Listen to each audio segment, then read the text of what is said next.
join me in welcoming the charismatic CEO of Education Today, Ms. Vibharaj, to deliver the welcome address. Let's hear a round of applause, ladies and gentlemen. Everyone, a warm welcome to all the educators who have sacrificed their sleep and taken the early morning route to be with us today on time. So I welcome all of you all. Well, I have a small note about Mr. Anil Sharma, who is the founder and the managing director of Education Today Group. But I have told not to talk more about it because I guess he's more of a people's person, is what he said. And all the educators normally know him one-on-one, so I'll keep it very short. Over to you, Rahul.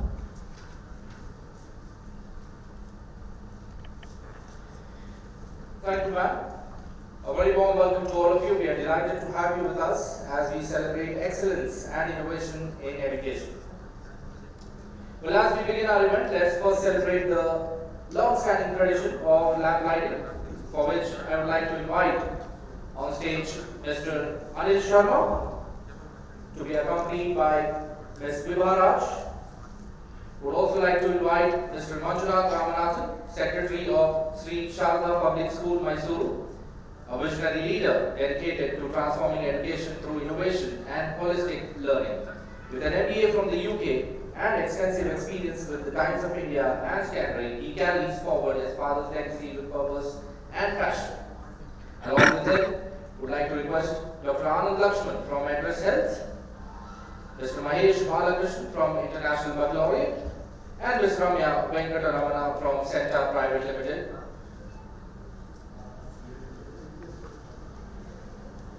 So they will be joining us shortly for the lamp lighting.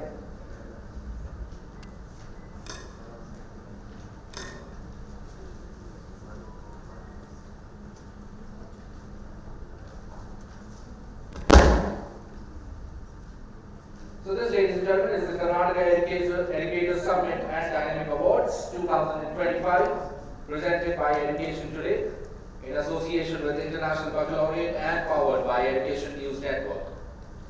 While the guests join us, we would like to quickly thank our sponsors who made this event possible: Unipro, Uniform Partner, Entab Infotech Limited, Live Life Education, Academica International Studies, Address Health, CENTA, Open Door, and Sustain Edge.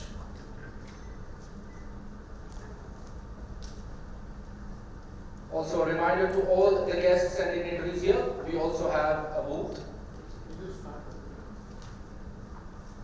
Alright. So as we have the guests with us here, we would now like to begin our event with the long-standing tradition of lamp lighting, for which I would like to invite on stage Mr. Manjunath Ramanathan, Secretary of Sri Sarada Public School, Mysuru, a visionary leader dedicated to transforming education through innovation and holistic learning. With an MBA from the UK and extensive experience with the Times of India and Scandinavia, he carries forward his father's legacy with purpose and passion. To accompany him, I would request Mr. Anil Sharma from Education Today, Ms. Vibharaj, CEO, Dr. Anand Lakshman from Address Health, Mr. Mahesh Balakrishnan from International Baccalaureate, and Ms. Ramya Venkataramana from CENTA Private Limited to kindly join us in the center for the lamp lighting.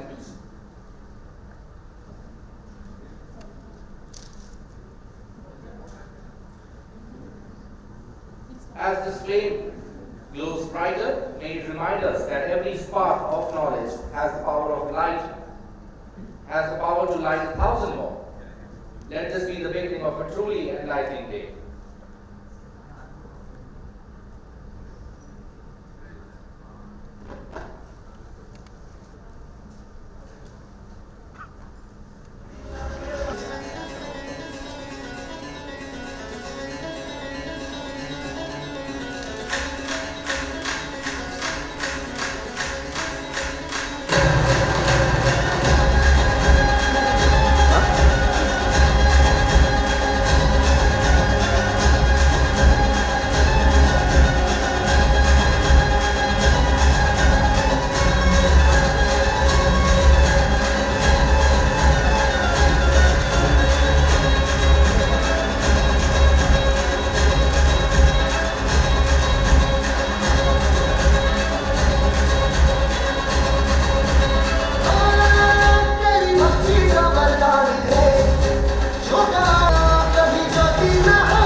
rankings this December.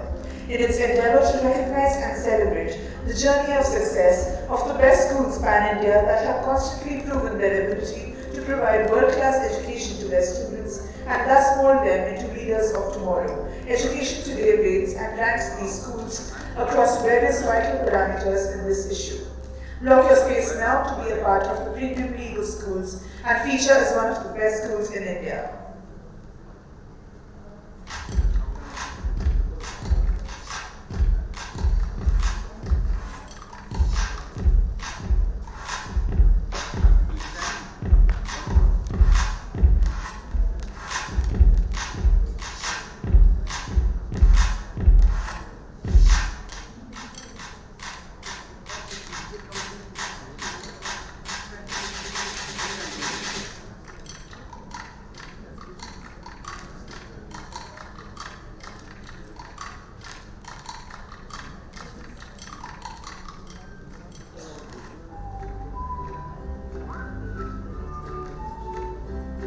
Hello principals!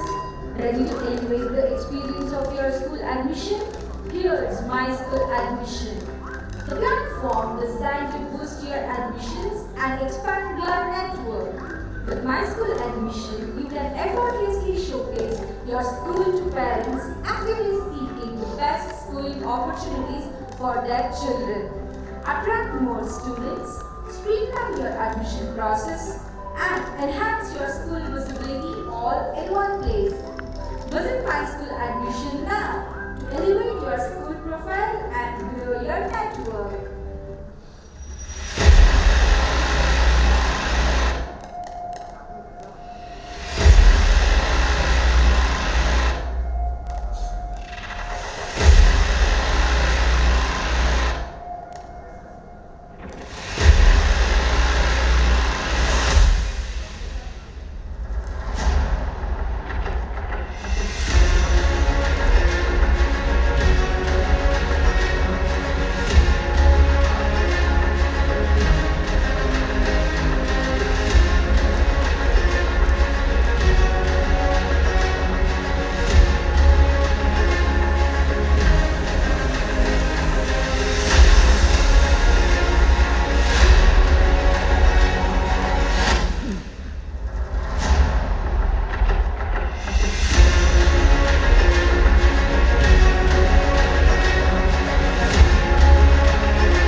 Alright, Mr. Anil Sharma and Mr. Mahesh Balakrishnan from International Baccalaureate to please join us on stage to felicitate Mr. Manjunath Ramanathan, Secretary of Sri Sarada Public School, Mysuru. Let's have a round of applause, ladies and gentlemen.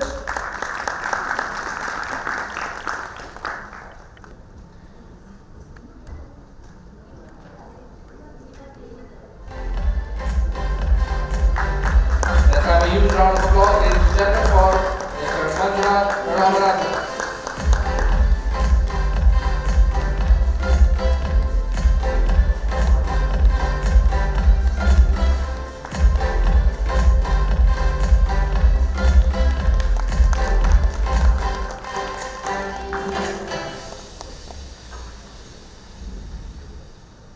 To the most exciting segment of today's program, our very first panel discussion.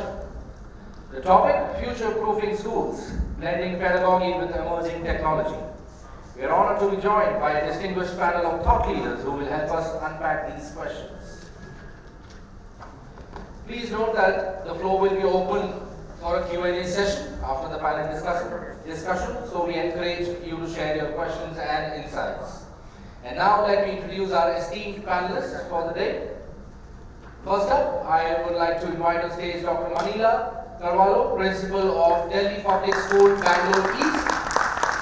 With a postgraduate degree in Education and Psychology, as well as being a qualified special educator, Dr. Manila has an experience of 30 years 30 years as an educationist. She is currently a PhD research scholar with Annamalai University and is researching her thesis titled The Effect of Academic Adjustment and Parental Pressure on the Mental Health of Senior Secondary Students. She has been featured on many regional TV channels as an educationist and women achiever and has contributed articles to various journals and newspapers. With a huge round of applause, ladies and gentlemen, let us welcome on stage Dr. Manila, Principal of Delhi Public School, Bangalore East. A very warm welcome to you, ma'am. Next up, it gives me great pleasure to invite on stage Dr. Sarada Chandrasekaran, Director, Whitefield Global School, Bangalore. She is a true veteran in the field of education with over 43 years of experience, including 3 decades as principal and director across premier institutions. An expert in both CBSE and state syllabi, Dr. Sarada is a recipient of multiple prestigious awards, including the Legend of Education 2024 and the Lifetime Achievement Award in K-12 education. She holds an honorary doctorate in ethical learning and is also a certified trainer from ISB, UNESCO and NCERT. With a huge round of applause, ladies and gentlemen, let us welcome on stage Dr. Sarada Chandrasekaran. We welcome you to the panel, ma'am. Next up, I would like to invite on stage Ms. Vamsheepriya Amar, Principal of MVJ International School. She is a stalwart in the field of education with an inspiring 27 years of experience. From being a beloved teacher to rising through the ranks as a coordinator, vice principal and now a dynamic principal, Ms. Amar has dedicated her career to empowering both teachers and students. She is known for her deep understanding of curriculum design, her commitment to experiential learning, and her drive to create impactful educational benchmarks. With a huge round of applause, ladies and gentlemen, let us welcome on stage Ms. Vamsheepriya Amar.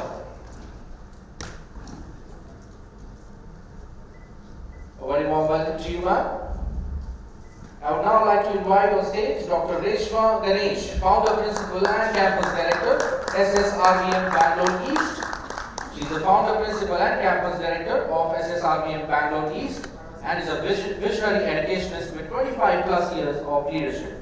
Holding MA degrees in English and Psychology and MEd and an honorary doctorate, she has expanded SSRVM into a leading CBSE school with 3,500 plus students.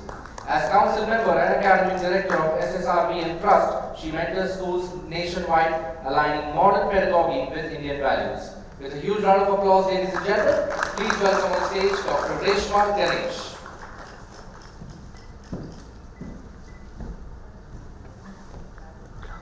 A very warm welcome to you, ma'am. I will now request Ms. Ciny Thomas, Principal of Dayananda Public School, Bangalore, to please join us on the stage. She holds an MA, B.Ed and currently pursuing a doctorate in education, brings over 23 years of experience in the education sector. Her background includes roles in international schools, Pearson Education Services and the Presidency Group of Institutions. She developed a 3-year program for mathematically gifted students and has conducted numerous workshops on mathematics pedagogy for educators and students. A very warm welcome to you, ma'am. And shortly joining us will be Dr. Gayethri Devi, Principal of Little Flower Public School. She's on the way. She's stuck in slight traffic, so she'll be joining us shortly. Now over to the moderator of this panel discussion, Dr. Manila, to please take it forward. Thank you so much. Extending insight into how the technology can be blended with pedagogy. And the topic for today's discussion is future-proofing schools, blending pedagogy with emerging technologies. We are living in an era where there is a lot of change in the education system. Change evolves every day. Similarly, the technology also brings a lot of changes. So what the question arises today is the time-tested pedagogy, how we can merge with the emerging technologies. And today we have our eminent panelists here, the educators who will be debating and discussing this topic.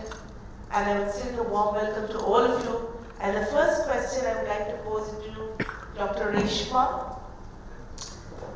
What teaching methods or frameworks do you think are best suited to integrate with emerging technologies like AI, VR, or adaptive learning technologies?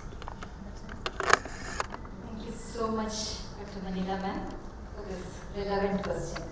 Before I could answer this, first of all, I'd like to thank and congratulate Education Today for this beautiful setup. I have been seeing them year after year, contributing and motivating us educators. So thank you for creating this wonderful platform and giving us always the encouragement to contribute more in the field of education. Congratulations to you. Thank you so much. Coming to your question, Manila ma'am, as I mentioned, a very relevant question. Thank you so much for that. We know that technology has really revolutionized or is revolutionizing education.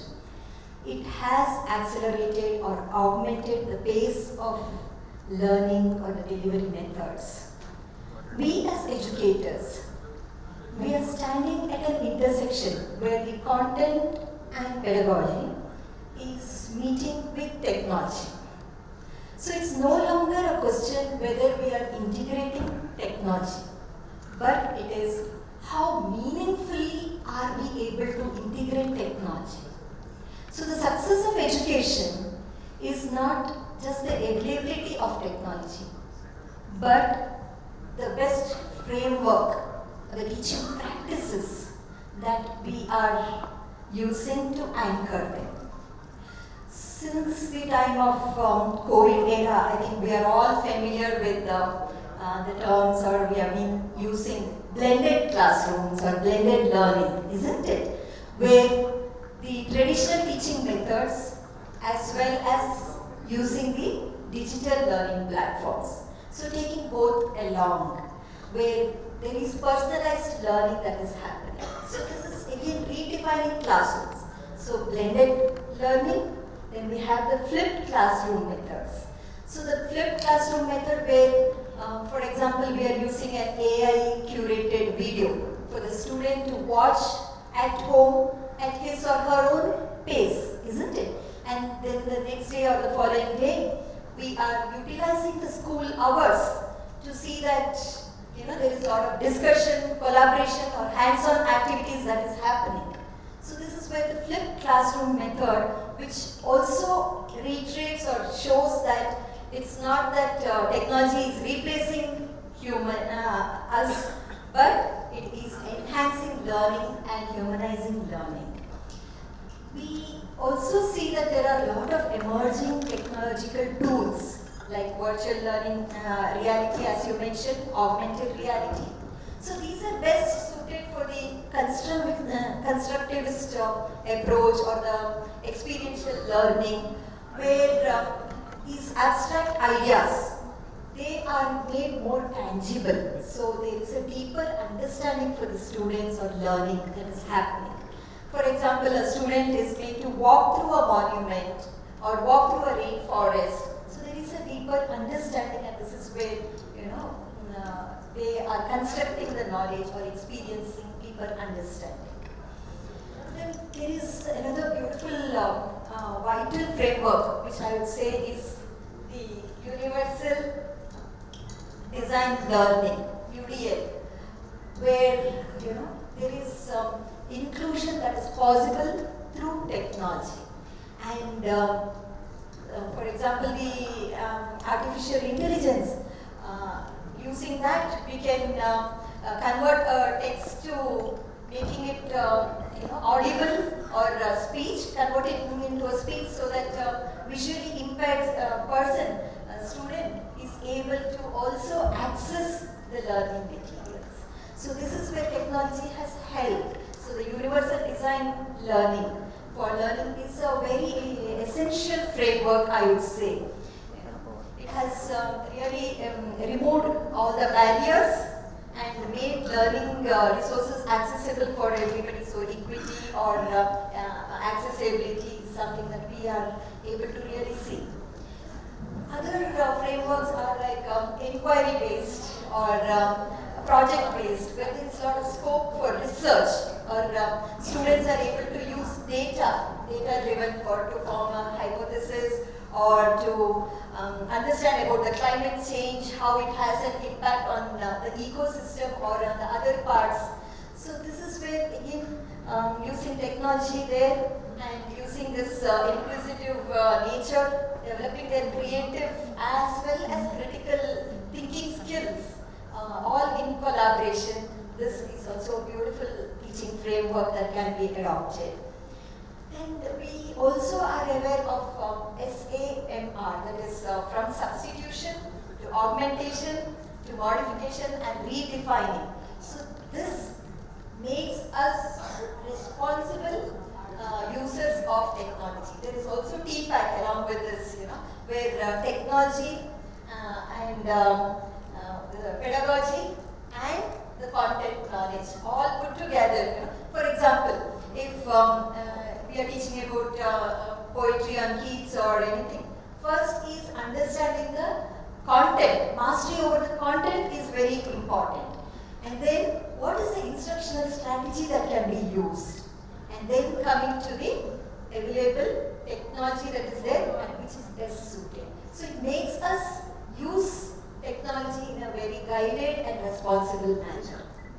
Then there are other frameworks like I can say gamification, or there is also data-driven personalizations, or competency-based education. Now we see that, isn't it? Where again we are using this technology, artificial intelligence or virtual gamifications to reward or to understand the gap that is there, or what is the strength, and how we can take the learner at his or her own pace. They move from one level to the other level as they are mastering these skills. So it's not about which is the best teaching framework. It is about synergizing them. Taking the adaptability from the blended learning, or I would say the engagement from the experiential learning, inclusion from universal design learning. So it is, and also using TPAC for being responsible and implementing it. So that is where we need to look at. Thank you so much, Dr. Reshma, for sharing your thoughts. Yes, I really, and technology are together. We need to take them together, because these days in the education system, we cannot be talk and talk. It needs to be technology bounded classrooms. So thank you so much for sharing your thoughts. Warm welcome, Gayethri ma'am, for this panel. I would like to throw this question to you. As technology evolves rapidly, how can educators maintain focus on pedagogy, the why and how of learning, without being distracted by every new tool that comes along? The panelists and the august audience here. A very apt question for today, but what I would want to emphasize is that a classroom today is empty without a teacher. The teacher's presence is always mandatory, because even if technology has overtaken all aspects of our daily livelihood, teaching, learning, chalk and talk method, the eye-to-eye contact with a student is very, very important. The human touch, the human observance. So if the teacher learns this tool, if the teacher learns to have an eye contact with everybody and ensure that she has substance in her teaching, whether she or he has substance in her teaching, brings in new ideas into the classroom and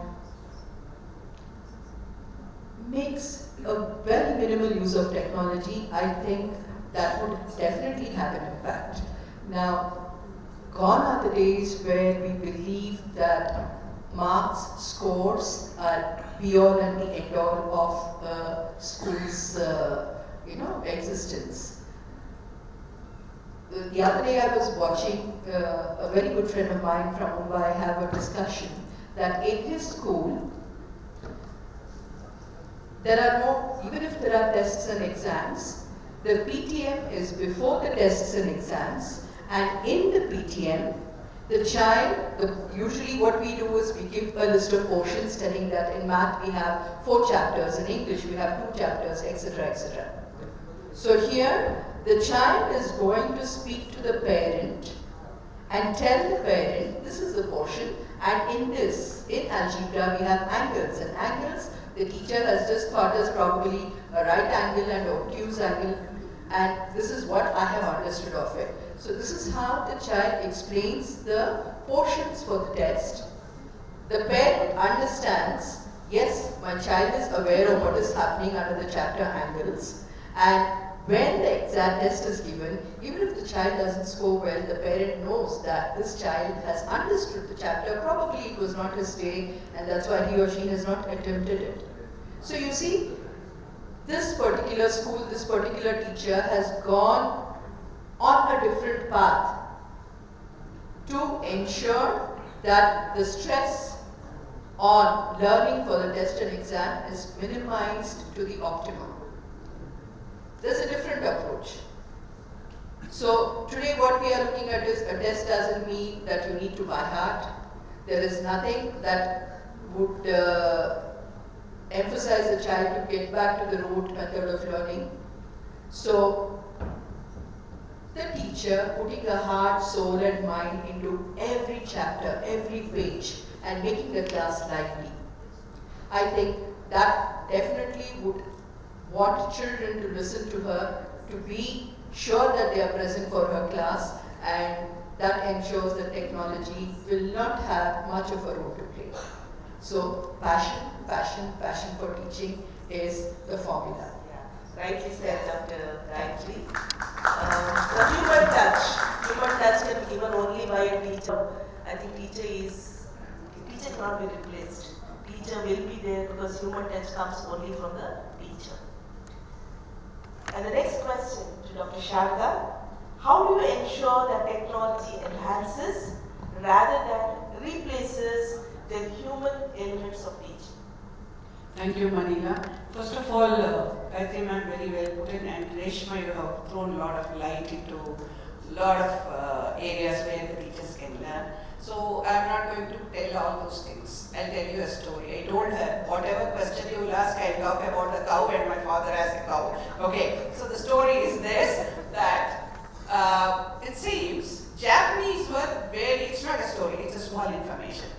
Japanese are very fond of fish, that also seawater fish, okay? And suddenly the fish eating consumption has come down in Japan. So they did a lot of research. They found that Japanese started feeling that the fish which are actually, they are fished and put into this cold storages are not having the taste. Once again they are sold. So that is the reason Japanese stopped eating fish. So this time what they did, they put the sea water into the containers and directly from the sea they take the fish and put it into the sea water. Yeah, everybody started eating fish, but after some time again the fish consumption went down. Now what happened? Everybody asked each other, again one big research went on, and then people told that we are not liking this fish even though it is put into the sea water, there is no taste. Now you are bringing the sea fish, putting it into the sea water, bringing no taste, what happened? So they did a research. They found that surprisingly, these fish are lacking the taste because once you are putting them into the container, they are very complacent and they are just floating, not swimming. Since they are not swimming, the taste is gone. Now what do you do to make this fish swim constantly so that the taste will be there? What a question it is. So they work, and what did they do? They have put a shark in it. Now every fish started swimming for life and the taste came back, consumption went high. Now what has that got to do with the question she asked? Now the shark is AI. Yeah? Now the fish have to swim because the AI is empowering the children more than the teachers. Some 12, 10, 15 years ago, the panel discussion we were there, they were saying all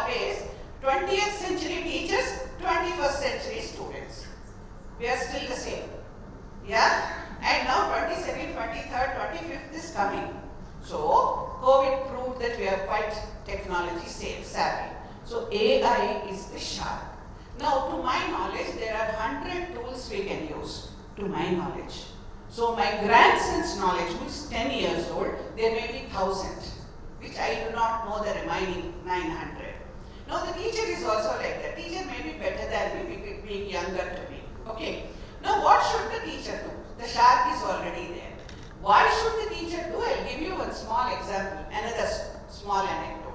Some 15 years ago, I was in a review meeting in the management and suddenly I had a severe gastric pain, which comes like some heart attack. You will sweat and all. So my chairman, vice chairman, everyone got scared. They have put me into the car and rushed me to one hospital, nearest hospital that time, just new area. So they put me in emergency and one new nurse was there with the head nurse. So the head nurse told her, give her pan. So head nurse, I don't know what happened. She only went and gave me the pan injection and she said, take ECG. This lady went away, head nurse. No, the girl brought the ECG machine and she saw. Then it has all those bulbs kind of things. She looked everywhere. She kept 2 bulbs on my toes, 2 bulbs on my wrist, and whatever remaining she has spread all over my body. If at all you have undergone ECG, you know what she is doing. Now there are 4 clips also are there. Yeah? Those she was holding it, and again she went down, she kept it the whatever place left on my toes and on my one hand. She was keeping that in one hand and she was looking at me. I became very naughty. By then my pain went away. I thought I'll pull her legs. So I have shown my nose. And she was ready to put. Then the head nurse shouted at her. This is true. I was at split ends, laughing. The head nurse shouted at her. Then she told, please ma'am, don't mind. She's a new girl. She has come as an intern. I had to teach her. Now your students are like me. They want to pull your legs. You do not know. I mean, you hear your teacher. Now she is standing with the bulbs and clips, and the student come with 100 questions from AI. I want to trouble my teacher, ask questions. So now what the teacher should do is, she should also adapt to the AI. She told 100 things what the teacher can do.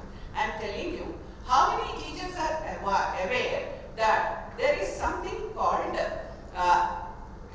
Discord, which is actually something, an alternate to our WhatsApp.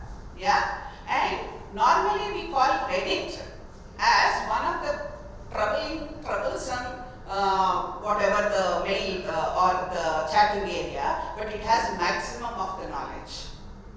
Many of us may not know. If you know, I love you for that. And how many of us know Rust is one of the computer languages? I don't know. Somebody from university told me, if somebody tells you that they are using Rust, they are not rusting. They are actually using a computer knowledge. So, the teachers have to take it up. But the teachers should always know that this is a shark which is making me alive. But I should ensure the shark doesn't eat me. Then only I will be the master of the class. I will ensure the class will always be live with the shark in the class. Thank you so much, Dr. Sarada, for the beautiful story.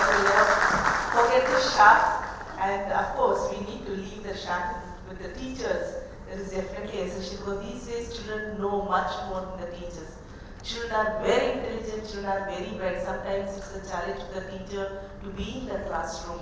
But whatever it is, we as teachers, we cannot say no to any question that the child asks. We have to get back to the children with the answer. Thank you so much for sharing this thought. My next question to Ms. Ciny. Which skills should schools prioritize today to prepare students for jobs and challenges that they do not yet exist? Thank you so much for this question, ma'am. Good morning to everyone. Yes, when we were kids, we did not even expect this kind of a technology spurt that is happening now. And our parents somehow brought us up, our teachers brought us up too. And we are here, trying to manage, trying to conquer AI, like however Sharma was saying.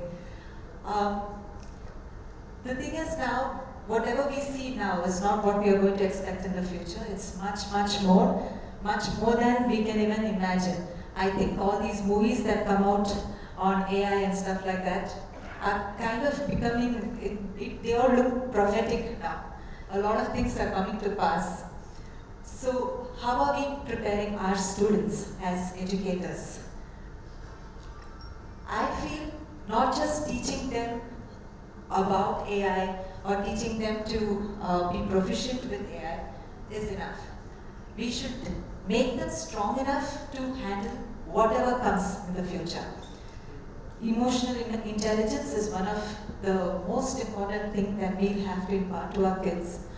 Help them to critically think, help them to be able to solve problems, help them to be resilient. When we were kids, I always say this, when we were kids, our parents taught us to do small chores at home. Be it small, but we were all doing something at home, which actually helps us with our decision making, small decisions that we take. Even when we are doing small little cooking, we do a lot of decision making. If our kids are exposed to those kind of things, I feel as they grow, decision making is one of the most important skills that they need to have. And somehow, in the middle of all of these things that are happening around us, we are forgetting those little things that we can, help our children grow up with. We are making them inefficient in handling real life problems, but making them very efficient in handling everything that is virtual. So I feel as educators, we should be able to help our kids come up with that too. And of course, AI and digital literacy is something that we have to keep our school doors open to, and shutting it off is not an option at all. We will have to embrace it and make the best use of it to educate our kids. Thank you so much for these skills, something that we need to inculcate in children. Apart from teaching or preparing the children for the examination point of view, I think we must strengthen our children with skills. Because sometimes parents do come to school, my child had a fall in the school and comes in so concerned and asking. So you must tell the parent, doesn't matter, let the child fall, let him get up, let him fall again, get up, get hurt. But let him stand on his own feet. That is what is important these days. Because these days parenting has become very petted and pampered. Because as parents, they also have a challenge in parenting. At the same time, parents are so busy, they do not have time to spend, give time for their own children. So that is where, parents show that they are more concerned with their children. They come right to the school whenever the small incidents do happen. But we must talk to the parents, tell them the skills that are very, very important, and that will help them in the long run. Thank you so much for sharing your thoughts. My next question to Ms. Vamsheepriya, madam. What strategies have you seen work to make digital learning more inclusive for students with the diverse needs and backgrounds? Thank you, Manila, for that question. And good morning to everyone. I would like to start off with something which Ms. Ciny had stopped off. We are all talking about NEP 2020, we are talking about experiential learning. We certainly are benchmarking the cognitive knowledge back in school. I'm sure most of the educators who are here in this gathering would accept that. I think experiential learning automatically came as a part of learning in the kitchen. Say for instance, few children approached me on the culmination date just few days back. Back in the chamber, they asked me one question. Ma'am, how are the reflective questions going to look like? Because we say experiential learning is not only hands-on, it's minds-on. I did say certain things and I said, probably this analogy may help you, my dear children, and told them the tawa, the pan, basically where we pour the atta, the batter, is hot. You touched it, your cognitive knowledge, your medulla oblongata, did mention the reflex action is I take away my hand. Am I right? So that was the first thing we encountered, taking away our hand. Then that is the what part of it. What happened? It was hot and I moved my hand. Right?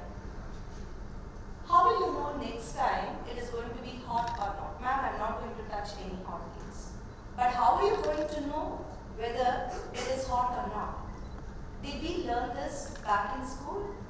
As one of the panel members did mention, our experiences were so rich enough to observe what the elders did. I think we sprinkled water first on the tawa to make sure to know whether the tawa is hot or not. That gave us a feeling the tawa is hot, ready to cook my dosa, which is edible and I can have. Coming back to the question which was asked. So this is revolving around what, how and why. Coming back to what Reshma ma'am did mention right at the beginning, UDL framework.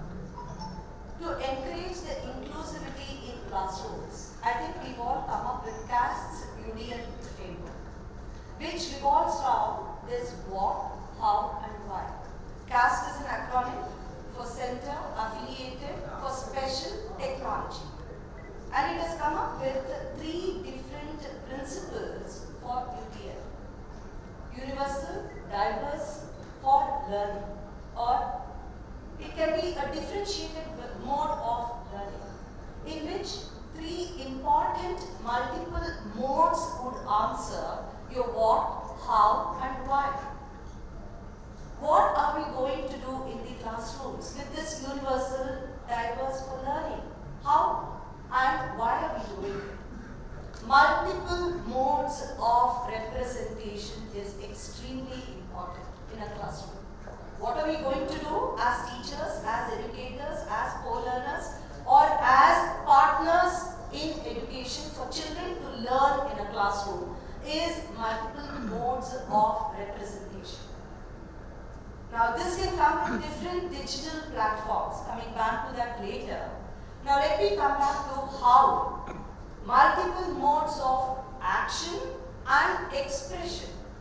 How are we going to make the child's representative facts, procedural knowledge, conceptual knowledge come alive through their actions, through their expressions, which covers most of the passionate skills which my panel members were mentioning.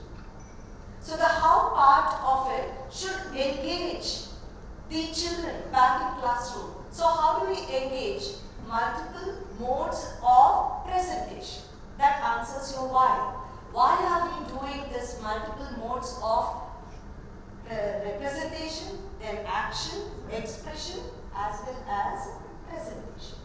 Now coming back to, agreed, these all can remain as research, these all can remain as scientific learning, but how are we going to make it very organic and back in our classrooms is very important, for which we are assisted with digital platforms.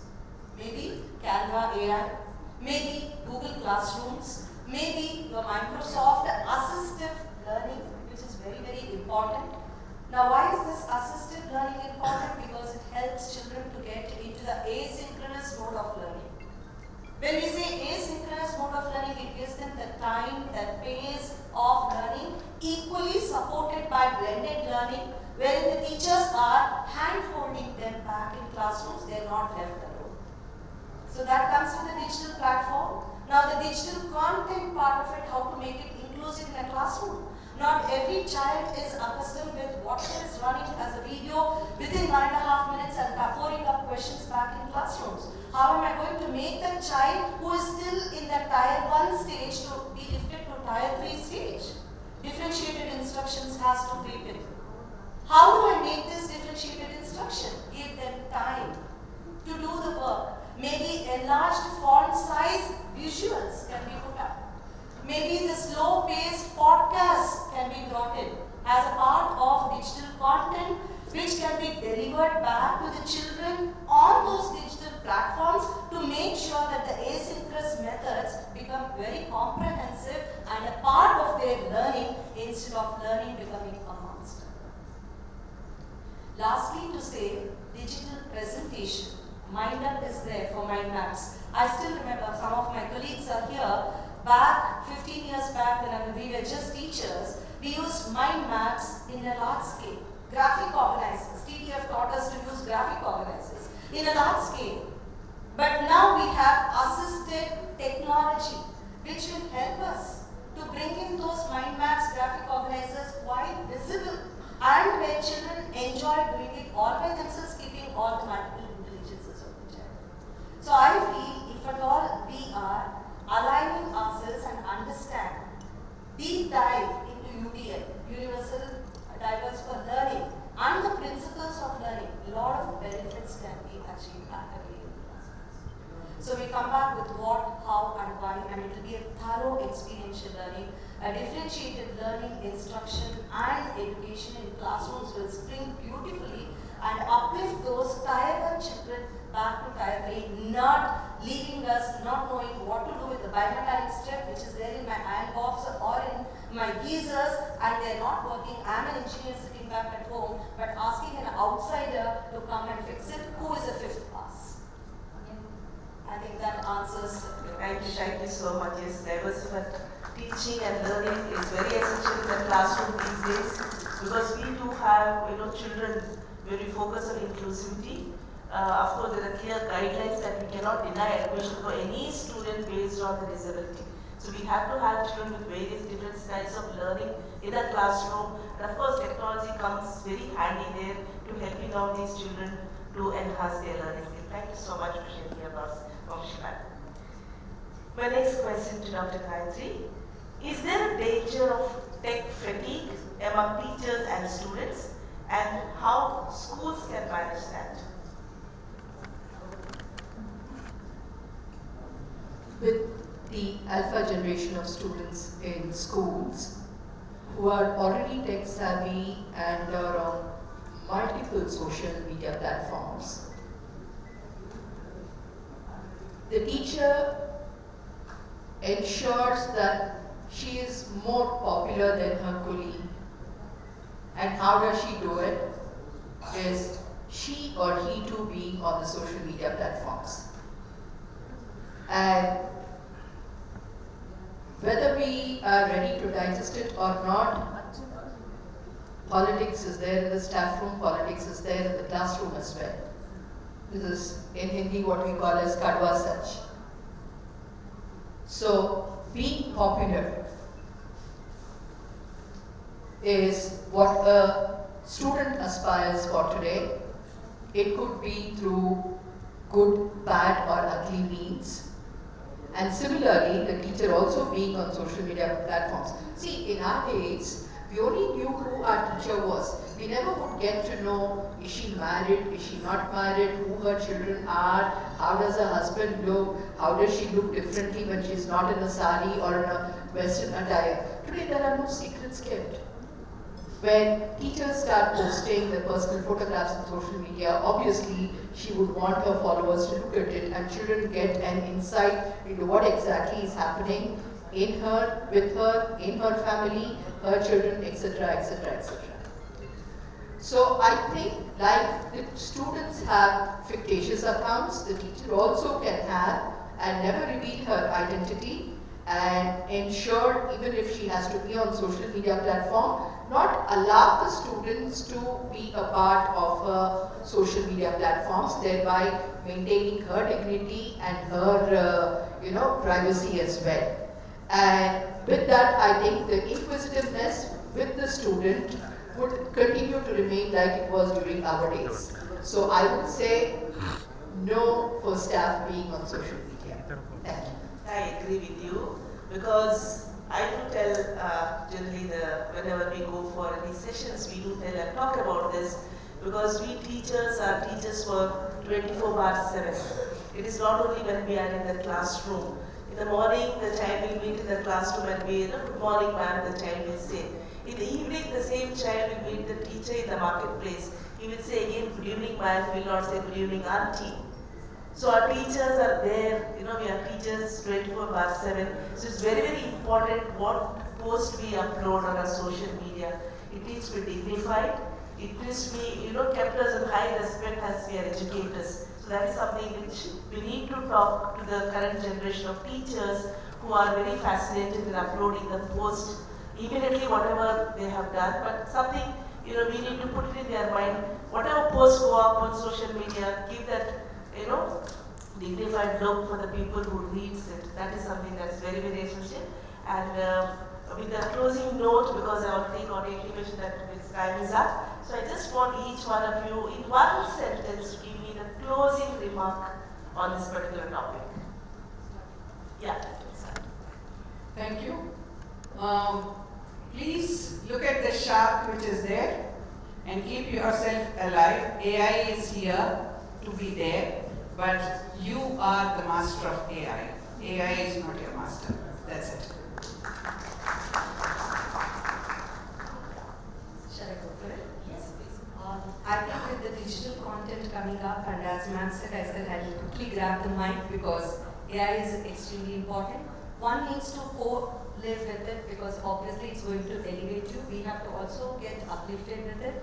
But yes, keeping the sustainable goals in mind, if we can use this AI in sustaining those harvests and bring that agriculture part of it as an important blessing, I think that would be great because that part of it is totally forgotten. So if we can use the technology to raise different crops and these due to a lot of calamities, natural disasters, we've lost quite a lot of it which need to actually harvest during seasons. So if we can use it and we can sustain those harvests, then I think we are somewhere trying to challenge ourselves against AI. That is one. Thank you. Pedagogy should drive technology. It should not be the other way. So that's where we need to invest on teachers and empower the educators to foster a culture of learning in the country. Yeah, rightly said. So I would like to leave with this one note. It is not the method that our students need to remember. It is the message that we are getting across to them. So we use a lot of methods. We use AI. We use a lot of digital tools to convey different concepts, various methods. But then, are the children remembering the concept or only the method? I think that is what we need to take. Yeah. While we were in school, we used to have a class called moral science. And our sisters would teach us what is good, what is bad through this period called moral science. Later on, we graduated into having value-based education, wherein stories from Panchatantra and other fables were brought into the classroom, and morals and values were taught. Today, AI is there to stay.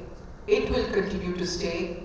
What we need to teach our children is the same value-based education, moral education, but from the context of AI, telling what are the apps that are right for you, what are the apps not right for you, what you can use, what you should not be tempted about, and even if there are aliens or XYZ coming and forcing you to take up a particular tool in AI, your moral classes, your value classes should let you distinct between a yes and a no, a good or a bad. And I think that is the need of the hour, where value-based education through AI, for AI and from AI should be the norm. Thank you. Yeah, thank you panelists for sharing your thought. Yes, of course, technology is going to live here, but we need to teach the children the ethical use of technology, and we must tell the teachers, they are the heart and soul of the classroom, and they are the ones who are going to connect heart to heart with the children. Technology is just a tool to enhance the learning in the classroom. So thank you so much. I hope the audience enjoyed the conversation as much as we spent time here together discussing about it. Thank you so much for giving us this opportunity.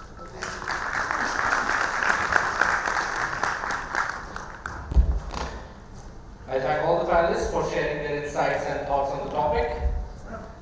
I would now request Mr. Anil Sharma and Mr. Anish Bhangia from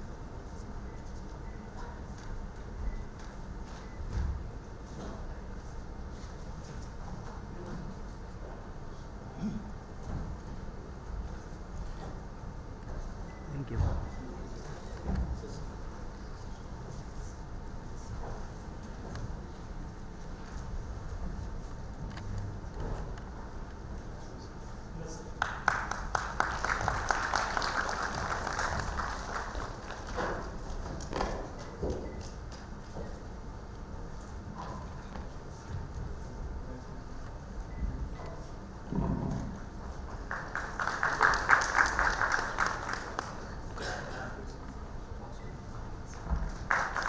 claps and cheers can be louder, ladies and gentlemen.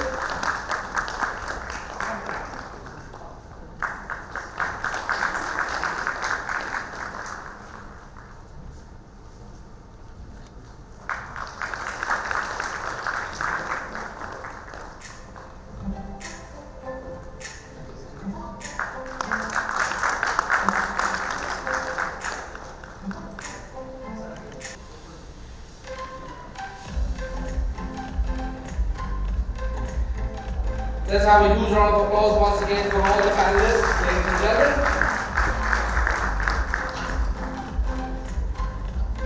I would request Mr. Anil Sharma and Mr. Anish Bang.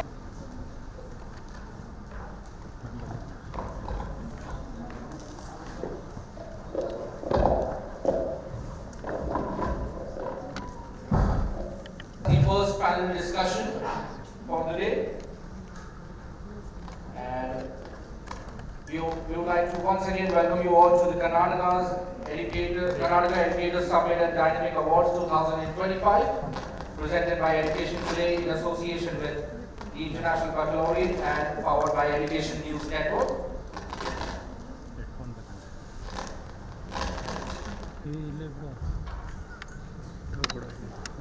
And before we move on to our next presentation, we have a set of awards to be given away to the respective panelists. First up, I would like to invite on stage Dr. Manila Carvalho, Principal of Delhi Public School, Bangalore East, to receive the award for Delhi Public School, Bengaluru, Karnataka. Let's hear it, ladies and gentlemen.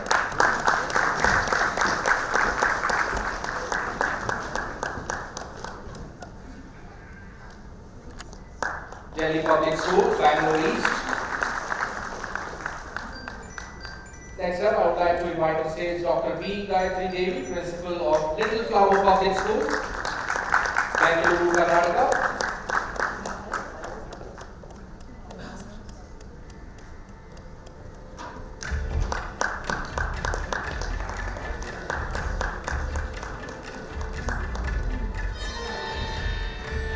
May I now invite on stage Dr. Sarada Chandrasekaran, Director of Whitefield Global School, Whitefield, Bengaluru, Karnataka.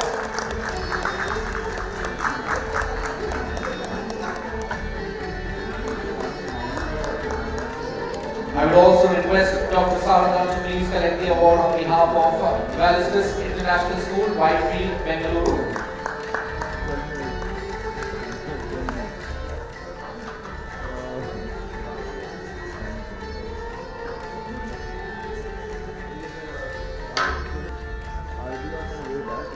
Next up, I would like to invite on stage Ms. Vamsheepriya Amar, Principal of MPJ International School, Marathalli, Bengaluru, Karnataka. Let's have a round of applause for Ms. Vamsheepriya Amar, Principal of MPJ International School, Bengaluru, Karnataka.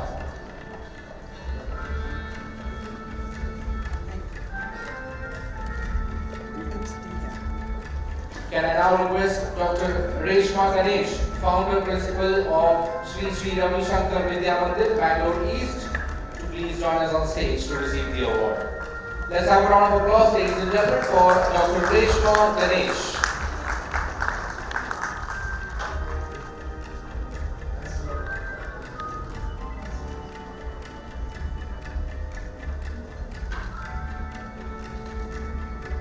Last but not the least, I would now request Ms. Ciny, Principal of Dayananda Sagar Public School, Bengaluru, Karnataka, to please join us on stage to receive the award. Let's have a round of applause, ladies and gentlemen.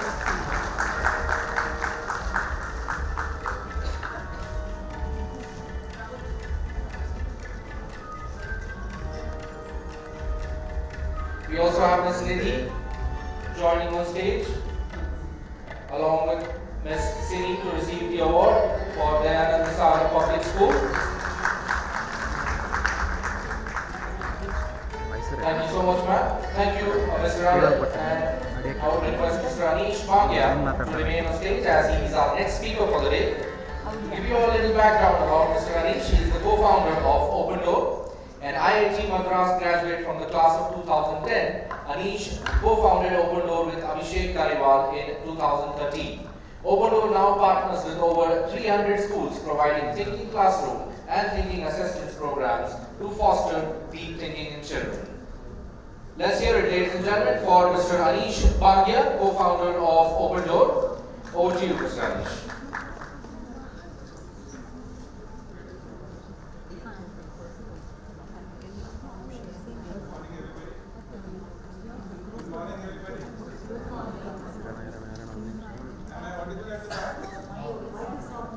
Switching on the mic. Now I'm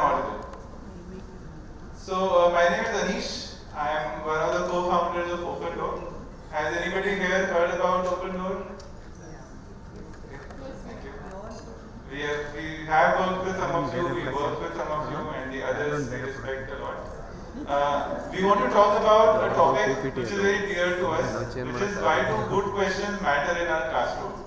Do you think good questions matter in our classroom? Do you think teachers should ask good questions? So this presentation is going to be all about asking good questions. So a little bit of a background about OpenDoor. We studied at IIT Madras. We started this company in 2013 and currently we work with more than 300 schools in making students think. We also work with NCERT very closely to joint research with them. I want to begin by asking everybody a question. So this question is for all of you. Has anybody heard about Isaac Newton? You have?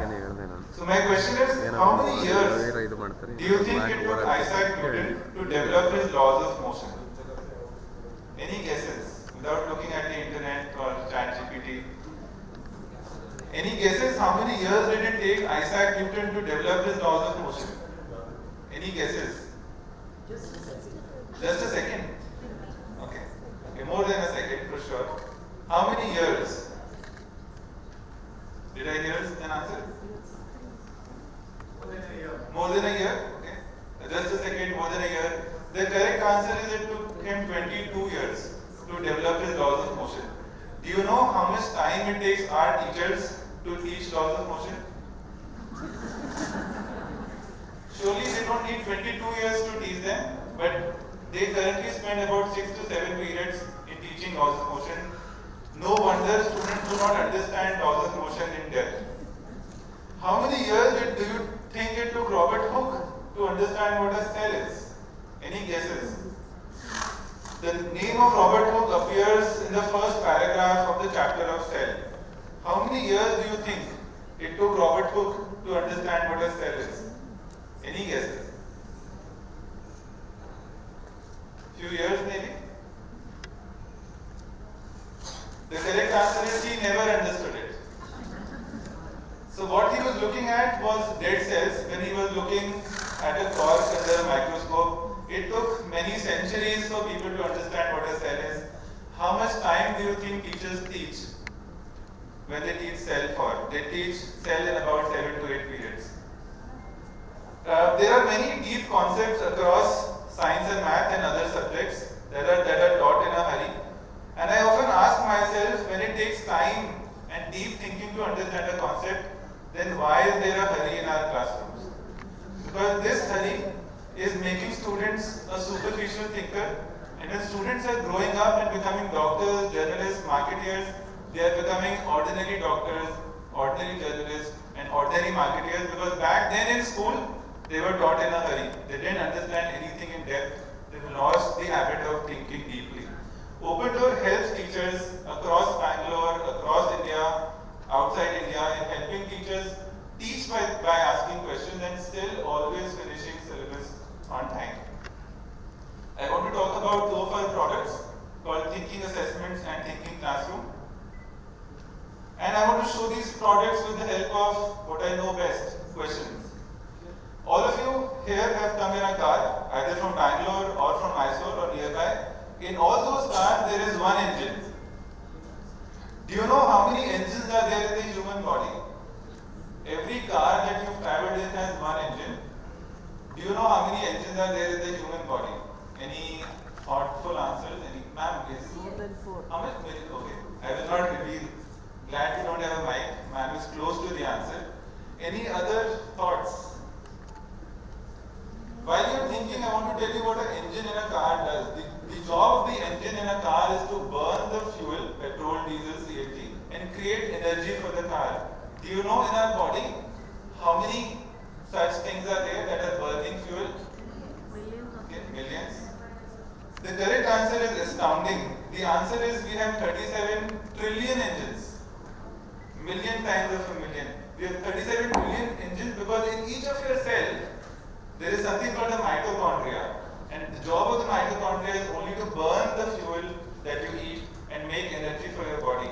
Had I asked you what is the power of the cell or dash the power of the cell, you would have just told me mitochondria. But this question makes students think and also appreciate respiration much better. Let me show you 3-4 more questions. let's say there are two glasses of milk as shown in the picture. One has froth, the first one, and the other has no froth. Which milk do you think will stay warmer for a longer time? The one with froth or the one without froth? Any thoughts? If both the milk are at the same temperature, which of them do you think would stay warmer for a long time? How many of you think with froth? Think with froth. Some of you 15, 20, 25, 30 or so. Thank you. How many of you think without froth, the milk without froth? About 7, 8 here, about 7, 8 here, about 4 or 5 here, about 25. Somebody is wrong, surely. So the correct answer is that the milk with froth stays warmer for a longer time because the air that is trapped inside the bubbles of the froth is a poor conductor of heat. And that air does not allow the warmth or the heat inside the milk to be conducted outside. And this is an interesting question that teachers ask using open doors products. Anybody here has tasted protons? But if you were to taste protons, what do you think will they taste like? I'm going to give you a few options. Sour, sweet, spicy, tasteless, spicy, sour, or something else. Any thoughts? This is a question whose answer I will not reveal to you. To know the answer, we have an open door stall outside. So you're welcome to come to our stall and I'm happy to engage. So think about it, it's a very interesting question. If you were to go to the moon and shout on the moon, would you be able to hear your own voice? Say, I were to do on moon. Will I hear this voice that I'm currently hearing? Will I or will I not? This is the question that Open Door helps teachers in asking when they teach the topic of sound. How many of you think yes, possible? One hand, two hands, three hands. Okay. The others are just 4 hands. Thank you. How many of you think no, we cannot? Because sound requires a medium to travel. So I'm getting about 4.5, 7.5, 8, 9, 10 hands. The correct answer is that yes, we can hear ourselves because sound requires a medium to travel and that medium can also be your own body. When you speak and the vocal cord vibrates, the sound also moves from within your body and reaches your eardrum. So that can also help you hear your own sound. Have you ever heard your recorded voice, by the way? Has anybody here heard the recorded voice? Do you like that voice? I don't like my recorded voice, and that has something to do with this. So just think about it. Why do we not like our recorded voice? Okay, one more question. These are two animals, hypothetical animals that I'm showing to you. Which one do you think is a predator? And which one do you think is the prey? There are two animals.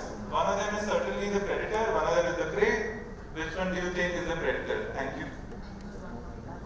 So is animal one the predator or the prey? Can you just shout out? Easier. One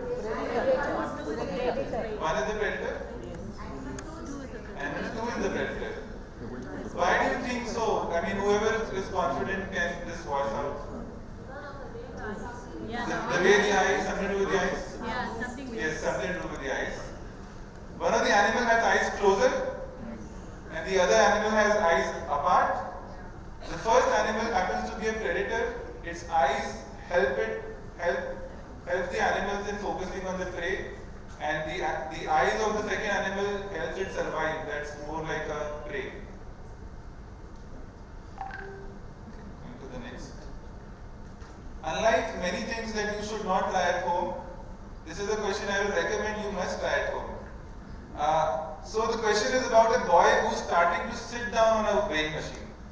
Standing on a weighing machine, begins to sit down. As the boy begins to sit down, do you think the reading of the weighing machine increases? Decreases? Does not change? What happens? Does not change. Does it increase? Decrease? answer you can easily verify at home or when you find the nearest weighing machine. The answer is that the reading decreases for a brief fraction of a second, because as you begin to sit down, you are accelerating downwards, so the normal reaction upwards decreases for a brief moment, and that is the reading of the weighing machine. So the reading tends to decrease, but do try it at home. Yeah, I'll just take the last 2 minutes. I want to show you 2 videos, 1 minute each. The first video is for a product called Thinking Assessments. It helps teachers in immediately understanding how well students are understanding a concept.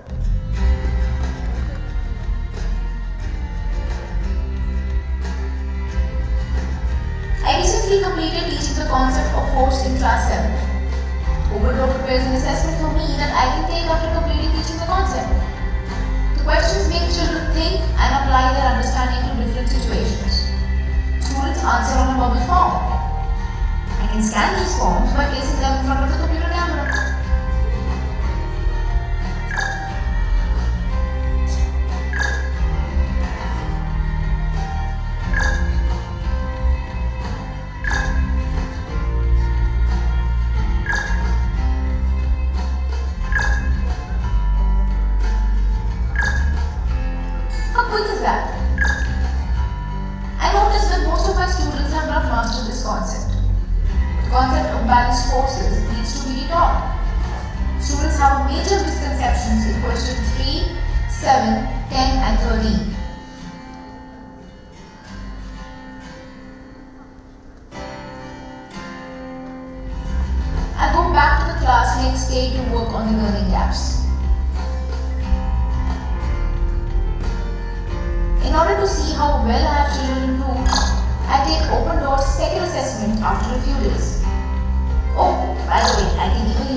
Ladies and gentlemen, co-founder of Opendoor.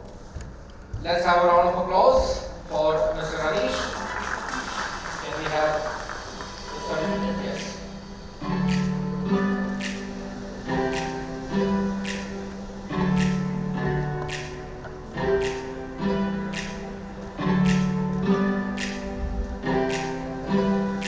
Thank you so much, Mr. Radisson. Thank you so much, Mr. Ganesh.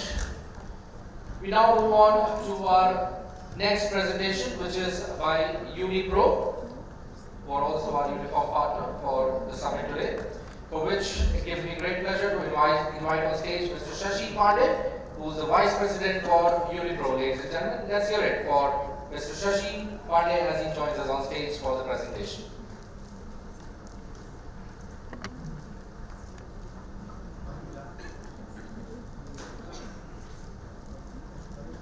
Very good morning to everyone present here. I am Shashi Pandey, Vice President from Unicro, here to take you through the solution that we provide pertaining to the uniforms. End-to-end solutions starting from the uniforms, shoes and bags. So let me just take you through what makes us, or what is the POD that we have, point of difference, from the rest of the vendors that we have in the industry. So let me just take you through the journey map. Let me just go towards that side so the screen is more visible. So Unicro started, the inception of thought was put in place quite a while ago in 1927 in Bihar, and then we diversified and moved to Jaipur, and then in Bangalore in 2010 with a very, very humble start with only 10 schools. And now I'm really, really glad to say that we are catering to 150 schools across India. So a very, very small thought grown into an concept of uniform and delivering it with a better service across, called as Unicro. We have other ventures also that we cater to. I'll just take you briefly through it. We have Magat, where we deal with tools, hand tools. Then we cater to even railway construction and an agriculture or green initiative that we are part of, which is called as Mandi. Now coming to the main thing that we are here for, we provide uniforms and make sure that we provide it with quality and understand that it's not just the product that we provide, it's even the service that we have to amalgamate it with. So we do have formal uniform, sports uniform and other accessories which are necessary for any school to look good, or which can enhance the branding of a school too. Now why Unicro? There are so many other vendors. What makes us different from them? Starting with the product that we provide, the quality. We don't compromise upon the quality, and we have learned it over years. I'm not here to say that, oh, at first go we have done it 100% right. We have learned it through our mistakes. But then our first motto is never to compromise upon quality, and then we have made sure that the quality that we have undergo a rigorous quality check, and then only it's been handed over to the end user. So we have tied up with a lot of reputed mills like Mafatlal's, Siaram's, Raymond's, and many more. And then we make sure that it undergoes a stringent quality checks. Apart from that, understanding that we cannot be very rigid about how we cater or how we provide our services. So we have online as well as offline presence to take the orders and to deliver the orders. So we have our e-commerce platform on which parents can place an order with a size guide and all the instructions, which basically helps them out. Apart from an understanding that not everyone would be able to cater and go to online and then place an order. So we have our own app that we have come up with, and then through that our representatives are present in the school, and then they take the orders, which basically goes and sits at the dashboard, to which the school also has an access to maintain the transparency. Apart from that, technology-driven things are something that everyone is seeing and every day, right?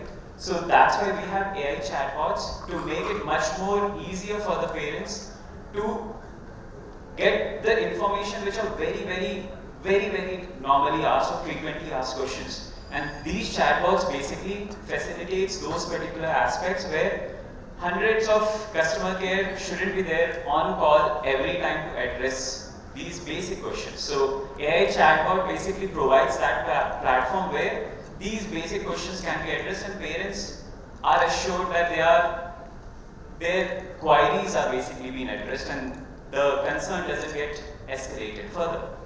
Apart from that, we have dedicated account manager. It's not just about technology. human intervention is really, really important when it comes to uniform delivery. Unlike books and other things, there are a lot of customization, there are a lot of uniqueness that uniform brings. So for that to have a personalized contact is really, really important. So we dedicate a specific account manager who takes or looks into any concerns that are pertaining to the uniform. Apart from that, we have in-house designers. We understand that uniforms are more than just clothes. It's an identity to a school. It provides branding. It provides a marketing collateral. So it needs to be unique for every single school. And that's why we have in-house designers who can understand your choice of color palette, understand the basic designing aspect that needs to be part of the uniform, and how the usability can be integrated into the uniform, which is easy to carry for the end users or the children. Apart from that, we have pan-India presence. Our offices are there in 5 different states, but then we cater to schools across India. Apart from that, we believe, as I have told you, we are very flexible, understanding that requirement will keep on changing. So we have home deliveries, part of it, as well as the physical deliveries, which can happen at our specific kiosks, or it can happen at the school counters also. We have our exclusive stitching unit, which are based at different places. We have 5 different stitching units at 5 different states. The head office being Bangalore and Jaipur. And then all the payment options are available. Apart from that, our quality checks happens on every daily basis. It's a custodian task that we do, and make sure that what we deliver is of quality, not compromising upon it. Just taking you through rest of the basic things that we have, rigorous swatch cards that we have prepared across the different brands, talking about new things that is happening, not just uniform. It's not just about checks, which were basically being used. A lot of corporate uniforms are basically now being started being part of the school uniform too. So apart from that, we have partnership with a lot of premium fabrics or mills, and then make sure that these undergo a stringent quality checks too. Apart from that, most of the schools would have had concerns regarding the delivery. I understand that there is uniqueness, there is production that becomes part of it, but then abiding to those particular timelines are something that we are also trying, and make even the stakeholders being part of it. So if at all you place an order on this time, you get uniform on this time. And then we make sure that we have buffer enough in hand so that we cater to these requirements and abide to it.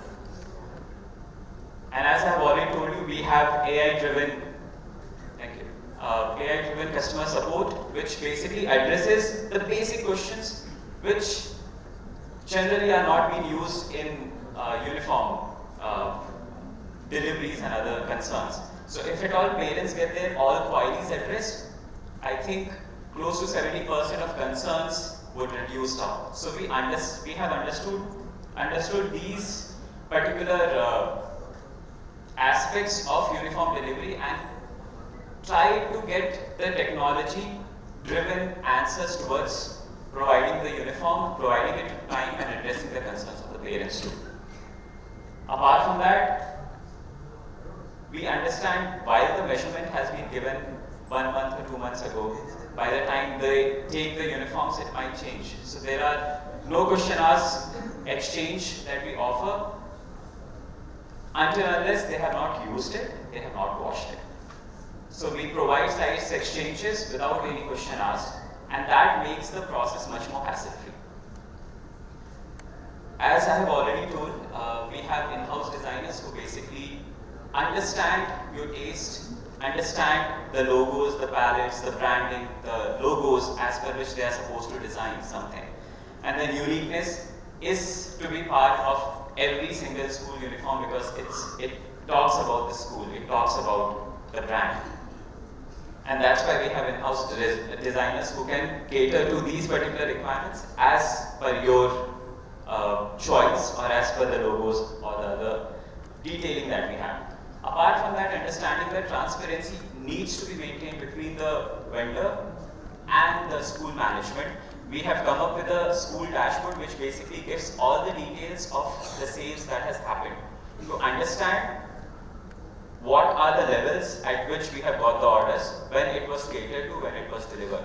So, to maintain the transparency across. Apart from that, we have our own brand of fabric, which is Unidry, which has antibacterial, anti-dye, dynamic dyeing, anti-static soil release, which basically doesn't allow it to be maintained over a period of time lot rigorously as compared to rest of the fabric.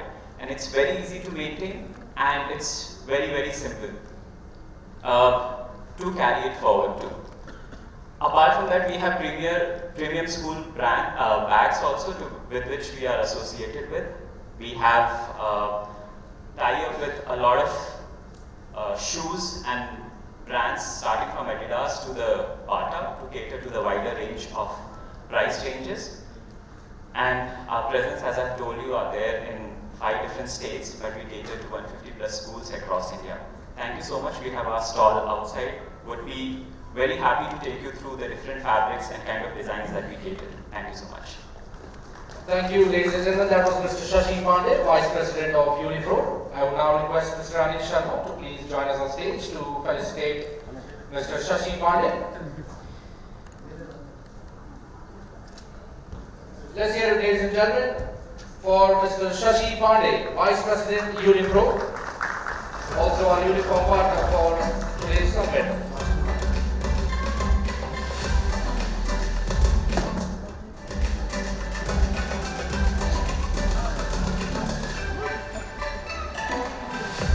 Thank you, Mr. Anil. Thank you, Mr. Shashi.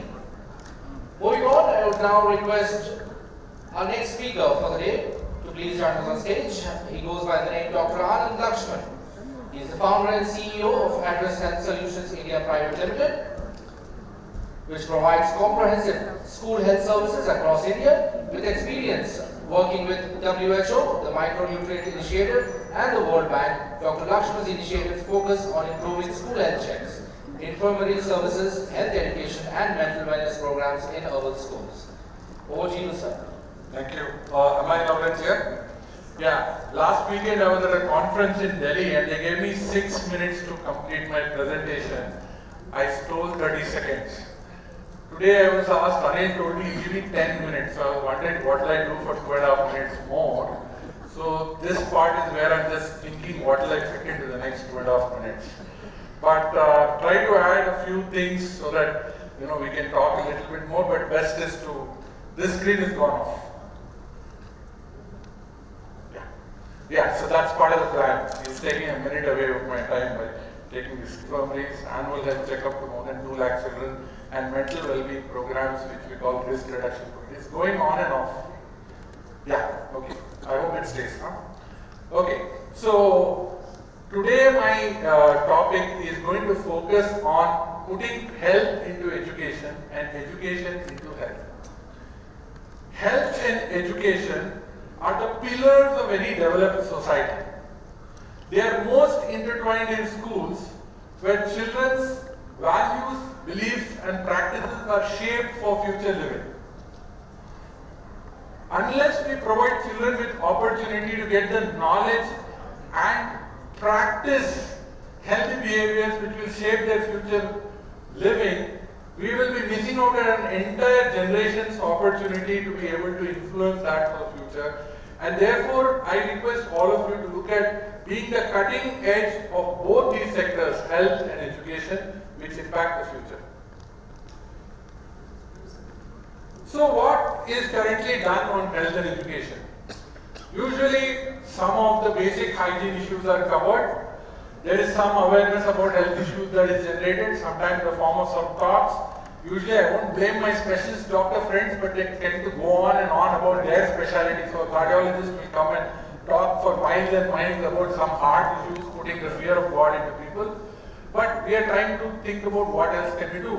And there is something on biology, physiology, reproduction, these things are definitely covered. But what about, there are so many behavioral things that we want to address. Also, we want to make sure that children are prepared for new age health issues. Hypertension, for example, mental health issues, addiction. So these are some of the challenges that we want to prepare children for, and how do we address behavior. And again, as I was mentioned, what do the health professionals, doctors, what are they doing to engage and educate their parents?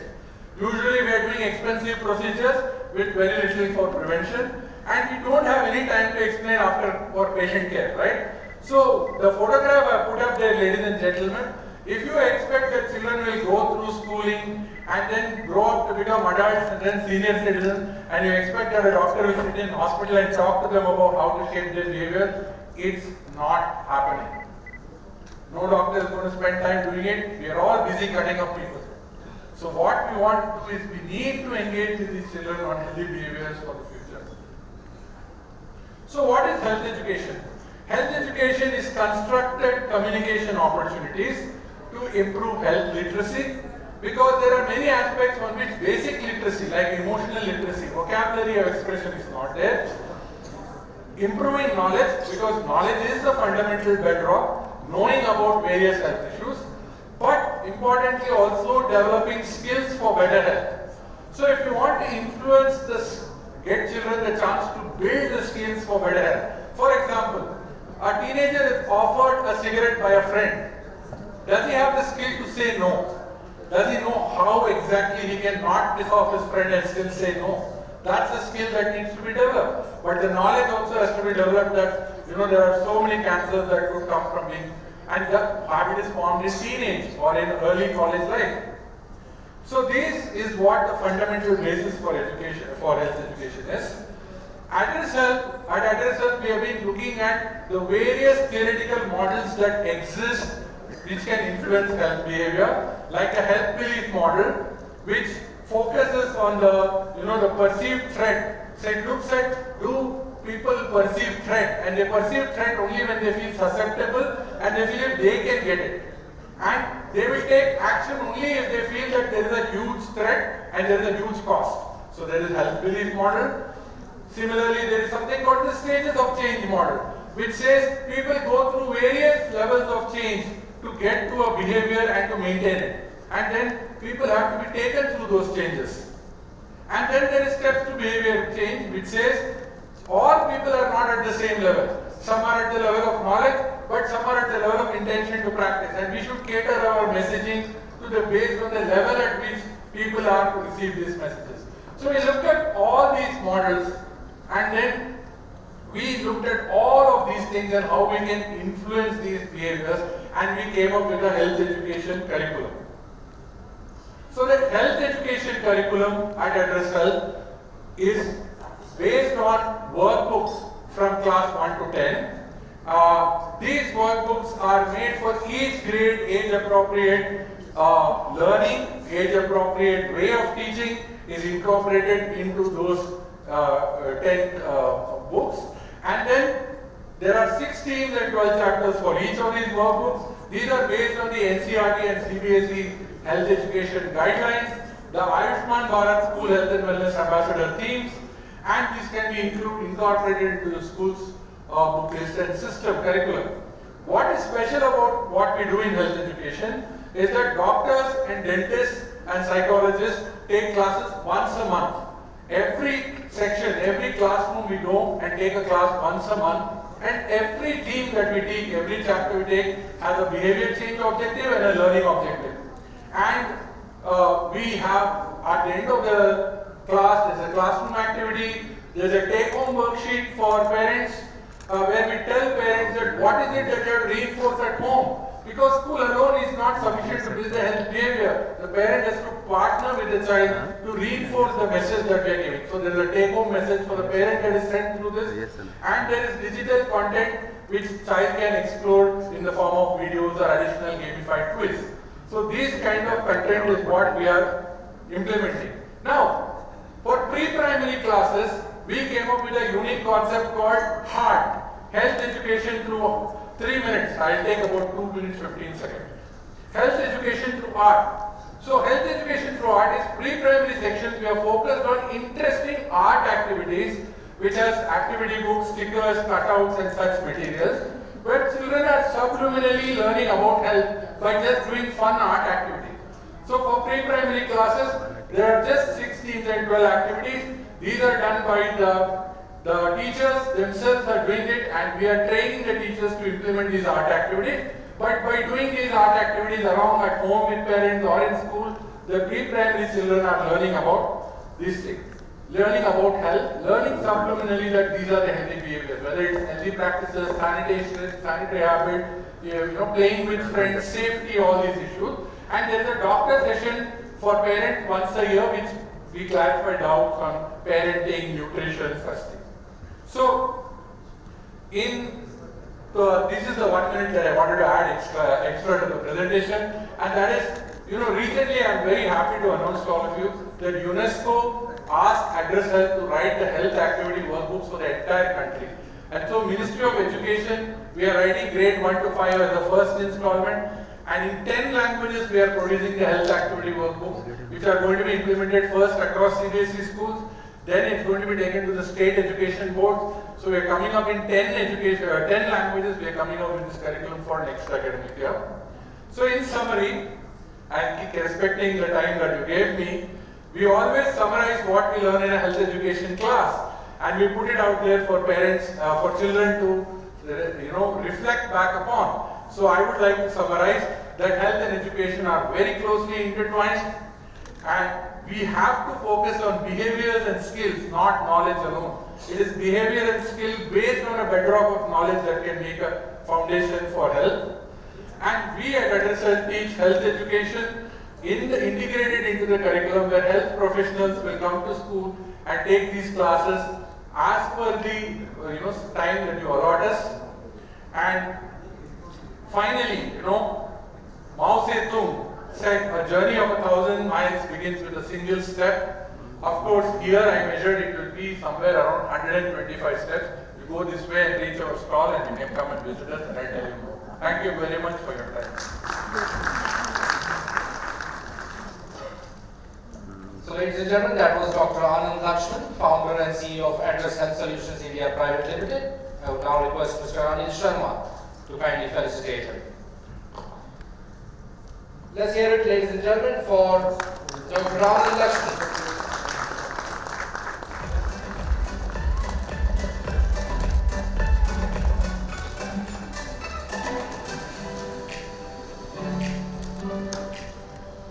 Alright, ladies and gentlemen, we will now move on to our next speaker for the day, and I would like to invite on stage Ms. Abhita Reddy from the customer engagement team of Sustain Edge to give you a background about Sustain Edge. It is a consulting, Bangalore-based and Singapore-based technology firm focused on building sustainable software solutions for the education sector.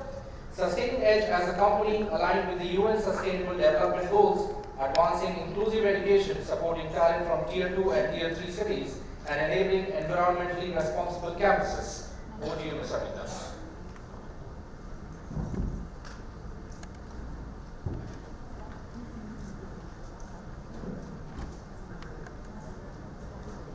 Good afternoon, everyone. I hope I'm audible. So, some of you I must have met this morning, and most of you I wish to meet at our stall after my presentation. So, I'm Abhita Reddy, and I'm here with the team of Excel Edge, part of Sustain Edge Consulting. And I work closely with schools to understand what makes their operation tick and what slows them down. But firstly, what do I know about schools' operation? Because it was not long ago that I was in school myself. To be precise, just about 7 years ago. But in 7 years, I see the school environment has changed immensely. Because in school, I remember walking past classrooms and also staff rooms. A room in many rich ways resembles a classroom itself. There's laughter, chatter, clinking of teacups, scraping of chairs, teachers exchanging lesson plans, debating timetables, and so on. It was noisy, but gloriously so, because that noise meant connection.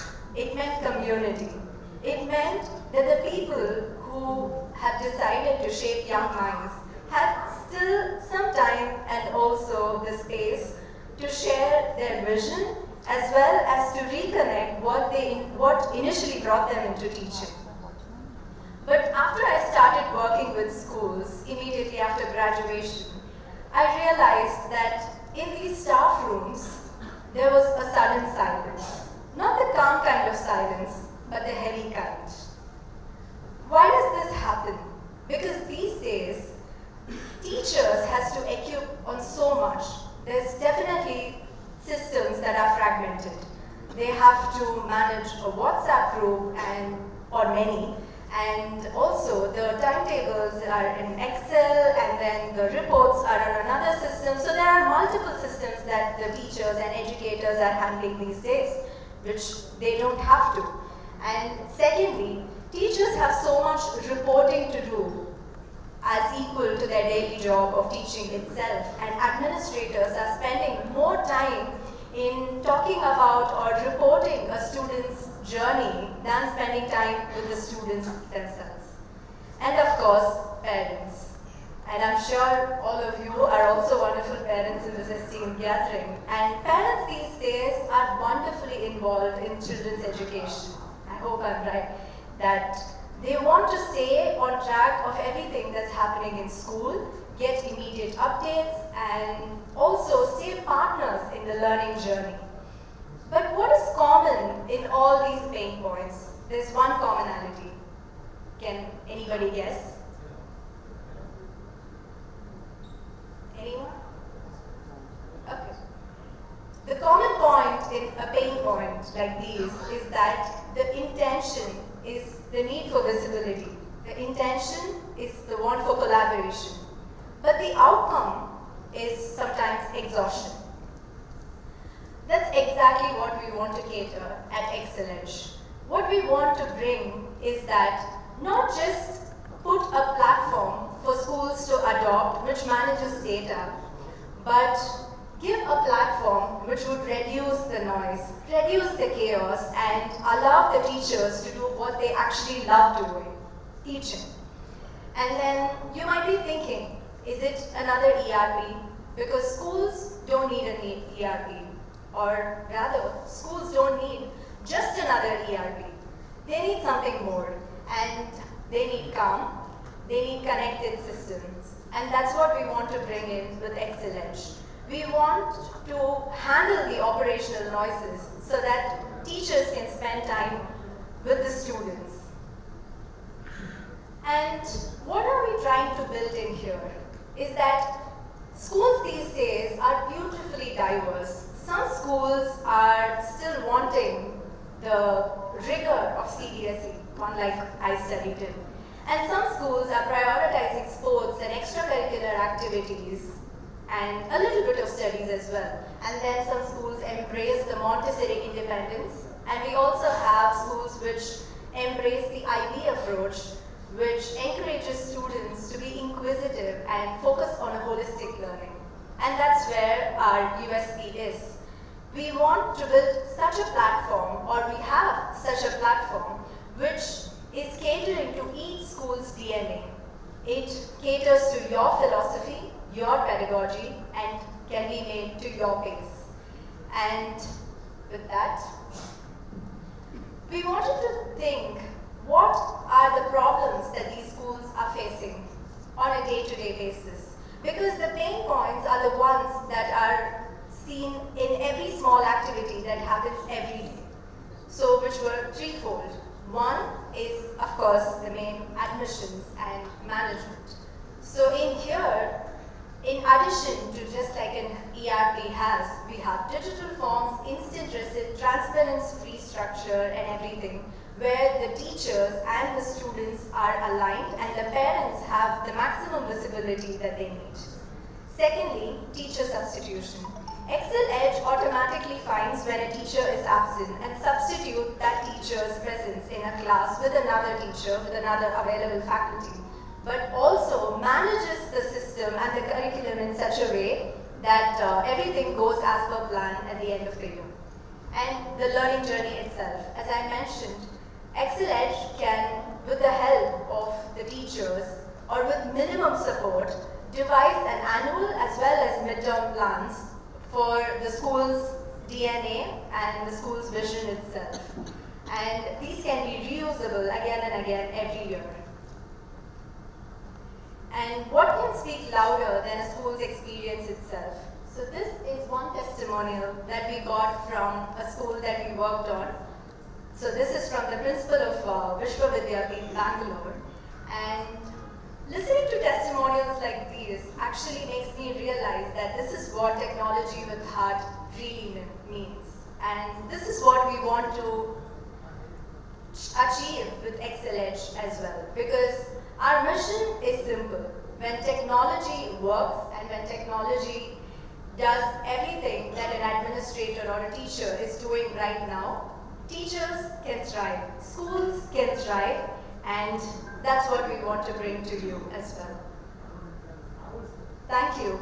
And if any part of this story resonated with you, if you ever wish that your school day began with calm instead of chaos and collaboration instead of confusion, I sincerely invite you to visit our stall and we will talk more. Thank you.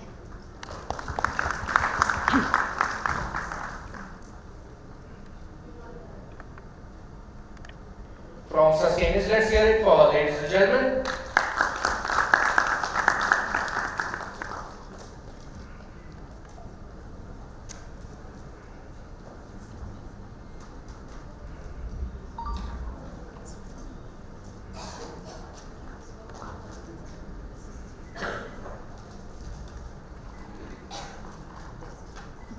Let's have a round of applause for Ms. Gayethri from Sustainers, ladies and gentlemen. Thank you so much, ma'am. All right, I would now like to introduce you all to our next speaker. He's also one of my personal favorites, Dr. Karan Girish, founder CEO of Live Life Education Private Limited. So Dr. Karan Girish, ladies and gentlemen, is an established psychiatrist and founder CEO of Live Life Education Private Limited. With an illustrious career in neuroscience and psychiatry, Dr. Ganesh is internationally acclaimed for his pioneering work on behavioral disorders in children. He founded Live Life Education to provide a healthy, happy and successful future for the youth of India, thus contributing to national development. Having started with just one child in his clinic, Dr. Ganesh has helped transform the lives of 57,000 youths nationwide.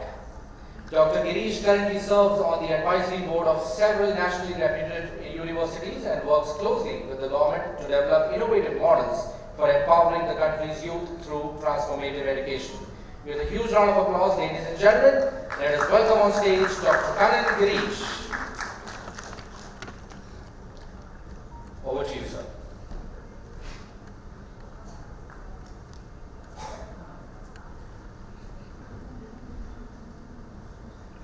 Good afternoon, everyone. Good afternoon. I think lunch is not served, I think. Good afternoon, everyone. So let me start off with a small question. How many of you remember the Ramayana and Mahabharata that used to come on TV? By show of hands, how many of you remember that? Come on. Okay, what time was it? What time? Brilliant. How many of you remember the Sunday evening movie? Okay, many of you remember that. Good. What time was it? 5 o'clock. How many of you remember the extraordinary Doordarshan symbol? See the faces of all of you. And how many of you lived in this beautiful era where you will be watching TV and suddenly white lines will start coming and somebody will go and shake the alien and we all used to clap our hands? Yes or no? I think those were great nostalgic times which this generation will never get to know. So let's give a round of applause to those nostalgic times. Come on, everybody, great nostalgic times. Today, you'll be surprised. There are 2 crore channels on a cell phone in one app called YouTube for children. 2 crore. And every year that's actually coming on changing. I'm Dr. Karan Girish. I'm a psychiatrist, psychotherapist and counselor, and I'm the founder of this organization called Live Life Education. What is Live Life Education? I started way back in 2008 when I finished my psychiatry and came as a young psychiatrist wanting to do something. Parents will bring their children to me. First, mother, father will start. Sir, my son is like this, sir, my daughter is like that, sir, they're doing like this, sir, they're doing like that, sir, this is not right, sir, that's not right, sir, this is not right, big complaint. Parent will go out and children will start. Sir, mother not good, sir, father not good, sir, teacher not good, sir, nobody good, sir, only I am good, sir. Then I give all sorts of counseling. The child will be shaking the head like this. Ah. All of you shake your head. Ah. All of you shake. Ah. And the child will be going on listening, and I think that okay, fine, I'm going to practice everything and come back. He'll come back next week. He'll be sitting silently. I'll ask the child, did you practice everything I told you? Sir, one day live with my parents, sir. You will give me national awards for living with them. The second child will come. Sir, very simple, sir. You attend the maths class in my school and see, sir, for your depression, you will come to me only for counseling. And that's where I found there's a huge gap between our generation and our children's generation. Do you all agree with me on that? Yes or no? And one child that came into my life, changed my life. The child was brought with hyperactivity. The main complaint was, whichever marriage he goes, he will pull everybody's dhoti down. So I wrote the medicine, I told the child to come back next week. Child didn't come back. 6 months later, I meet the mother in the OPD. I asked her, where is your son? And she told me the day she saw me, the next day the principal called and gave a TC. Father came with a fit of rape, took his belt and hit the child. The child smilingly looked at his dad and said, Dad, everybody hates me in the world, only you didn't hate me. And you also hate me, no Dad. And the dad hugged him. He said, it's okay, Dad, can I go play? The dad said, go play. Ran up to the 4th floor, got on top of the terrace parapet wall, and the child jumped.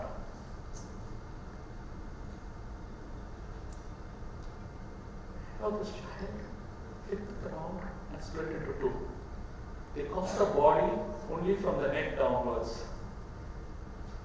This death really shook me from within. That child should have lived. That child should have had a chance to know why he was born in the world. And that day, I as a psychiatrist made a decision in my life. No child should ever commit suicide in this world. And it was with that interest I started this organization called Live Life Education.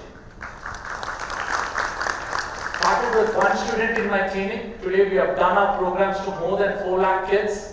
And in 2017, I was honored with the Award of Excellence from the Honorable President of India for my work in the area of adolescent depression. It's a small part of my journey today. Do you all agree? Today, children have a lot of burden today, yes or no? From the academics on one side to the AI job changing on the other side, I call this generation the sandwich generation. They are right in the middle. If you look at it, technology could have done a lot of good, but has created a generation that is completely addicted to algorithm.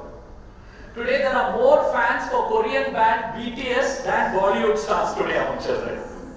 And that's decided by a person who sits in San Francisco and who does the algorithm for actually YouTube.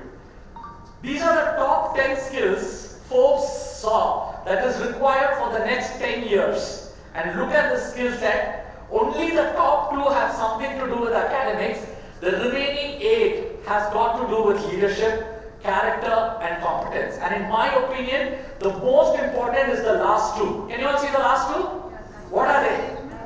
Time management and curiosity and learning. How a child manages the time and how curious he is to learn, unlearn and relearn. I think these are the 2 skills that's going to define how they actually do up in life.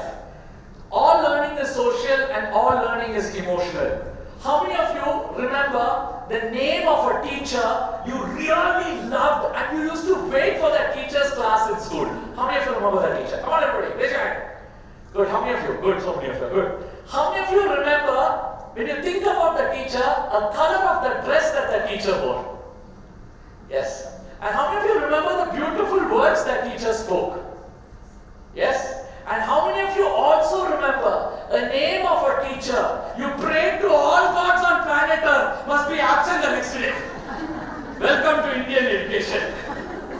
The way you studied a subject has got a lot to do with the type of teacher who encouraged us, yes or no? And if you look at it, you will be so amazed. that essence of a great teacher, if you think about all those teachers in your life, was someone who spoke and taught to you something important in life and made you feel your worth and potential. Yes or no? When you think about them, you get nostalgic. And that's where I wanted to see how I can create a culture that changes and helps children thrive. Did you all brush your teeth today morning? Some of them have a doubt over here. Did you all brush or not? Yes. Did Anil sir check whether you brushed? Now you are thinking Anil sir has no other work. He did. Why? Because it is a habitual pattern. And I was wondering, how can we create habitual change inside of children? And this school fascinated me. This is the principal and the teachers of the school welcoming me to that school. Every child was glowing with leadership, was glowing with principles, and was glowing with values. And she was the principal who transformed the school.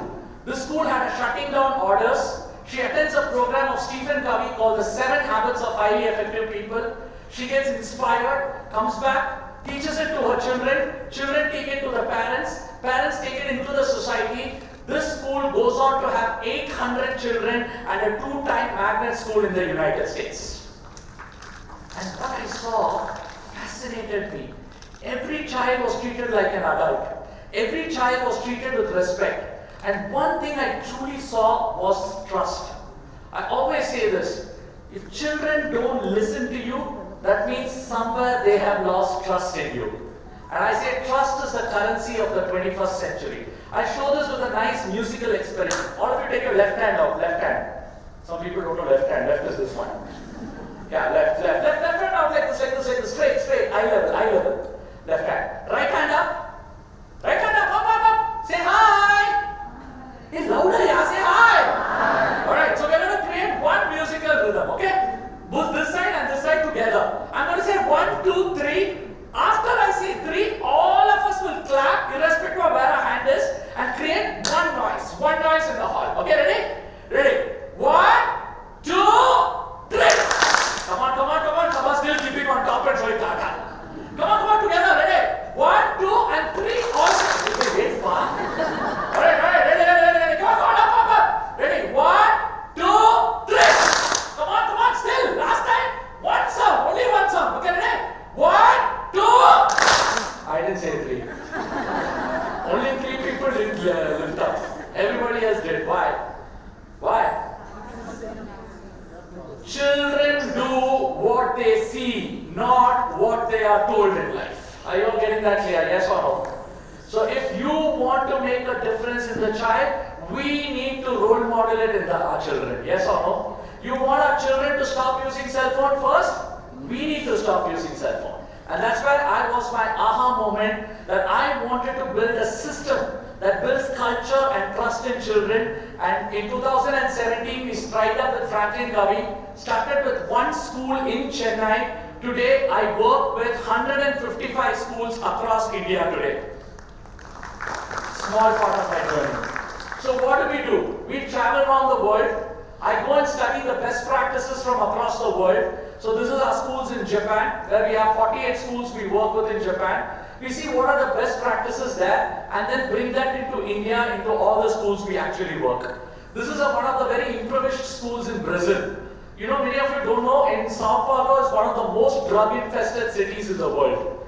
This school has been doing our program for the last 12 years and there is not a single case of drug abuse in that school at all for the last 12 years. And that's where I say, when children have a clear purpose and end in mind, that's where they stop falling for small pleasures in life. And that's where we started off with by doing our 7 habits and how we build it as a culture. So now let me ask you, how many of you know the 7 habits in the hall? How many of you have heard of it? Raise your hand. Okay, hardly 10%. How many of you don't know about it? And how many of you will not raise your hand irrespective of whatever question I ask? That is India, man. Alright, so let's learn this with a lot of fun activity. So let's ask all of you, please stand up. Come on. Sitting is the next cancer. So let's all stand up. Yes. So all of you are going to follow me in actions. Can you all follow me in actions? Yes? Alright.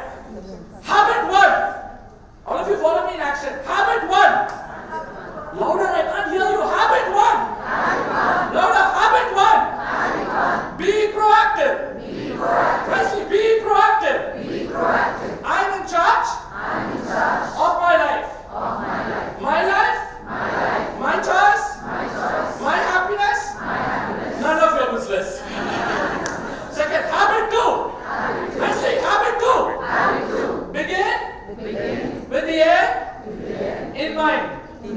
Know the end and act accordingly. Habit 3. Put first things first. Come on, put first things first. Focus on your highest priority. Habit 4. Think. Win-win. Shake the hip. Ready? Think. Win-win. Say, I win. You win. Together, we win. Now look at someone next to you and say, I win. You win. Together, we win. And give a high five and say, let's win together. Brilliant. Next, habit 5. Now the habit 5. Seek first to understand and then be understood. Louder. Listen first, then speak. Now repeat. In India, we speak first, we speak second, we keep on speaking till the person runs away. Next, habit 6. Synergize. I should do synergize. Together, we can do more. A habit 7. Sharpen the saw. Let's go. Sharpen the saw. Balance. Body. Mind. Heart. And spirit. Thank you. Let's go. Please take your seat. So, do you all agree that today they say in statistics this is one of the loneliest generations in the planet? Do you all know that? Yes or no? Today, a child comes and tells me, I have 1,000 friends on Instagram but not a single friend to share my problem with. It's a very lonely generation. Children are feeling very disconnected. In Chennai, when I started as a psychiatrist, the number of divorce 1,500. Today there are 67,000 pending cases in Chennai. 67,000. It's a 25x growth of the number of cases that are filed. Why? Most of the people find it very disconnected. And that's where we use these habits and principles to build that culture. Do you all agree anger outburst is a big problem today? Yes or no? Suppressed anger, in my opinion, is one of the biggest, one that spoils relationship with parents. And we solve that with a beautiful concept called stimulus and response, and where can we actually focus on. The second one, I always say this, end in mind. Do you all agree children are very confused today? Yes or no? Which direction to go? What should I do? And if you look at this, this is something very deep. A boy who got gold medal in 12th standard, he passed out with a school topper. MBBS gold medalist, MS General Surgery gold medal. Never got any girl to marry because no girl wanted to marry a studious boy. He called and spoke to his mother saying that, Mama, I'm coming home for lunch. He stopped the car in the middle of the Mumbai bridge and just jumped. What is this all this education that we taught him in school for? If it cannot give him a meaningful life, it cannot help him handle problems. I always tell you, marks are important, but marks are not education. Do you all agree with that? Yes or no? I'll show you that inside of this classroom right now, considering if you're all students. How many of you remember your 7th standard English mark? How many of you remember your 8th standard maths mark? How many of you remember your 12th standard total mark? Saw the difference right now?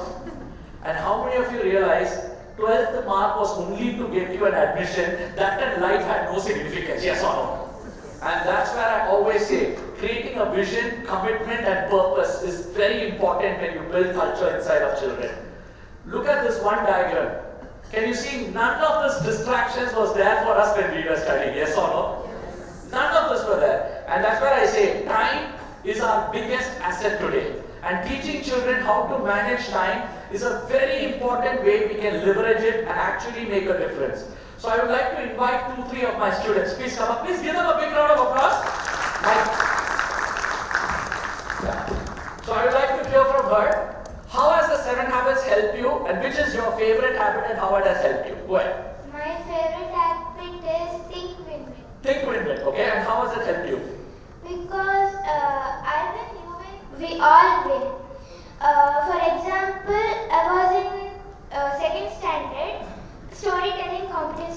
competition was there. I was participating, but my friend was not participating. I told her, do you know any story you can tell? She told. She won second place. She won second place. And you're happy about it? Yeah. Wow. Good. Very good. Wonderful. Thank you. Yes, which is your favorite habit and how have you been using it? I'm 17-year-old and being a teenager in this competitive world is really tough. Before Leader in Me, I was totally drained because a teenager has to manage the career options, the exams, parental relationship, friendship. Sharpen the saw is one of my favorite habits because it says focus on yourself and automatically your relationship gets completed. It says that mind your own body, mind and soul. Make sure that you take care of them. Lead in Me, this habit has taught me that taking care of yourself doesn't mean you're selfish. And that's the greatest thing that I've ever agree with that principles? Yes or no? We need to take care of ourselves. Yes or no? And you have noticed one statistics in India? The number of heart attacks in the age of 40 to 50 has capitulated 10x times today. Number of sudden deaths. And you know one of the good news? Ask me what is the good news. 95% of them are men. Yes, next. Happy afternoon to everyone present here. My favorite habit is the second habit, which is the begin with end in mind, because it mainly tells to set goals and how to track them. I like tracking goals. Last year, when I joined this school, the LIM program was introduced. They teach me how to set goals and how to track them. I was thinking there was an activity to set goals and track them. I was thinking what to fill up. Then I got to know that next year means this year I was taking my fruit junior exam. I just thought, let me follow this. I followed it and the outcome was outstanding. A great thank you to Sir Kanan Girish, and I scored 97% in my fruit junior exam, passing it. Thank you. Thank you. Let's give them all three a big round of applause. It's the first time they're standing on stage and they've been randomly picked. Yeah, thank you. Yes. So, do you all agree today setting goals is a very important skill, yes or no? I always say this, if you can teach one skill to a child, the ability to set a goal and track it and achieve it is one of the most powerful skills you can take. Before I conclude, I want to show you this one story. This girl tried to commit suicide. She went and told to her friends, and immediately all her friends mocked at her, and she took a blade and started cutting herself. She had 312 cut injuries in her body. And you'll be surprised. Do you know what's her mark in 11th standard? 96.8. She's a school topper. You know, many of us has this thing. If someone studies very well, that means there is no problem with them. No. Mental health does not actually distinguish between that. Every child is unique. Every child has unique and different problems. Yes or no? And I always say that. Learning to synergize. You all agree today bullying and loneliness is a very big issue today in class. Yes or no? And that's something very beautifully children solve by using the habit synergize. How they come together and how they make it happen together. The last very important habit is sharpen the saw. Do you all agree that today eating habits have changed a lot among children? Swiggy has changed it a lot. And have you all noticed this in Bangalore? Today there are more infertility clinics than normal clinics available today. And that's why, it's because of the amount of cortisol that is being secreted in the woman's body, because of which the ova has gone down. Previously, a 23-year-old will have around 40 to 50 good ova in her ovaries. Now, do you know how much they are having?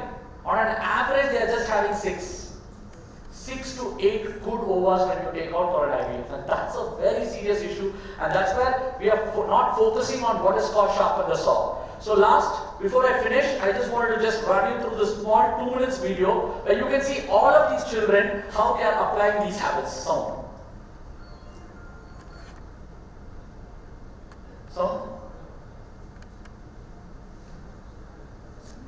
in a school today, yes or no? I can tell you, I can walk into any of your schools. I've traveled around the world. I work with more than 700 schools. I can walk into the school and I can exactly tell you which are the areas that you need to work on to actually build a culture. That's why in our programs we work predominantly with the teachers. And I want you to take this message as leaders. no transformation in your school will be possible if your teachers don't transform. Yes or no? You can have the best of best speakers come and address your child, but when the child goes back to the class, if the teacher is not connected with the child, you have lost the child right over there. And that's why we work predominantly with the teachers. We set a system where the teachers take it to the students. Then every child learns how they learn maths, physics, chemistry. They learn about their life and leadership as a culture inside of the school.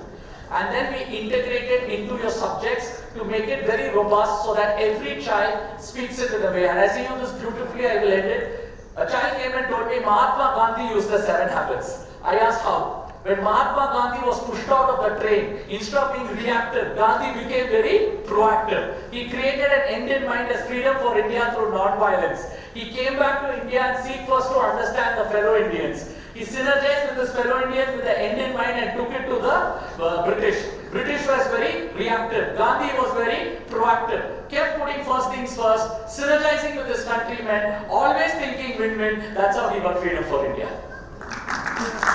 And it was told by a second standard child. And that's what I always say, children are clean slates. If we give the right language, they make the right decision and the right choices. So that's how we work with the parents, teachers and the students in building a leadership culture. And I'll end it with one story of a child, second standard boy, wanted an elocution competition. He goes on stage and he runs to the toilet. He told his principal, I cannot speak because it's too much of tension. I cannot speak. The principal dragged him, put him on the stage and said, I believe in you. I know you will be able to do it. The class teacher stood and said, you are my hero. You will be able to do it. And the boy completed his speech. The speech didn't win a prize, but the belief the principal and teacher had changed him. That boy is none other than me. If I'm standing here in front of you, it's because of the belief of one Father Anthony and one class teacher called Sylvia Walters. And I want to tell all of you sitting here, there are a lot of children, as Kanan Girish is sitting in your class, they just want one person to believe in them. And I feel if we as teachers and leaders can believe in our staff, can we believe in our children, I think we will create a wonderful generation. Thank you all and God bless you. Founder CEO of Live Life Education Private Limited. Alright, ladies and gentlemen, with that we will now move on to our next speaker for the day, for which I would like to invite Senior Development Manager, India and Nepal for International Baccalaureate. They are also our associate sponsors. Mr. Mahesh Balakrishnan, Senior Manager South Asia for the International Baccalaureate since 2018, has over 20 years of global business experience and works with schools, governments, universities, regulators for the IB in South Asia. He was instrumental in facilitating IB's collaboration with the BSc, equivalence for IB's Revolutionary Careers Program in India. Collaboration with Government of Andhra Pradesh, Mr. Balakrishnan has played a pivotal role in spurring the growth of IB across non-metros in India and Nepal. With a huge round of applause, ladies and gentlemen, that's Mr. Mahesh for you. Over to you, sir. Good afternoon, everyone. So Kannan's presentation is a tough act to follow, right? But then, out of the 7 habits, I think one of the very important traits also is time management, okay? I'm very happy what he spoke about, and I think it's very critical that schools have that culture which he talked about. And the students, when they came and spoke about here on stage, was also very refreshing because it resonated very closely with me when I talk about IB. And we have something called the IB learner profile attributes. They align and resonate very well. How many of you have read the NEP, the New Education Policy 2020? How many of you have started implementing the new education policy in your school? Good. And I'm sure you're all following the NCFSE as well. Are you following? So one of the things, if you realize with the NCFSE, is it talks about inquiry-led learning, talks about teacher professional development, isn't it? And competency-based IB-based assessments. All these are the hallmarks of an IB education, and today my interest here is to talk to you all to see if you are keen to adopt the IB, especially the primary years program. How can you use it as a framework, using the IB pedagogy in your schools on top of your state curriculum or your national curriculum, or if you want to have IB as an international curriculum. All three modes are possible. I'll just touch on that, right? I was talking to you about IB learner profile attributes a while ago. So we want our learners to have these traits. One is an inquirer, because IB is built around inquiry-based learning. We want them to be curious. We want them to follow and acquire knowledge. Not just knowledge. Knowledge all modes deliver, but more wisdom. Okay. We are also talking about thinkers. Okay. And most importantly, which I feel is caring, reflective, as well as being risk takers. So what is an IB education about? It is focused on learners. It is inquiry-led and develops conceptual understanding. I'll give an example. Usually the question in an exam would be, when was the Battle of Panipat fought, correct? In an IB, the question would most likely be, how can we prevent such wars from happening? Or why did the Battle of Panipat happen? Because we focus on critical thinking.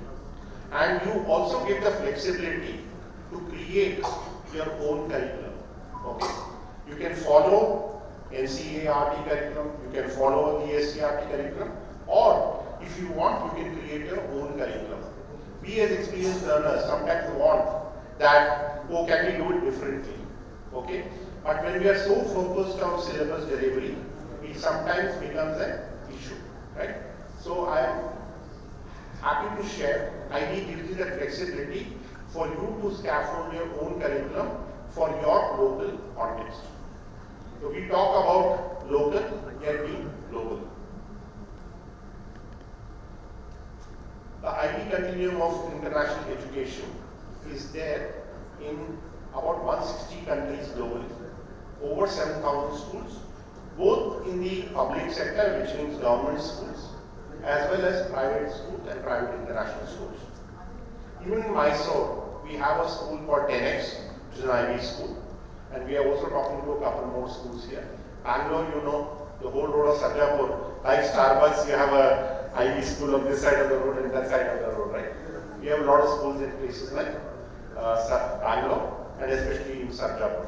But across, our intent is that even small towns can have an IB school, especially with the primary years program.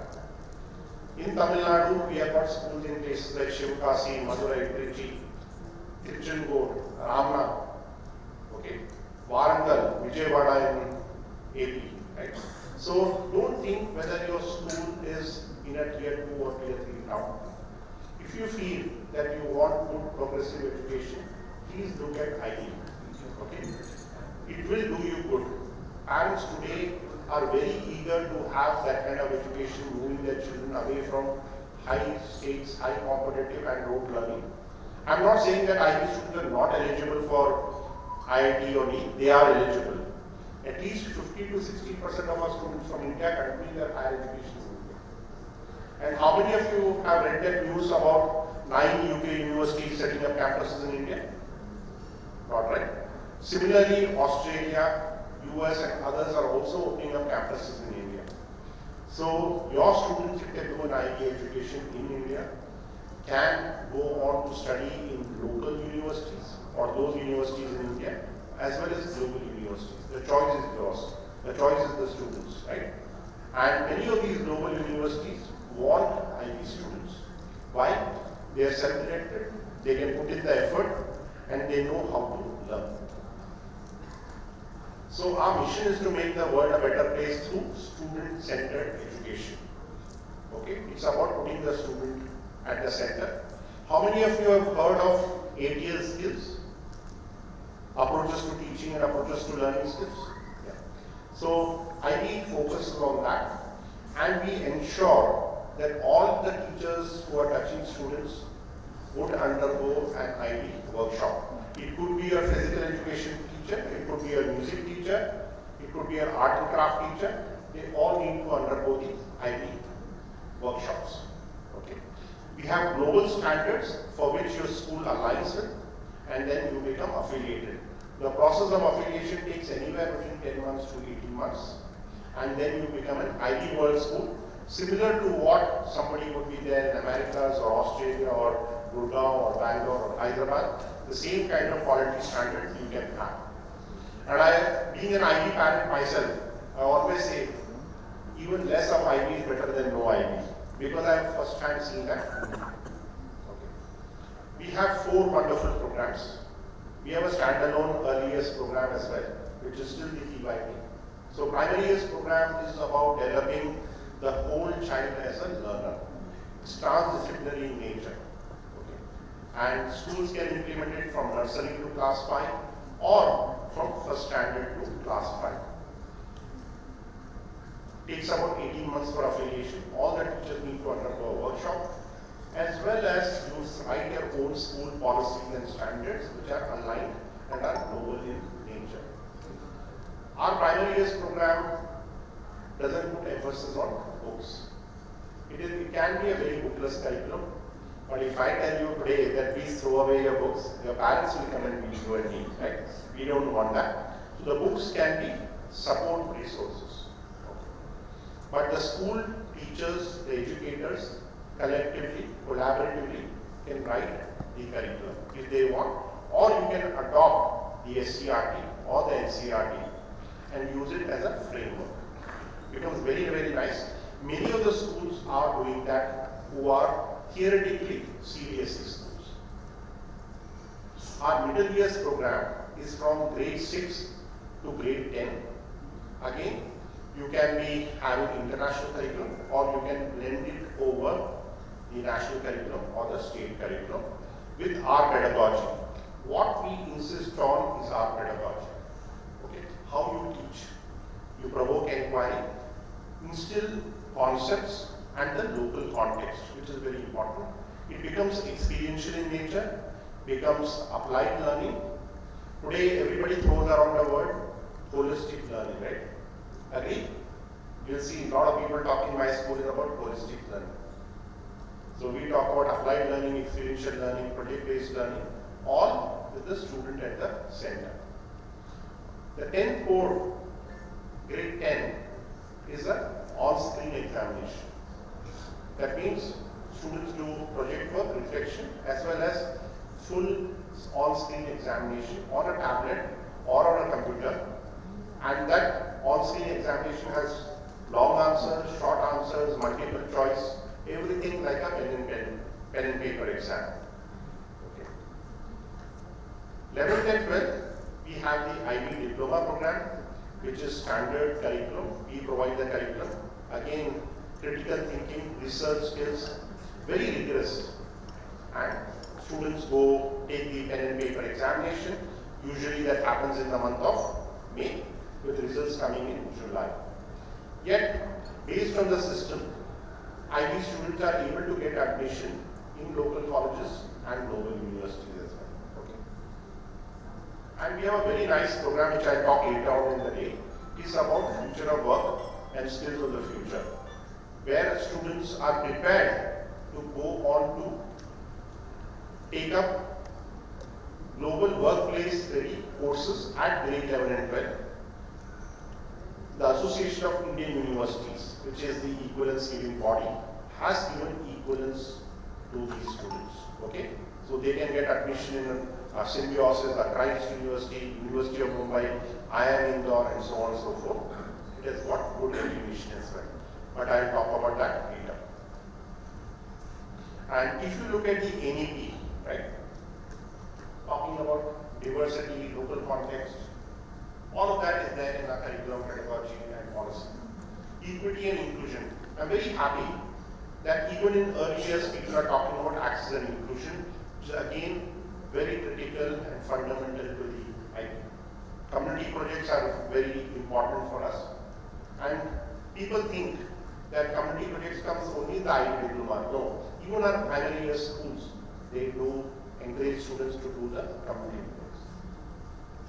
But most important is the critical thinking and creativity, which is where schools foster. And again, I will talk about skill-based curriculum, which is there.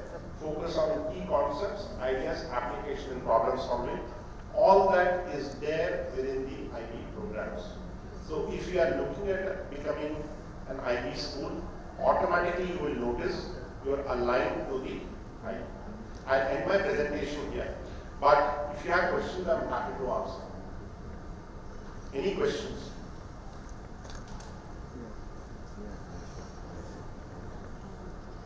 No questions? So good. Thank you. I hope all of you enjoy your day, and congratulations to the award winners. Thank you.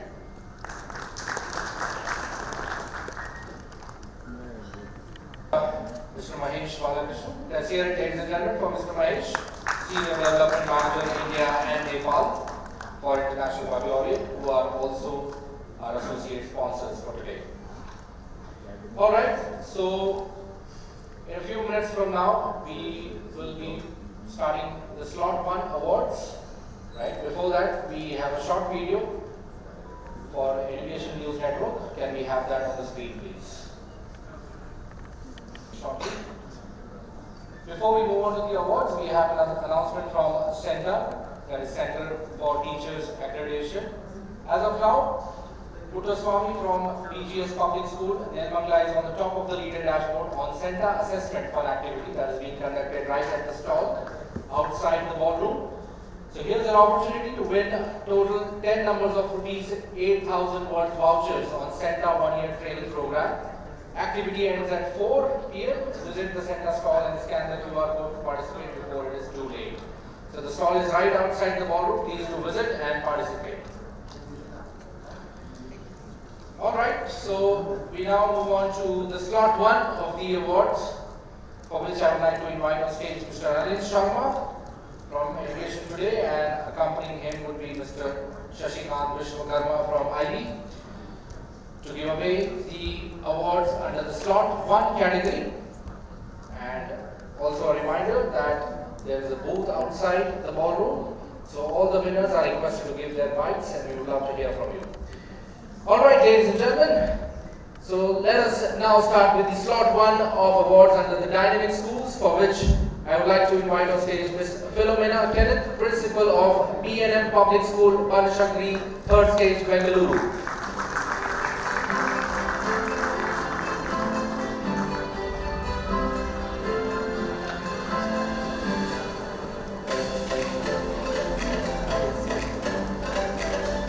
Let's have a round of applause, ladies and gentlemen, for B&M Public School. Joining us on stage, Ms. Philomena Kenneth, Principal. Next up, can I request Ms. Sita Lakshmi Kartha, Principal of Euro School, Bangalore Road. Please raise your hand if you are here with us. Ms. Sita Lakshmi. Okay, I think she's not here with us today. Moving on, next up can we have Ms. G. Kavita, Principal of SJES Central School. Yes, we do have her here with us. SJES Central School, Pedagogy, Bangalore, Karnataka. Let's have a round of applause, ladies and gentlemen, for SJES Central School. Next up, can I invite Mrs. Pinky Singh, Principal of Royal Concord International School, Kalyan Nagar. Please raise your hands now if you are here with us. Mrs. Pinky Singh. Yes, we do have her here with us. Principal of Royal Concord International School, Kalyan Nagar, Bengaluru. Joining us on stage shortly to receive the award under the Dynamic Schools Slot 1 category. Let's have a round of applause for Royal Concord International School, ladies and gentlemen. Next up, can we have Ms. Vijaya Samira G, Principal of the Prodigies International School. Do we have? Yes, we do have the Prodigies International School, Varthur, Bengaluru, Karnataka, bagging an award under the Dynamic Schools category. Let's have a round of applause for the Prodigies International School.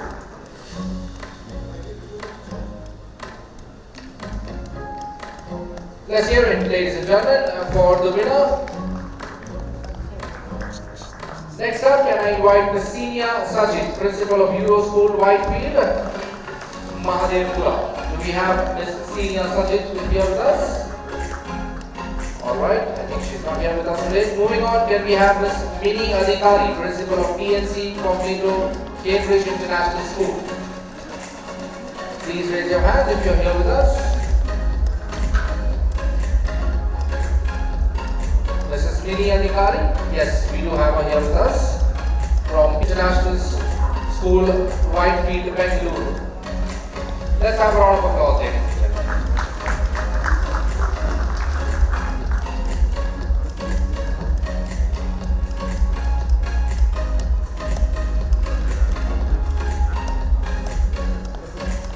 Next up, can I invite Mr. N.R. Hari Kumar, Director of Orange School, Banashankari, third stage. Do we have Mr. N.R. Hari Kumar or any representative? Alright, I see no hands going up. Moving forward, can we have Ms. Shweta Sumat, Principal, and Mr. Sumat Narayan, Vice Chairman of Chandrasekaran School. Sir is joining us on stage. Chandrasekaran School, ladies and gentlemen, Girinagar, second phase, Bengaluru, Karnataka, winning an award this afternoon. Let's hear it for them. Next up, can we have Jaya P. Nair, Head of Department, and Lakshmi C, Head of Department for Achievers Academy, Bangalore, Sandra. Let's hear it for Achievers Academy, Bangalore, ladies and gentlemen, joining us on stage.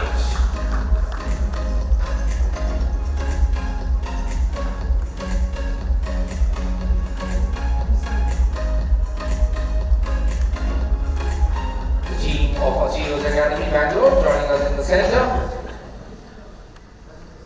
Next up, can I request Shailaja VK, Principal of Seshadripuram High School, to please join us on stage.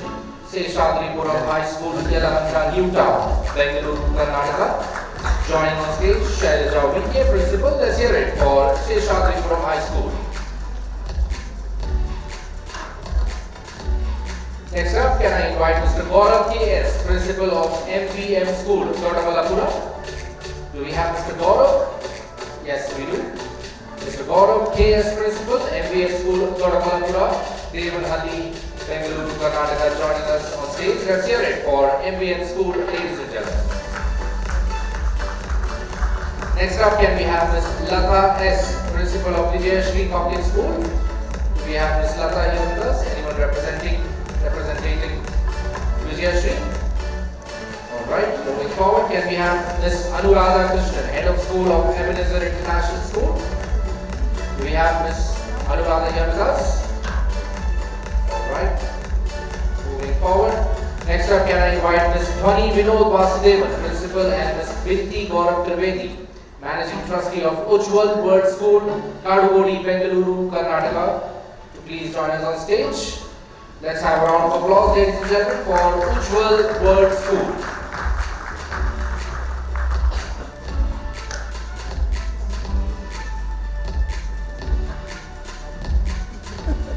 Next up, can I invite Ms. Pratima Patel, Principal of Ryan International Academy, Magri Road. Please raise your hand if you're here with us. Yes, Ms. Pratima Patel, Principal, joining us shortly on stage to receive the award for Ryan International Academy, Magri Road. Let's have a round of applause for Ryan International Academy, Magri Road, ladies and gentlemen.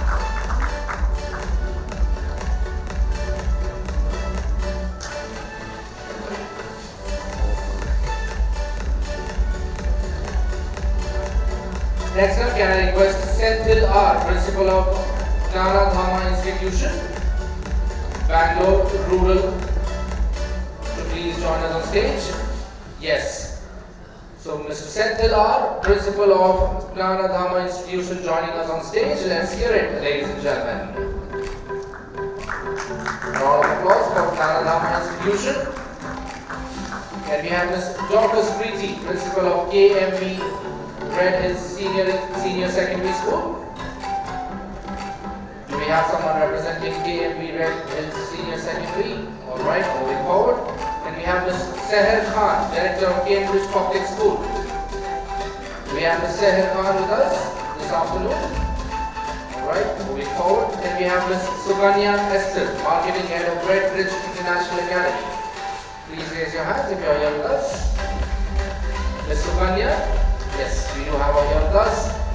Marketing Head for Red Bridge International Academy, Begurkopa Road, Bengaluru, Karnataka. Let's hear it for Red Bridge International Academy.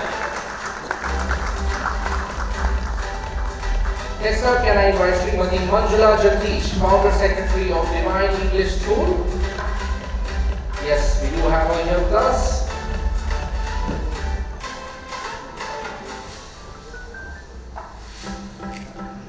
Raju.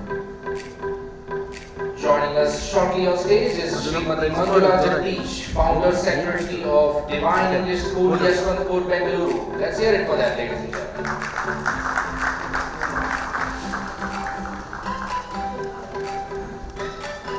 Next up, can I invite Dr. Prashanti Shashikant, Principal, and Dr. Vanita Lokesh, SK, from BMN Public School.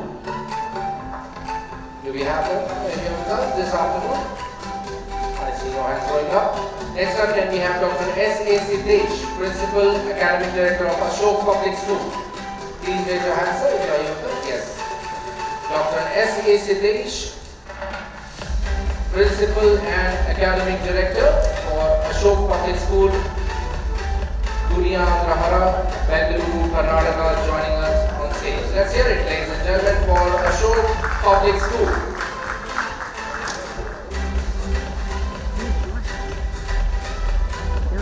Next up, can I invite Ms. Monica Chawla Katiyar, Principal of Golden Bee Global School. We have Ms. Monica here with us. Alright, no hands going up. Next up, can I invite Ms. S. Monica Jadhav, Principal of Claris International School. Yes, I see a hand going up there. Ms. Monica Jadhav, Principal of Claris International School, Bengaluru Rural, Karnataka, joining us on stage. Let's have a round of applause for Claris International School, ladies and gentlemen.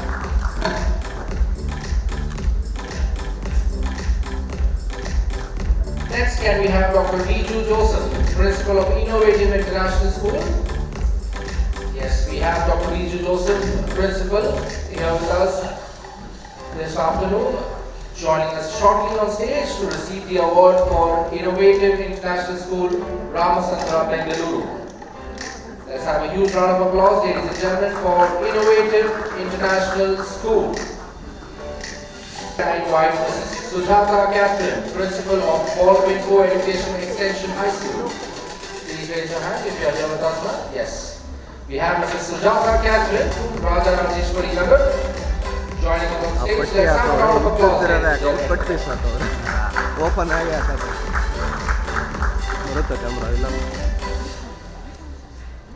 Next up, can I invite Ms. Veena Gautam Chand, Director, Jain Public School.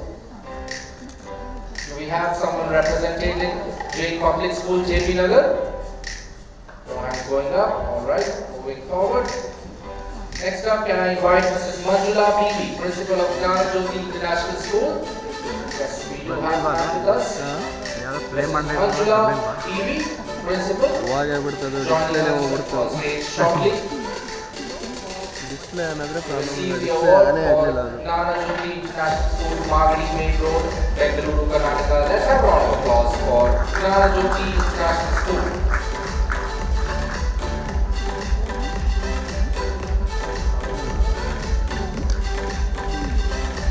We also have so joining us on stage. Next up, can we have Ms. Sarah Hutt, Principal of the Princeton School, Kalyan Nagar. Joining us shortly on stage, Ms. Sarada, Principal of the Princeton School, Kalyan, Bengaluru, Karnataka. Let's hear it for them, ladies and gentlemen.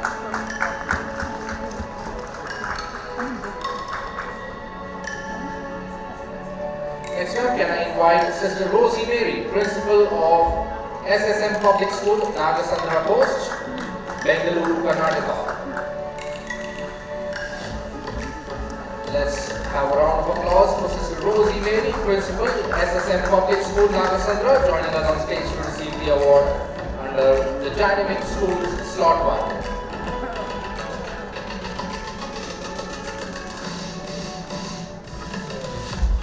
Next up, can I invite Mr. Rajan P, Principal of Mihan Public School, Devi.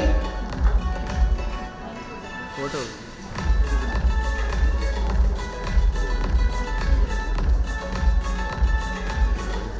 Joining us from Mihan Public School, Devi. ಇಲ್ಲಿ ನಿಂತ್ರೆ ಕಾಣುತ್ತಾ?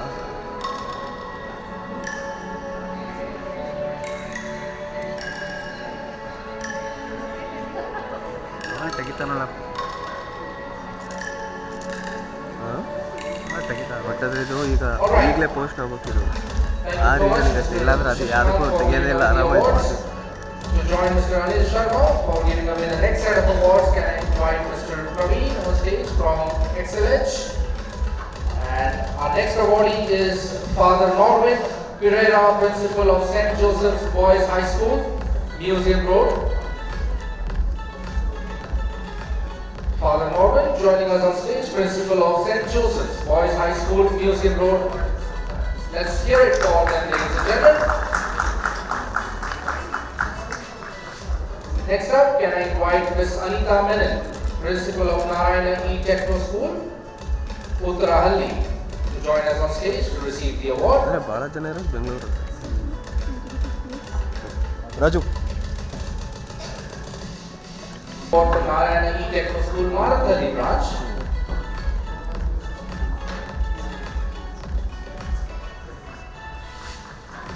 Next up, can I invite Ms. Asha Mika, Principal of St. Paul's English School, JP Nagar, to join us on stage to receive the award for St. Paul's English School, ladies and gentlemen.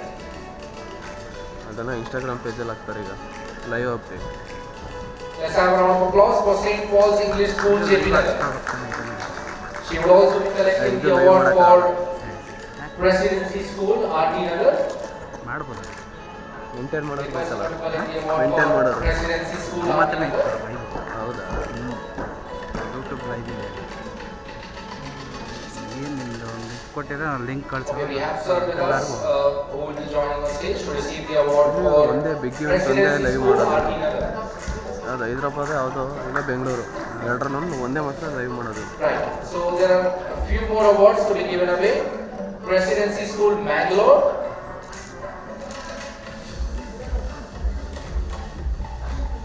Can we have the award for Presidency School, Bangalore?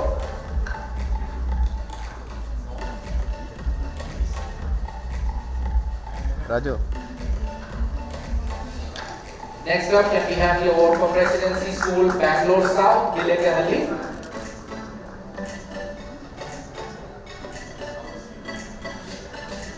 Presidency School, Bangalore South, Gilekahalli. Ma'am will join us to collect the award.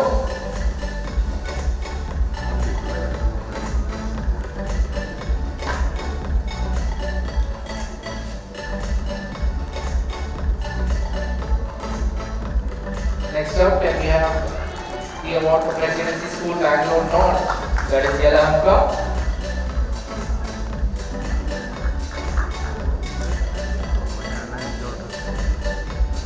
Next up, can we have the award for Presidency School, Nandini Layout.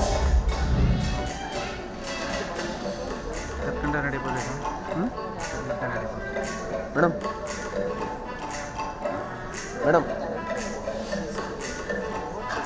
And the list does not end. Next up, can we have the award for Presidency School, Kasturi Nagar. ಈಗ change ಆರು ಹೆಚ್ಚು ಕಮ್ಮಿ ಆಗುತ್ತೆ, 6-7. Presidency School, Kasturi Nagar. Let's hear it for Presidency School, ladies and gentlemen, bagging a few set of awards this afternoon. Can I now request Mr. Abhishek Bakshi, Principal of Presidency School, Banashankari.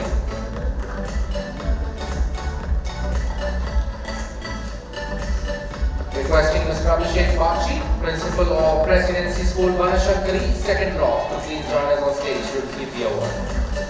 Let's have a round of applause, ladies and gentlemen, for Presidency Group of Schools.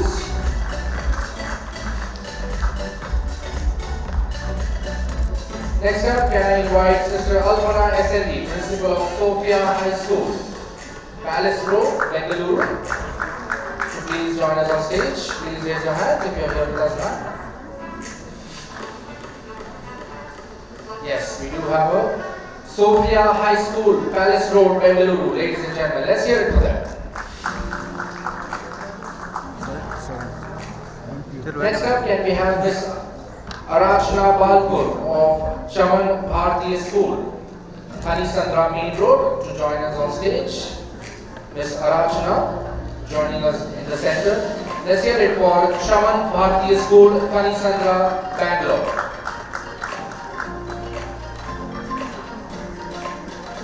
Next up, can we have Dr. Radha, Principal of Bangalore International Academy, Janagar. Yes, we do have a here with us, Dr. Radha Vasireddy, Principal of Bangalore International Academy, Janagar. Okay, she is representing Dr. Radha to receive the award for Bangalore International Academy. Let's hear it for them, ladies and gentlemen. Can we now have Mr. Krishnamurthy B, Principal, and Ms. Lakshmi Prakash, Board Member of New Millennium School. Do we have them here with us? Yes, we do.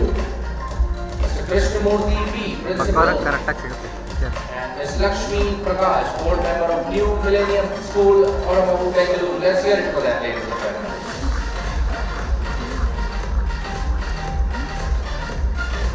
Next up, can I invite Dr. Savita B, Principal of Genius Global School, Marathalli. Please raise your hands if you are here with us now. Yes. Dr. Savita B, Principal, Genius Global School, Marathalli, joining us in the center. Let's have a round of applause for Genius Global School, ladies and gentlemen.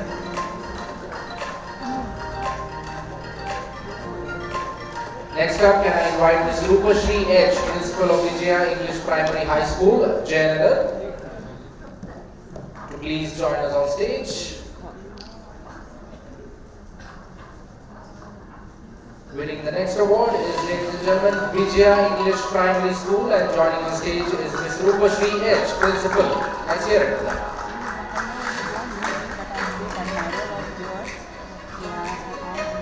Next up, can I invite Dr. Angel Mary, Principal of Baldwin Boys High School, Richmond Town. Do we have Dr. Angel Mary or anyone representing her? Okay, I see no hands going up. Okay, we do have a representative. Baldwin Boys High School, Richmond Town. Let's hear it for them, ladies and gentlemen. Next up, can I invite Mrs. Padmashri M, Principal of Vidya Saudha Public School, Pedia, to please join us on stage to receive the award. Let's have a round of applause for Vidya Saudha Public School, joining on stage Mrs. Padmashri M, Principal.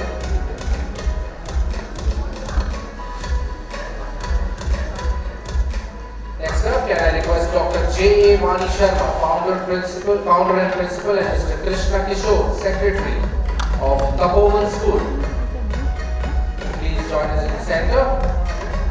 Please raise your hands if you are here with us this afternoon. Yes.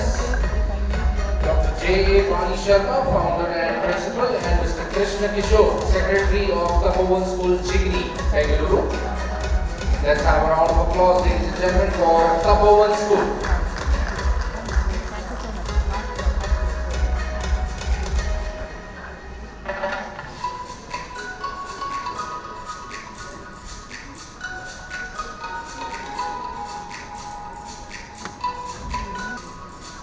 Next up, can I request Ms. Saira Nasreen, Principal and Campus Director of Bangalore International Academy, Whitefield, to please join us on stage to receive the award.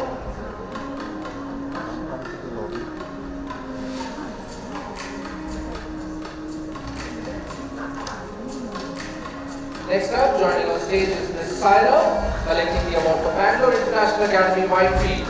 Let's have a round of applause, ladies and gentlemen. Can I now request Ms. Monica Chawla Katia, Principal of Golden Bee Global School,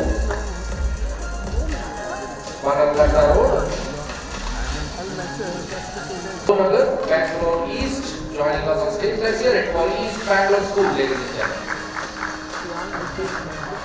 Can I now request Ms. Jyoti Shashidhar, Principal of SJR Public School, please join us on stage. SJR Public School SPR Layout, winning the award this afternoon. Let's have a round of applause for them.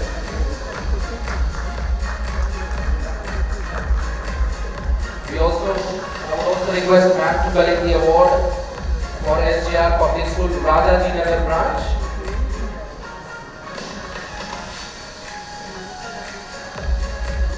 Next up, can I request Ms. Devi from ACTS Secondary School. Please join us on stage. ACTS Secondary School, Electronic City. Let's have a round of applause for ACTS Secondary School, Electronic City, ladies and gentlemen.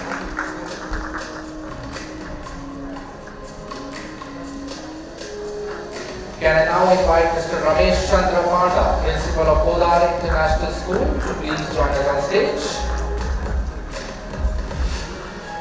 Podar International School, Basavanapura, Bengaluru, receiving the next award this afternoon. Let's have a round of applause for Podar International School, ladies and gentlemen.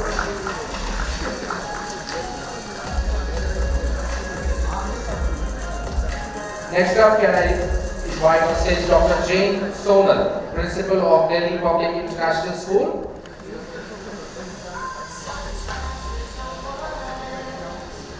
Can we invite Dr. Jane Sonal from Delhi Public International School, Sarada.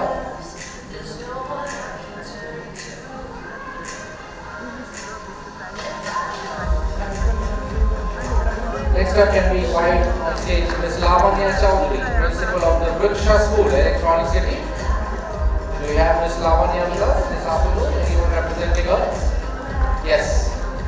We have Ms. Lavanya Chowdhury, Principal of the Vriksha School, Electronic City. Representing Ms. Lavanya on stage to receive the award. Let's hear it for the Vriksha School, Electronic City.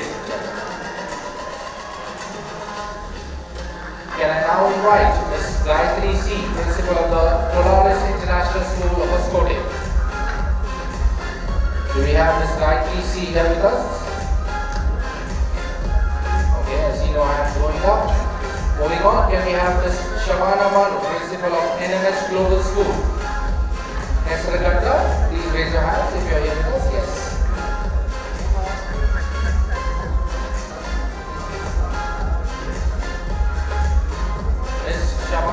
NMH Global School.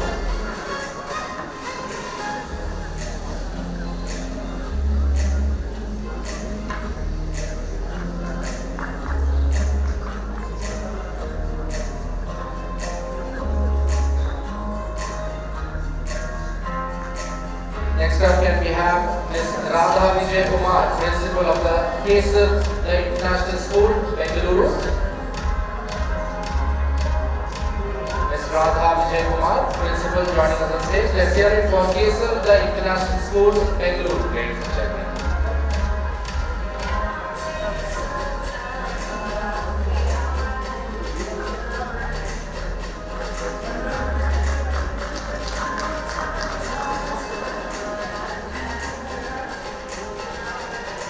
All right. Thank you so much, Mr. Praveen, for giving away the awards. The next set of awards, I would like to invite on stage Edupreneur from Entab, Zonal Head South. Next up, International School, Bangalore. Next up, can we have Ms. Roshni Vijayan, Principal of the Cambridge International School of Sarjapur Road. Please raise your hands if you are here with us, ma'am. Do we have Ms. Roshni Vijayan with us? Ms. Roshni Vijay. No hands going up. Next up, can we have Ms. Lakshmi Kedareshwaran, Headmistress of Ryan International Academy, Kanakpura Road. Do we have someone from Ryan? Yes, we do. Ms. Lakshmi Kedareshwaran, Headmistress, Ryan International Academy.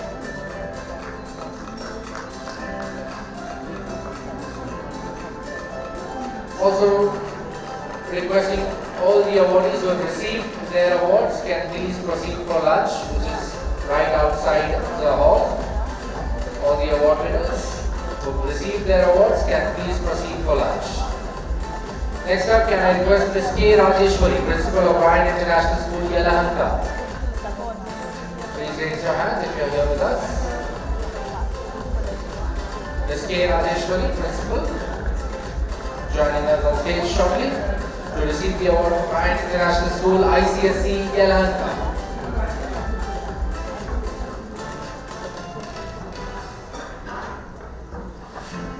Let's hear it for Ryan International School, ICSE, Yelahanka, ladies and gentlemen. On stage, Ms. K. Rajeshwari, Principal. Awardees who have received their awards can break for lunch and join us back for the second panel discussion, which is right after the award ceremony. Next up, can I invite on stage the Principal of New Bishop Modern Public School, Bangalore South. Yes, we have the representatives.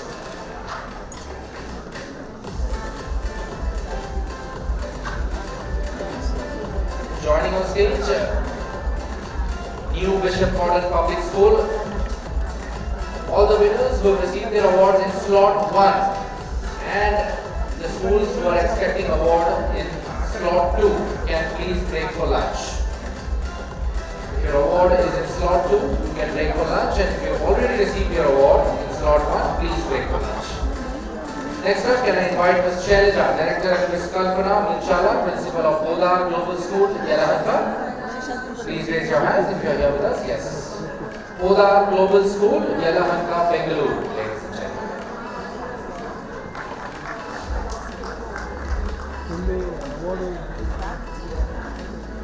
Joining on stage, Ms. Shailaja, Director, and Ms. Kalpana, Principal of Modar Global School, Yelahanka. Let's have a round of applause, ladies and gentlemen.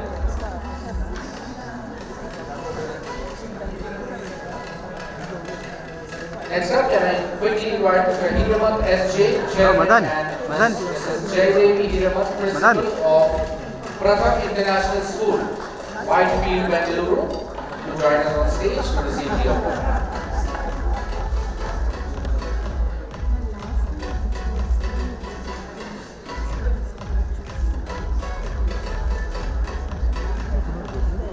Joining on stage, ladies and gentlemen, let's hear it for Pratham International School, Whitefield, Bangalore. Next up, can I invite the Principal of Cambridge English High School, Yelahanka. Do we have the Principal of Cambridge English High School here with us? Anybody representing? No, I see no hands going up. Cambridge not there. Next up, can we have Mr. Chandrasekaran GM, Chairman, and Ms. Ramalakshmi K, Principal of Sri Aham Atma Vidyalaya. Gruha Lakshmi Layout, Bengaluru, Sri Aham Atma Vidyalaya. Let's have a round of applause for them, ladies and gentlemen.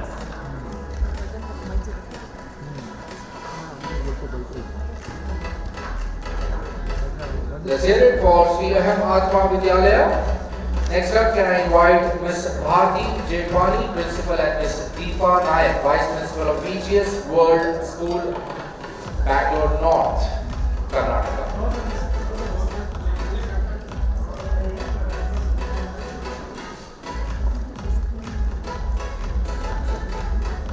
Joining on stage, the team of VGS World School, Nagarur, Bangalore North. Let's have a round of applause, ladies and gentlemen, for VGS World School.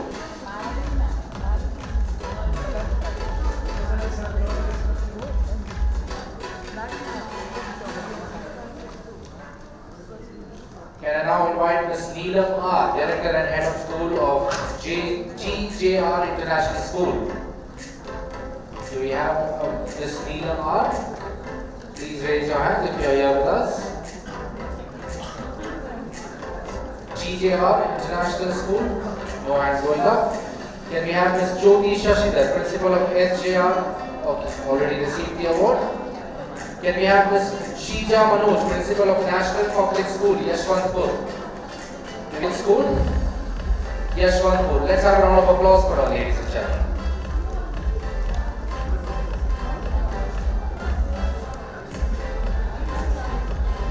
Can I now invite Ms. Sunita, Principal of Christ International School?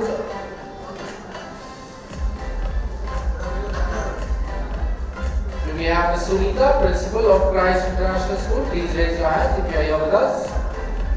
Christ International School, no hands going up. Next up, can we have Mrs. Seema Pradeep Varghese, Principal of Aradhana Academy, Mykolaya? Do we have Mrs. Seema Pradeep? Yes. Mrs. Seema Pradeep Varghese, Principal of Aradhana Academy, Mykolaya, Bengaluru. Let's have a round of applause for her, ladies and gentlemen.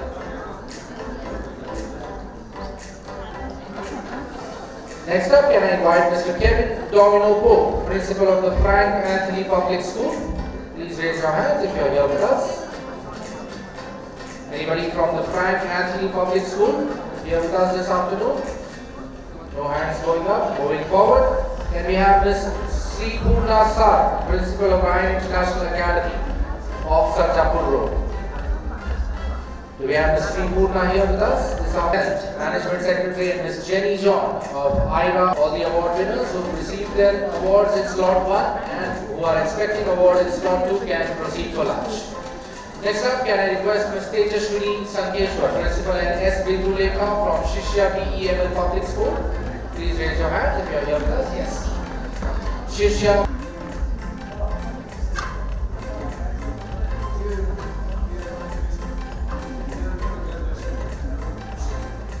Next up, can I invite Ms. Angelina Wilson, Principal of St. John's High School, Pulkeshinagar? Do we have Ms. Angelina Wilson with us? Please raise your hands if you are here with us. Anyone representing St. John's? No hands going up. Next up, can we have Ms. Redika, Principal of Sri DPH High School? Please raise your hands if you are here with us. Yes, Ms. Redika, Principal of Sri DPH High School, Victoria Road.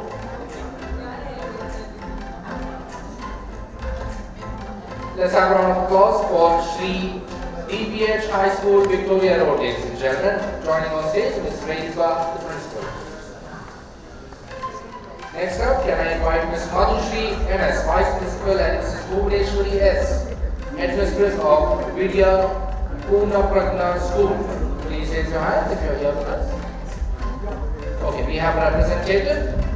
Let's hear it for Vidya Purna Pragna School, Nagasandra, Bengaluru North. Next up, can I invite Mr. Bashir Ahmed, Chairman, and Ms. Nazia Kausar, Secretary of NA Public School, Kushal Nagar, Bengaluru, to please join us on stage to receive the award.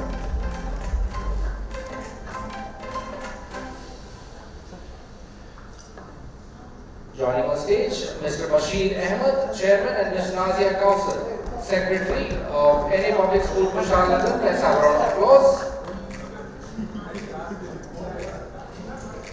Next up, can I invite Ms. Florence Subhashini R, Principal, and Ms. Mahalakshmi P, Management Team from Caldwell Academy English High School, Hoskote.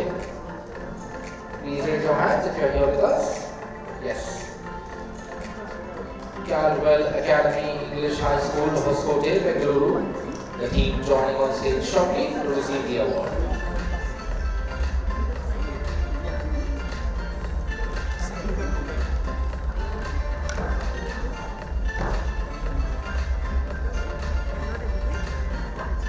Let's hear it for Caldwell Academy English High School, ladies and gentlemen. Next up, can I invite Mr. Vivekanand, Director, and Ms. Soumya V.S., Principal of the Vriksha School, Mahadevapura.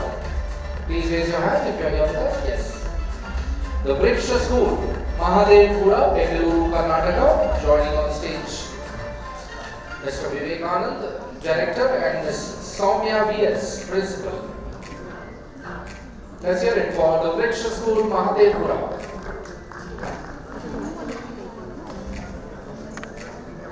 Next up, can I invite on stage Miss E.A. Shiny, Principal of the Madonna School, Mahadevpura. Please raise your hand if you're here with us.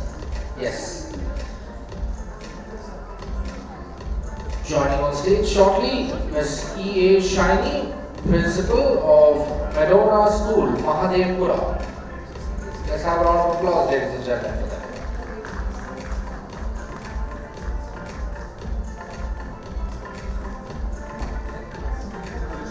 Next up, can I request Mrs. Lata M, Principal of VR International School and VRPU College. Please raise your hands if you're here with us. Yes. Mrs. Lata M, Principal of VR International School and VRPU College, Ramahalli Post, joining on stage shortly to receive the award.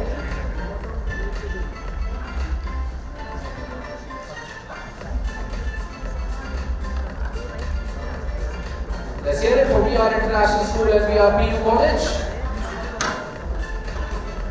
Next up, can I invite Ms. Vidya Guru Prasad, Principal of Ryan International School, Pundanahalli. Please raise your hands if you're here with us now. Yes. Ms. Vidya Guru Prasad, Principal, Ryan International School, Pundanahalli, Bengaluru, joining us on stage shortly.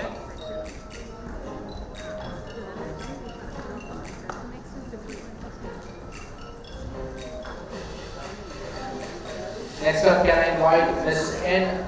Shakila, Principal of PRS Global School, Vidraguppe. Yes, we do have ma'am with us this afternoon. Ms. N. Shakila, Principal of PRS Global School, Vidraguppe, joining us on stage shortly to receive her award.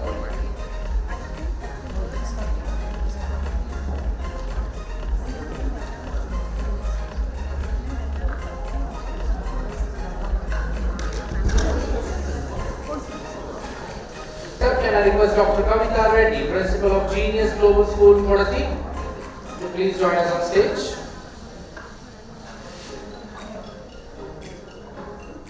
Joining on stage shortly, Dr. Kavita Reddy, Principal of Genius Global School, Kodati, Bengaluru.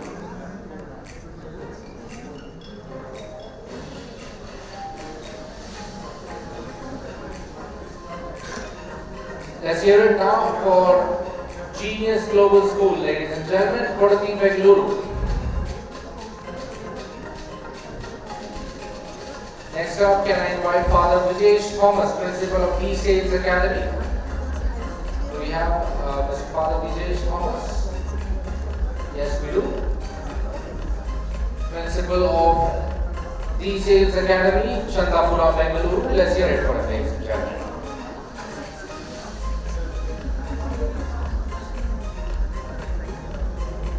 Next up, can I invite Ms. Amutha M. Edward, Principal of Narayana E-Techno School, Marathalli. I think we've already given away the award. Can we have Dr. Sangeeta Govind Balal, Principal of BRS Global School, Kasavanahalli. Sangeeta Govind. Next up, can I invite Ms. Seher Riaz, Principal, and Ms. Shal Admin of Icon International School, Kavalbaya Sandra.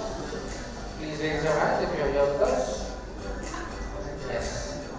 Icon International School, Bengaluru, joining on stage, Ms. Seher and Ms. Shal.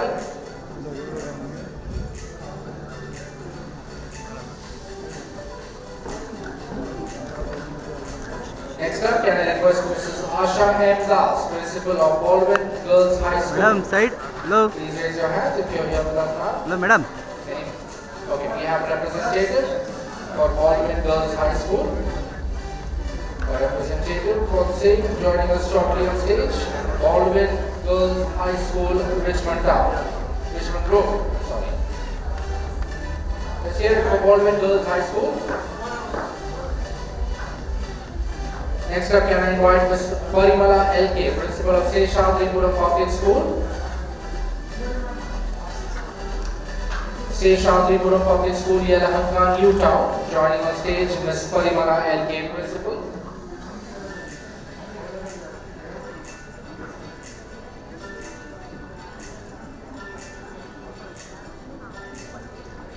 Alright, inviting on stage Ms. Parimala LK, Principal of Seshadripuram Public School, Yelahanka, New Town. Let's hear it for them, ladies and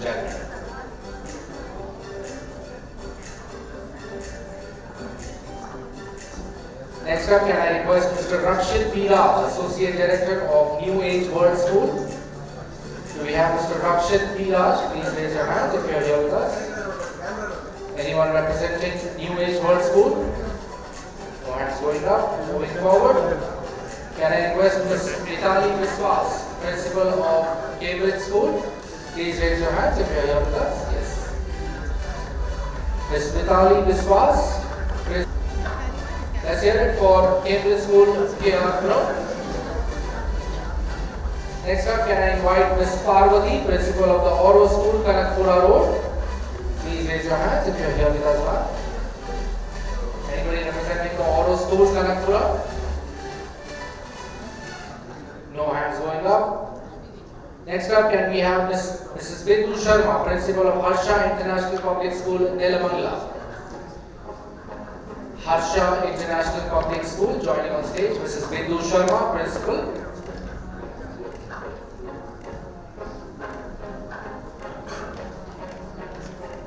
Next up, can I invite Mrs. Radhika SR, Principal, and Mrs. Reshma Karya, the head for Diksha STEM School. Please raise your hands if you are here with us. Yes, we do have them here. Diksha STEM School, Bangalore Road. The team joining on stage shortly to receive the award. Let's hear it for Diksha STEM School, Bangalore.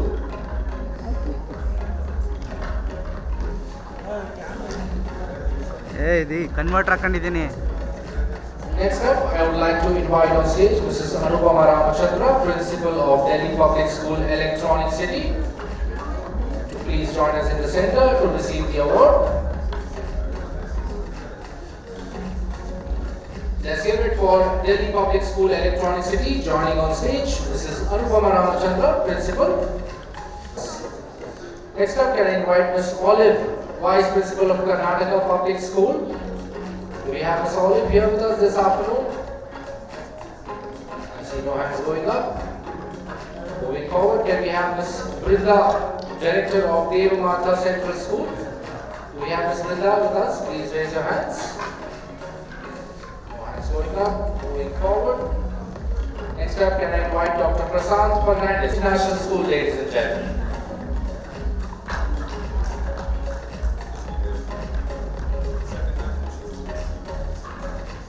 Next up, can I call upon Ms. Sumana Shenoy, Principal of Vidya Sanskar International Public School, Magadi Road. Please raise your hands if you are here with us. Yes. Ms. Sumana Shenoy, Principal of Magadi Main Road Branch of Vidya Sanskar International Public School, joining us on stage. Let's hear it for them, ladies and gentlemen. Sanskar International Public School. Next up, can I request Mr. Satish, Chairman and team from Skalvi International School, Kotnur, Bengaluru. Yes, we do have the team here. Skalvi International School, Kotnur, Bengaluru, joining on stage.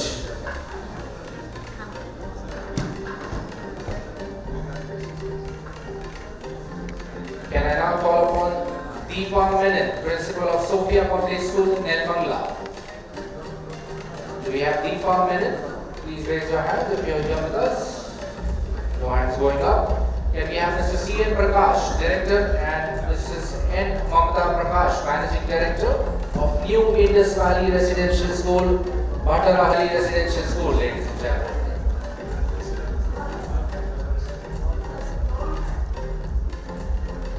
Next up, can I request Dr. Vedavati Dinesh, Founder, Principal, and Sri Geeta, School Head from Green Eden Public School.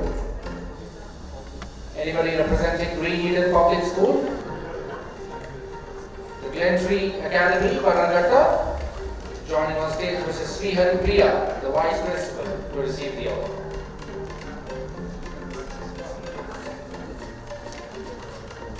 Next up, can I invite Ms. Sudha Murthy, V, Secretary of Zen International Public School,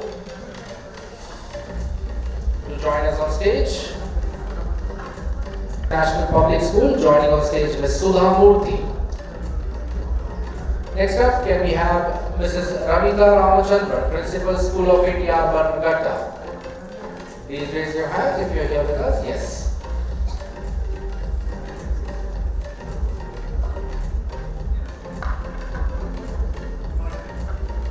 Joining on stage, Mrs. Ramita Ramachandran, Principal of School of India.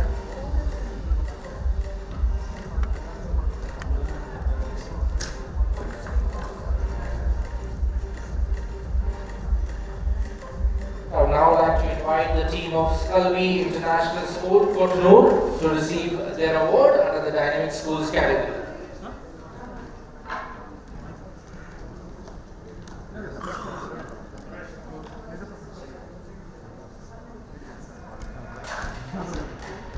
Let's hear it for Skalvi International School, Cotonou, ladies and gentlemen.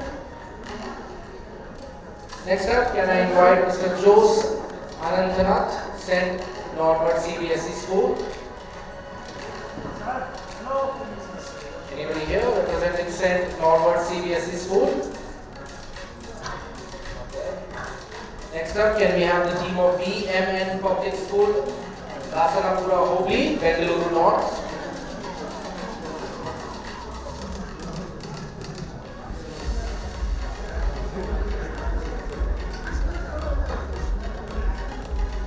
Dr. Prashanti joining on stage to receive the award. Next up, can I invite the team of Greenbell High School, Ramnagara, Karnataka. Do we have the team of Greenbell High School? Alright, moving forward, can we have the team of Asia Pacific World School, Sarjapur? Do we have the team of Asia Pacific World School, Sarjapur? Alright. Team of Sharanya Narayani International School, Whitefield. Sharanya Narayani International School, not there. Can we have the team of United International School? Do we have someone representing United International School, Hennur? No hands going up. Can we have the team of RB Girls High School, Jayanagar? Next up, can we have the team of JCPRO Academy, Bengaluru?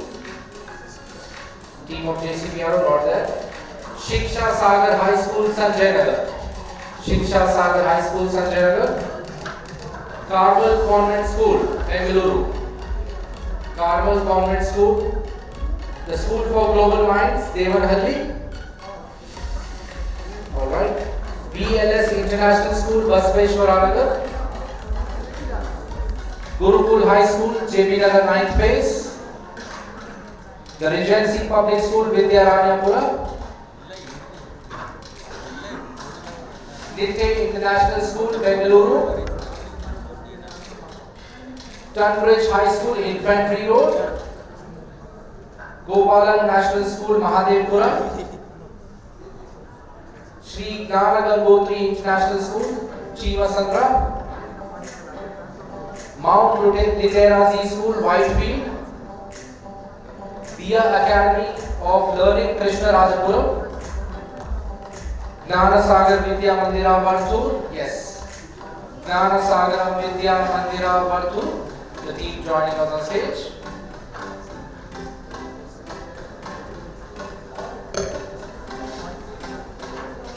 Vidya Mandira. Do we have the team of Sherwood High, Baswanapura? Sherwood High? Not there. Shiksha International Academy, Hyderabad. Vidyanjali Academy for Learning, RT Nagar. Aditya National Public School, Yelahanka. Do we have Aditya? Smriti Academy, Hoskuru. C Primary and Higher Secondary School, Kiarpura. Nirman International School, Sri Ram Public School, Sarjapura. Gopalan International School, Hudi. GR International Public School, Gnana Vidya Mandira, Ullal, Bengaluru. Basil Woods Nature School. Yes, we do have Ms. Geeta R. Giri, Principal of Basil Woods Nature School, Sarada, joining us shortly on stage.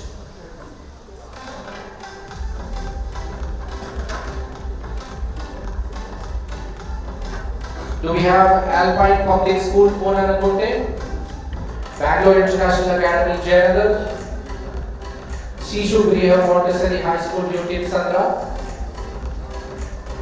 Euro School, HSR, Police Public School, Koramangala.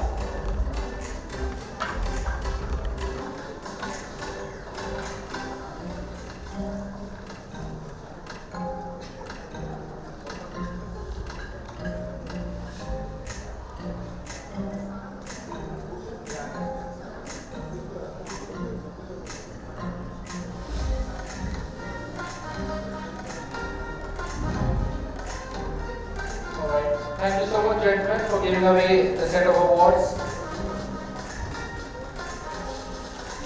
So we have one award to be given away to Smart Kids. I request the team to please join us on stage for the photograph.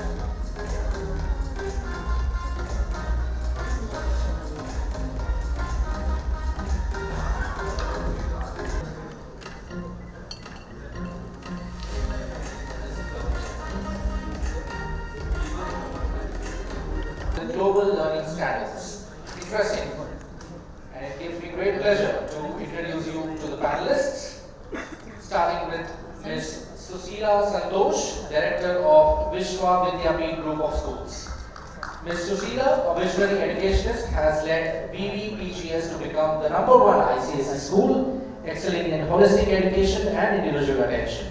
She broke the mold by participating in Microsoft's annual Skype-a-thon, allowing Vishwa Vidyapeeth students to virtually visit global classrooms and engage in cultural exchange. A very warm welcome to you, ma'am. Next up, it gives me great pleasure to invite on stage Dr. Uday P. Krishna, Honorary General Secretary, Seshadripuram Educational Trust. He is a visionary leader whose life blends intellect, service and social reform. Dr. Krishna is a multidisciplinary scholar with degrees in engineering, law, sociology and journalism and a PhD in business administration. A very warm welcome to you, sir. Our next panelist is Ms. Brinda Srinivas, founder and director, Chimes Montessori and 10th Royal Academy. She is a passionate educationist who champions holistic, child-centered learning. As founder and director of Chimes Montessori and 10th Royal Academy, she emphasizes independence, curiosity, and academic excellence. By blending core academics with arts, sports, and cultural exposure, she nurtures well-rounded, socially responsible individuals. Thank you so much, ma'am, for joining the discussion. Our next panelist is Mr. Rajiv Kumar, Director of 10X International School. He is the esteemed Director of 10X International School, Mysuru, with over 24 years of distinguished experience in teaching, educational leadership, and IB curriculum implementation. Mr. Rajiv is a respected thought leader in progressive education. He is a certified IPDP mathematics, analysis, and approaches high-level examiner, IA moderator, and IB educators network program leader. A very warm welcome to you, sir. Last but not the least, Mr. Tanveer Ahmed, CEO of Little Flower Public School and Mitra Academy. He leads 2 educational institutions in Bangalore. He is a visionary educationist. Mr. Ahmed brings a rare blend of corporate acumen and academic passion with qualifications in engineering, business administration, and education. From his early days at Bishop Gordon's Boys School to his time as a business analyst in the US, he has consistently pursued excellence, leaving behind a corporate career. He chose to become an edupreneur, revolutionizing school education. A very warm welcome to you, sir. I will now hand it over to Ms. Susila Santosh, who is the moderator for this discussion, to please take it forward. Thank you. Good afternoon to everyone present here. Hope you're all active after a heavy lunch. And the topic given for us is very, very important for any school to operate and to go ahead. It's collaborative curriculum design, aligning Indian classrooms with global learning standards. As we all know, we are creating the future citizens who are not placed only in India, but they are placed across the world.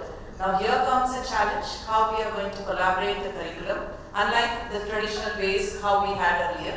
And we'll be having on panel the esteemed panelists here. There are a set of questions for each one of them, and at the end I would like to request even the audience to contribute something to this point, because it's very important for all of us to share the ideas and thoughts. So the first question goes to Rajiv Kumar sir. What is a collaborative curriculum and how does it differ from the traditional curriculum?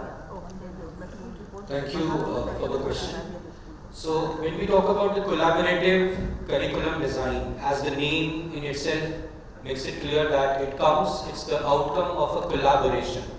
Collaboration not only in the teacher or the coordinator or the principal, but the collaboration between teachers, students, subject experts, parents, and even at times the input coming from the industry. And this is very, very important. If the curriculum needs to be relevant in the time, the way things are changing, we call this word a VUCA word. So it is very important we take the input from every possible stakeholder.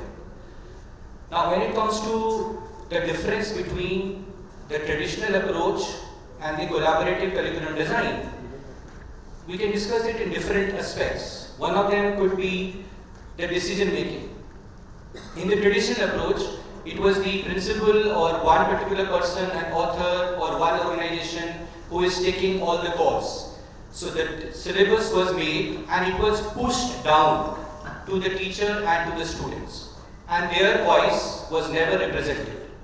While when we talk about the curriculum design, collaborative design model, CCD, in this all stakeholders are together. Their voices are represented, their inputs are taken, so that it represents a cultural responsiveness and it also represents the inclusivity very clearly, which is a very important aspect in today's world. The second aspect we can talk about the process. In the first case, as I mentioned, it is pushed down, it is designed at the top and then rest of the people are following that. While in the case of collaborative curriculum design, it's a very interesting cycle. You design it, you pilot it, you correct the data, and you pivot it. If you think that there are certain changes are required, you pivot it. And that's how you ensure the success of such design. And the third aspect that can be used to compare this is the teacher learning. How the teacher is learning in the entire process, because teacher is the main entity who is driving it forward.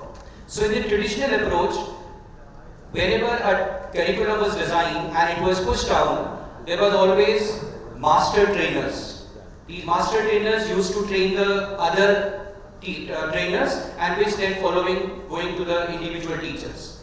So there are separate PDs designed for these teachers. So that is the difference in the approach. While when we talk about the CCD, since all these individual stakeholders are part of it, their learning, their design process in itself becomes the PD for everyone to learn. So I think these are very, very important aspects which makes it very clear that how a traditional approach and the CCD is different and how the CCD is relevant in today's world. Thank you, sir. And I think all of us have gone through the NEP, which also speaks about the collaborative curriculum design. Instead of a person taking decisions, you have a co-creation with the teachers and other heads who are there in the institution also, so that each one of them takes up the responsibility equally. Sir, the question now is to Udi sir, Udi Krishnan sir. How can technology be integrated effectively into curriculum design? Good afternoon, all of you. After a heavy lunch, I think it will be difficult for you to sustain this discussion, but then I am very happy that this Education Today has organized such a meaningful discussion. This is very most relevant, and Madam Sushila beautifully said, it is the leader there, and then this is also aligned with the new education policy. That's most important. Friends, I am not an expert in school education. All that I can say is I was a good student during school days and an obedient student as was expected of my days. I went through, as my co-panelist said, the curriculum that was designed by somebody, administered by our teachers, and we were at the receiving end. Because we never knew this idea of what is called collaborative curriculum. We came to know of this, all this, after we came into this, after our education and came into our professional life. See, earlier the whole curriculum was so designed that it was very prescriptive. Somebody would design it, somebody would then say, this is how it should be. Those were the days, British days, that we had such kind of education system. We all know that very well. But now, today, world over, curriculum is being designed on a democratic basis, consulting all the stakeholders concerned, be it parents, teachers, students, community, everyone. In fact, when the NEP 2020 was discussed during those days, about 5 years back, and I was also involved in one such discussion. I said the first thing that the NEP formulators should have done is to first ask the students what they want, because the new education policy is being revised. What do you expect? The expectations of the present students, expectations of the students who have just passed out, and also very many seniors who have been the products of the previous policy. Why I say this is, ultimately all decisions that we take in the education field centers around students. We want to have a student-centric approach in all our activities, in all our policy making, etc. And therefore, students should be at the center of the whole curriculum design. This is my emphasis. Second thing is, see, today we are in a technology-driven world. Technology none can fight. It is being moving at its own pace, and it's been so difficult to catch up sometimes. Though I am a technocrat myself, I tell you, I am one of those last, class of teachers, those what you call the chalk and talk teachers. So thereafter, a lot of technology came into the teaching learning process, and today there is, I think, no school which is not touched by technology. No aspect of life is untouched. And therefore, technology is becoming all permeating. And technology also you have to be very careful. Mahatma Gandhi very beautifully told us, technology is good, but it should not overpower us. See, technology should help, it should be an enabler, but it should not overpower us, and to such an extent that it should replace the teacher herself or himself.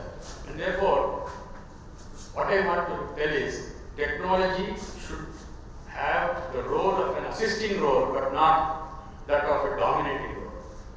The teacher is always inevitable, and I tell you, at the center of conceptual learning, it is the teacher who is very, very much important.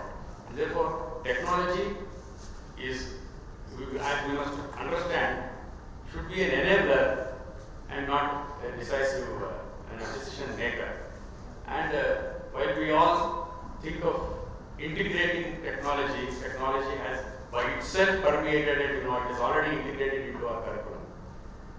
And therefore, technology as a tool, need to be used properly.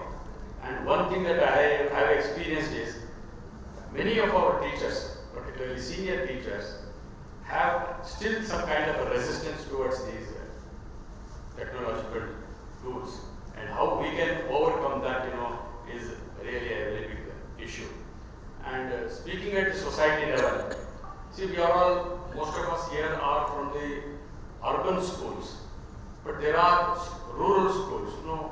India is really, geographically and in so many aspects, diverse. And this rural-urban digital divide is also a matter of great concern. And how to bridge this gap is a thing that all of us must think and do. And how to see that teachers do not resist to change. And whenever we introduce a new kind of software or a platform, we have people resisting sometimes, not the junior one, but then the senior teachers. Why I say this is, we need to somehow see that everyone becomes tech savvy. even children, teachers, educators, and everyone at all levels, even management should also become tech-savvy. Otherwise, technology you cannot bring in to the fullest extent in all our educational institutions. And that way, technology is a blessing. It is an enabler. It is, it helps us to do things speedily. But we must keep in mind that it is not going to replace the teacher. Thank you. Thank you so much, sir. Ms. Brinda, this is for you. How does collaborative curriculum design ensure cultural responsiveness and inclusivity? Good afternoon. In this age of globalization and technology, I think it's very important that our children are exposed to our culture. So that is what is makes them rooted to our culture, and they understand. Once they understand, they reflect our culture, and they will be able to understand the culture of other nationalities and other cultures. Collaborative curriculum is not a framework. I personally feel it's a mindset. It's a mindset where the child leads, the teachers guide, and parents support, and the community enriches. This is when education becomes inclusive, relevant, and impactful. One of the greatest strengths of collaborative curriculum is that it allows culture and inclusivity to enter the classroom naturally. At our school, Pembroke Academy, cultural activities are an important part of our curriculum. In fact, all the children explore one period of art every single day, and that kind of gives them a feel of what is it that they belong to. And I personally feel this reflects on them, and then they will be able to understand the culture and inclusivity of other communities, and yeah. So basically, it's where curriculum designing when we do the cultural awareness, be it for any child from any cultural background. They need to be grounded into the root of our country so that they understand thoroughly everything, whatever is happening around, and that strengthens them to become global citizens also. So inclusivity is something which we all speak about. It doesn't mean only the physical fitness and also the mental ability of a child. We have to have inclusiveness both in terms of physical and mental also. Panelists, this question is for you. How can we ensure character building through sports? Now, when we speak about collaborative curriculum, sports is something which is coming up in a big way even in India, where children are very keen to get into sports. And how can we ensure that character building is happening through sports? Very good. Where recently we saw how the Asia Cup was concluded. So based on that, I think sports has a certain set of rules, values that are imbibed into the children, and I think every school has to integrate sports in the curriculum. That goes without saying. And then it is part of holistic development. So character building in terms of first thing, it teaches you discipline, it teaches leadership qualities in children, and then healthy competition, accepting losses, and then rejoicing to an extent where they need to, and they have to reflect on how things went, and hopefully the children of today, now most of them are into gadgets. So only the fingers are getting exercised and nothing else. So with regard to collaborative curriculum, yes, it caters to all the domains, that is the cognitive, affective, and psychomotor. So as part of the psychomotor, I'm sure physical development, sports is definitely necessary, and it will anyways by any which ways it will definitely build a character in the child when it is done in the right way, played in the right spirit. So that's how it has to be taken up. And most importantly, I think for whatever it is, whether it's sports, whether it's academics, the teacher, the physical education teacher plays the most important role here. So I would have a passion for cricket if I had a good teacher who taught me cricket. I mean, I can still remember the days from my school. The physical education teachers we were all scared of them. So we never had that liking towards sports because of the fear. So I think that is something that schools will have to look into, having quality teachers where they have built that love towards sports. And then I think any character can be built if somebody loves what they do. Thank you so much, sir. I heard Dr. Gayethri speaking about not physically, or a child cannot be successful only by the marks what they score, but also with the mental health what the child has. In this context, there are a lot of changes which are brought in by the CBSE curriculum also with regard to the assessment patterns of the child. So I would request Pudi sir to answer this question. What evaluation methods to be developed to determine the effectiveness of teaching learning process to meet the global standards? So we are speaking about the global standards. So what is your opinion about the teaching learning process?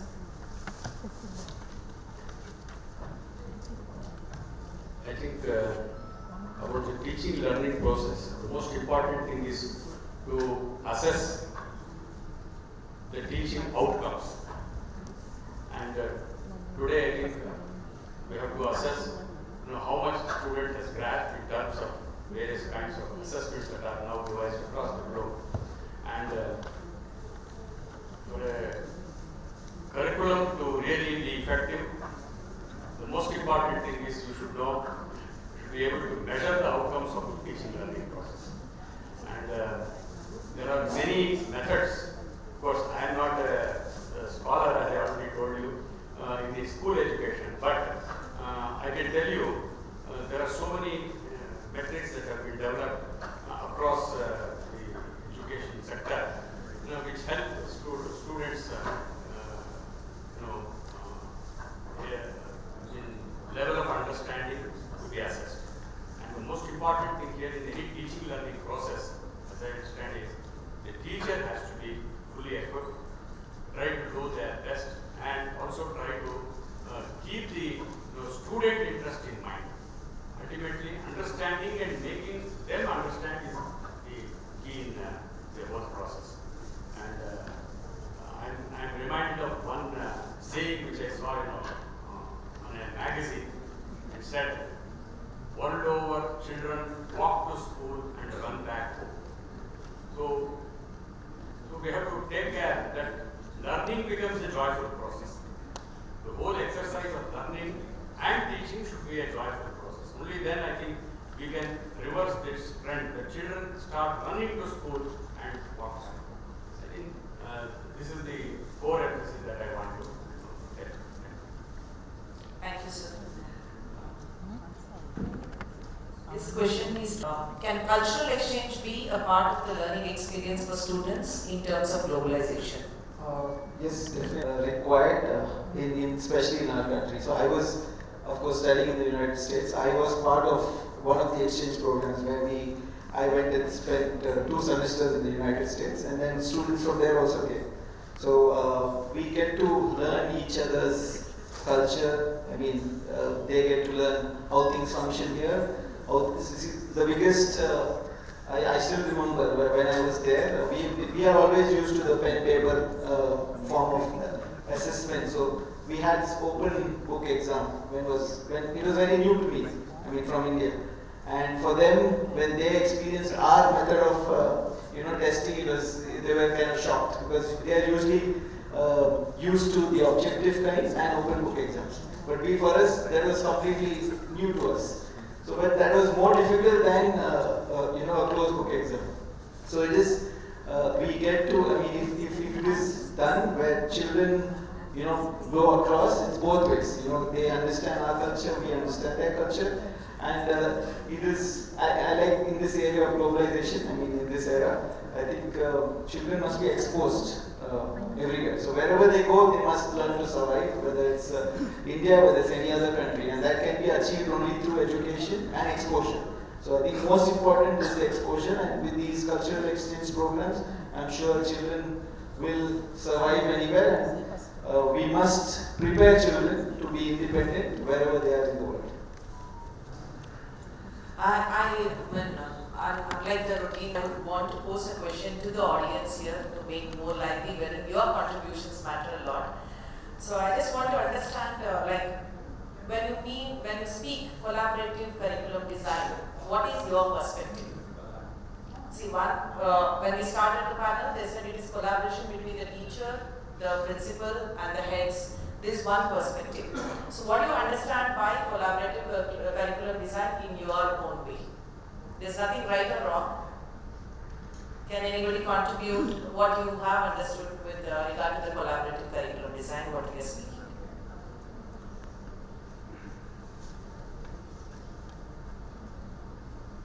Anybody would want to just share your thoughts? Yes, madam. Can we get a mic there, please?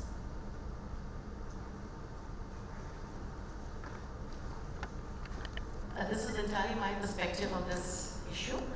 I feel inclusive education plays a very important role, and most of the time the general curriculum probably does not include things and aspects that with regards to special children or children with special needs.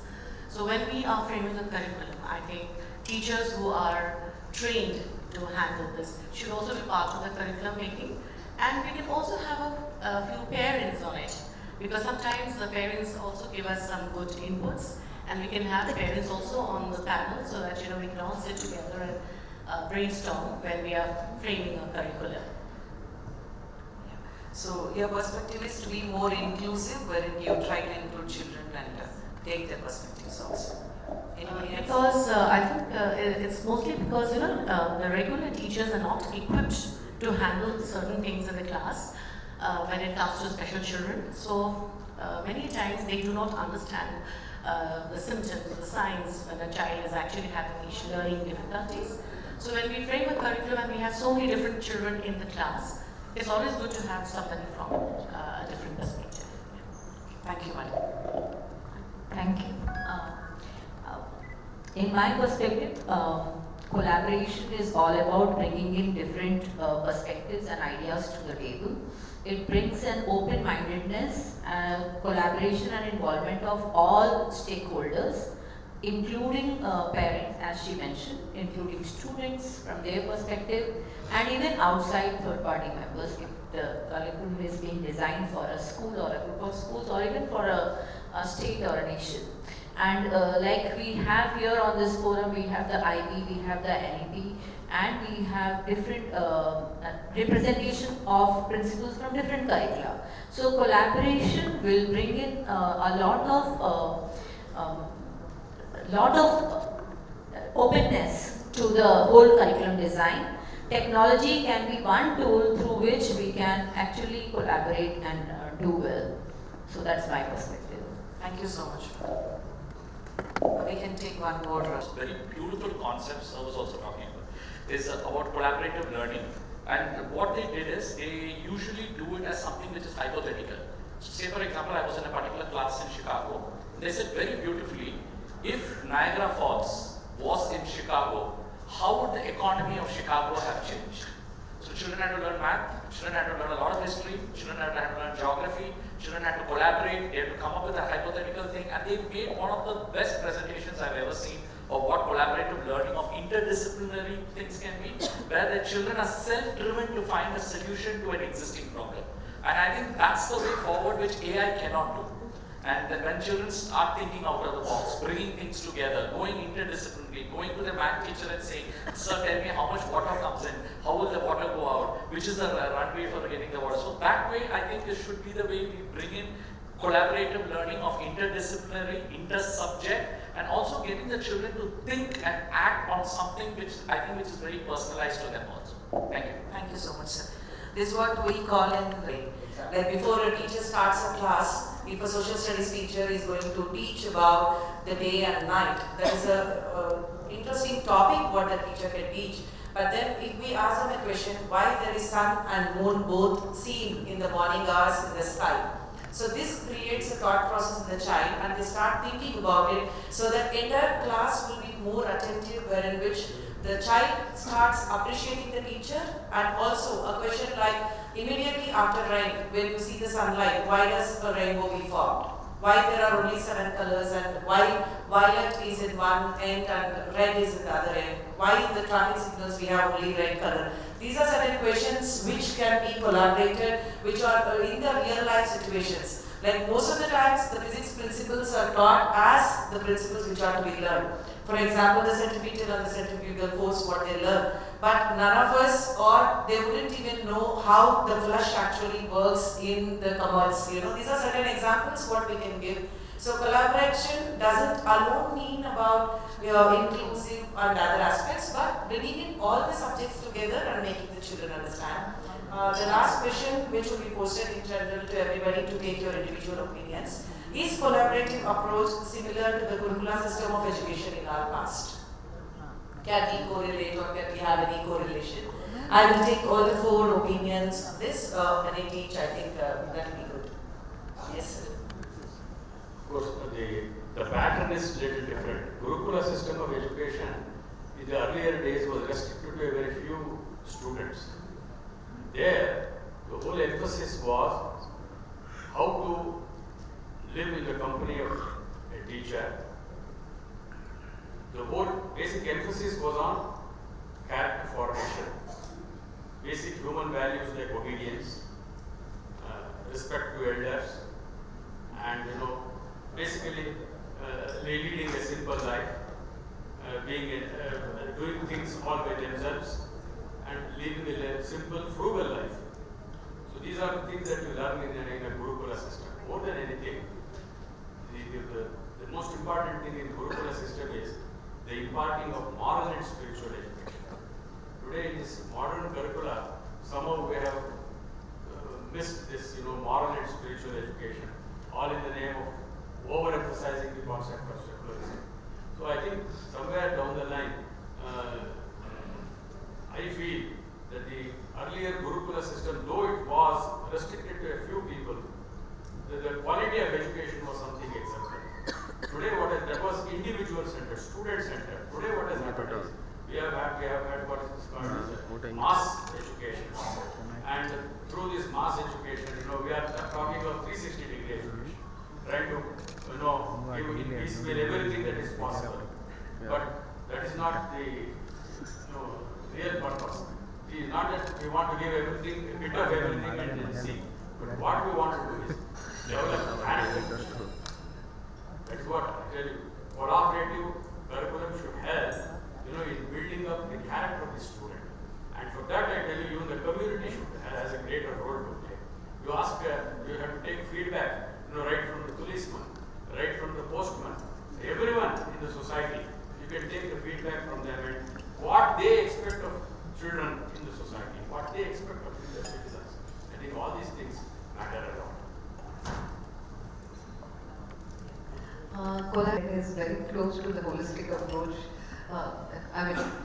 It caters to arts, values, life skills, and learning, of course. And we are trying to achieve the same here, but with larger numbers. And actually, it's not as personalized as it was at that point. I think the guru knew everything about the child and took care of the mental wellness of the child as well, and ensured that he goes to the next stage successfully. Here, if the child is not able to, there are ways where people don't know how to deal with it if the child is not going ahead. So that is something which we need to take care of. So, if we compare the Gurukul system with the collaborative curriculum model, there are some similarities and there are some very clear differences. Differences are there because of the context. That time context was absolutely different. And the modern needs today, technology, as Sir mentioned, it's a very, very important part. AI, though that time, there was no mention of these kind of things. So there are very clear differences because of reasons like this. But when it comes to the teacher-student bonding, I think that was the best. Because it was in a very small residential way, small one, where the personalization was perfect. Everything was guided by the teacher, as I mentioned about the values, all these things were there. But if you come to the CCD, collaborative curriculum model, and if it is done effectively and properly, and it is implemented across the institution, when I say across the institution, I am assuming that there are n number of centers for that institution. Now, because you have taken care of all the cultural aspects, all the local aspects, you are bound to success. It's just the execution now, how you are executing it. Right? So, once there are differences we talked about, but there, the way you implement it, you will be definitely going to be successful in that. Now, as Sir gave the example of US model, I represent an IB school. IB is a very, very good example of collaborative curriculum modeling. In IB, any curriculum, syllabus for a particular subject for that matter, the life cycle is for 7 years. Now the meaning is, after 7 years, whatever the relevant changes are happening in the industry, they will become part of the syllabus. So this means they are very frequent to update. So the need of the students and the need of the industry will be matched, and they will go hand in hand. And that's how the students' education, knowledge and skills remains relevant. So in IB we don't say knowledge as such, we say it's a skill. And as Sir mentioned from there, in IB also, in every subject, you are supposed to write the answers of those questions. I will not say these are hypothetical questions. I will say now in today's time, these are the real world situations. A simple example. Tomorrow in Mysuru the metro comes, and a hypothetical question to a math student will be given, or maybe a real life question, that how the execution of metro or the starting of metro in Mysuru is going to affect metro.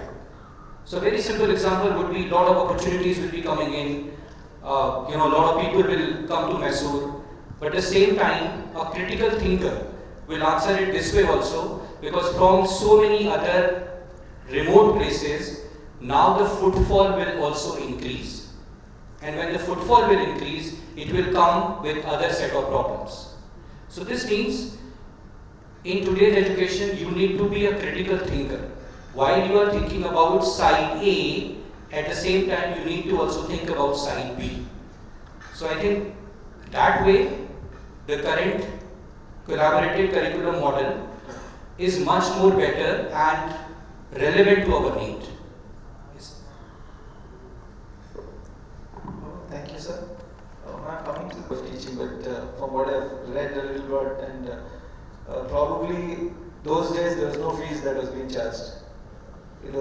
That's the primary difference, I think, compared to now. It was free for the community, for everybody to learn, and of course the assessments probably differ a lot compared to what it was then and what it is now. And there, of course, if you see, a teacher was given the utmost respect. But now, even from the days I remember when I was a student, when it comes to moral values, we had the moral education period or the value-based education, seldom or mostly used for substitution, or there's something else that was done in the class. So that's what is lacking today, and I think that is very, very important. When one is holistic development, then your value-based education, and of course experiential learning. So this value-based education is something that is going away. So it should be a re-collaboration of collaborative curriculum with value-based education. I think that is very important. Nowadays, I can see the change in the children. I mean, the amount of respect they have towards the elders, towards teachers. It's completely good. I don't know. It's primarily. I think the only way the change can come in is with the teachers enforcing or implementing this more inside the classroom. Because other than the parents, who the children admire are the teachers. So whatever parents say, there is little respect for that, but what the teacher says is fine. So I think we really need to have this value-based education instilled in them, and that can be done, of course, in the modern day schools with the wonderful teachers. Yeah, there was a purpose and reason why I brought in this image of a teacher. A teacher will not remain teacher only in the classroom, but even when the teacher is met in the market, also she is met as a teacher. But unfortunately today with technology and social media and everything, we are more eager to showcase what is not supposed to be known to the child also. So when that happens, we continuously tell, we continuously blame, today's children are like that, today's children are like that. Today's children are made to be like that by us. Because we behave in such a way like, okay, now those days I didn't have money, today I have everything, now come on, let's give everything to my child and let the child be on social media and let them see whatever is happening. So I feel there should be a lot of emphasis given to the teachers to groom them, to make them understand how they are supposed to be and what they are supposed to be also. Now a lot of changes have been brought in the curriculum also. When you see CBSE or ICSE, a lot of changes are being brought in time to time. But somewhere the failure is the teachers are not aware of the changes which are brought in suddenly. Now again examination patterns, the HPC report cards which have been come up, there are no sufficient training sessions because of which the teachers are still failing it to bring in the change what is expected in the classrooms also. I think this collaborative curriculum approach wherein co-creation, all the teachers sitting together with regard to the subjects or the background and making the children aware of the moral values, the character and conduct, which is very, very important also. With education, there should be humility. Recently only I heard from one of my friends, like how during the chess competition when Mukesh lost against somebody, the kind of behavior of him, throwing the king of Mukesh aside, this is something which is not acceptable. That's why we included the question also, how you can build the character with sports. A child who is in sports cannot think that they have achieved something, but being grounded, having that humility is something what we are missing in today's children. Altogether, the conclusion of this panel is that each one of us play a significant role, right from the owners of an institution, right from the investors of the institution, till the security or the drivers of the institution should have the same thought process, because children will imitate or children will behave in such a way what they see, not what you tell always. You might sit and speak ours together, but you are not acting in the same way, then it doesn't bring in any kind of value to the children also. So thank you so much for being a part of the panel. I thank all the panelists and I thank all the audience for giving us this opportunity. Thanks to Education Today also for choosing such wonderful topic. Thank you. The panelists for sharing their insights and thoughts on the topic. I would now request Ms. Raj to please join us on stage to felicitate all the panelists.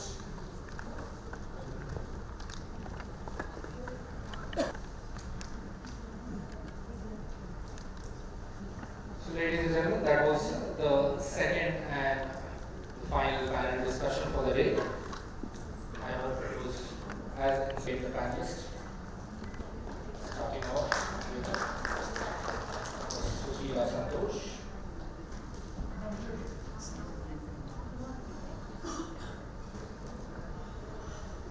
Director Vamsheepriya Group of Schools, who was also moderating this discussion. Dr. Devi, Honorary General Secretary, Seshamitra Educational Trust. Let's have a round of applause for the panelists as they are felicitated. Ms. Brinda Srinivas, Founder and Director of Chinese Montessori and Entab Academy. Mr. Rajiv Kumar, Director of 10X International School. And Mr. Tanveer Ahmed, CEO of Little Flower Public School and Mitra Academy. Let's have a round of applause, ladies and gentlemen, for all the panelists.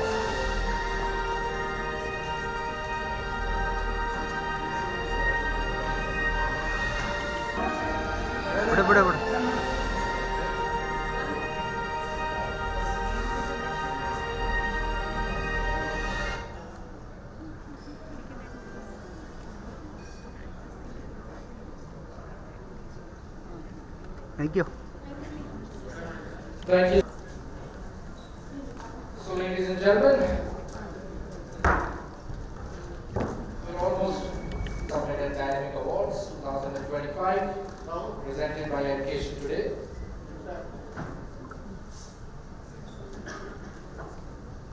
In association with International Baccalaureate and powered by Education News Network.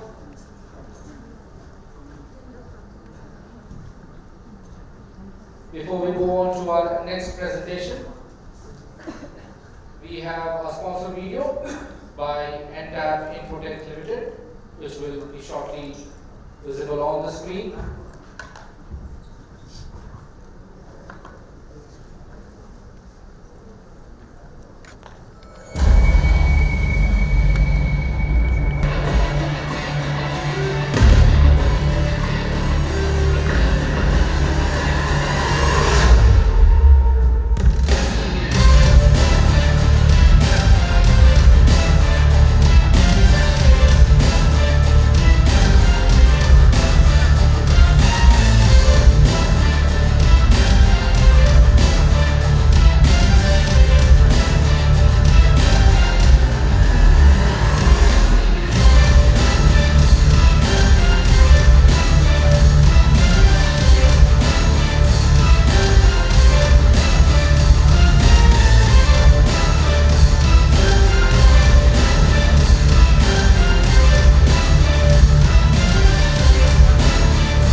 Alright, ladies and gentlemen, that was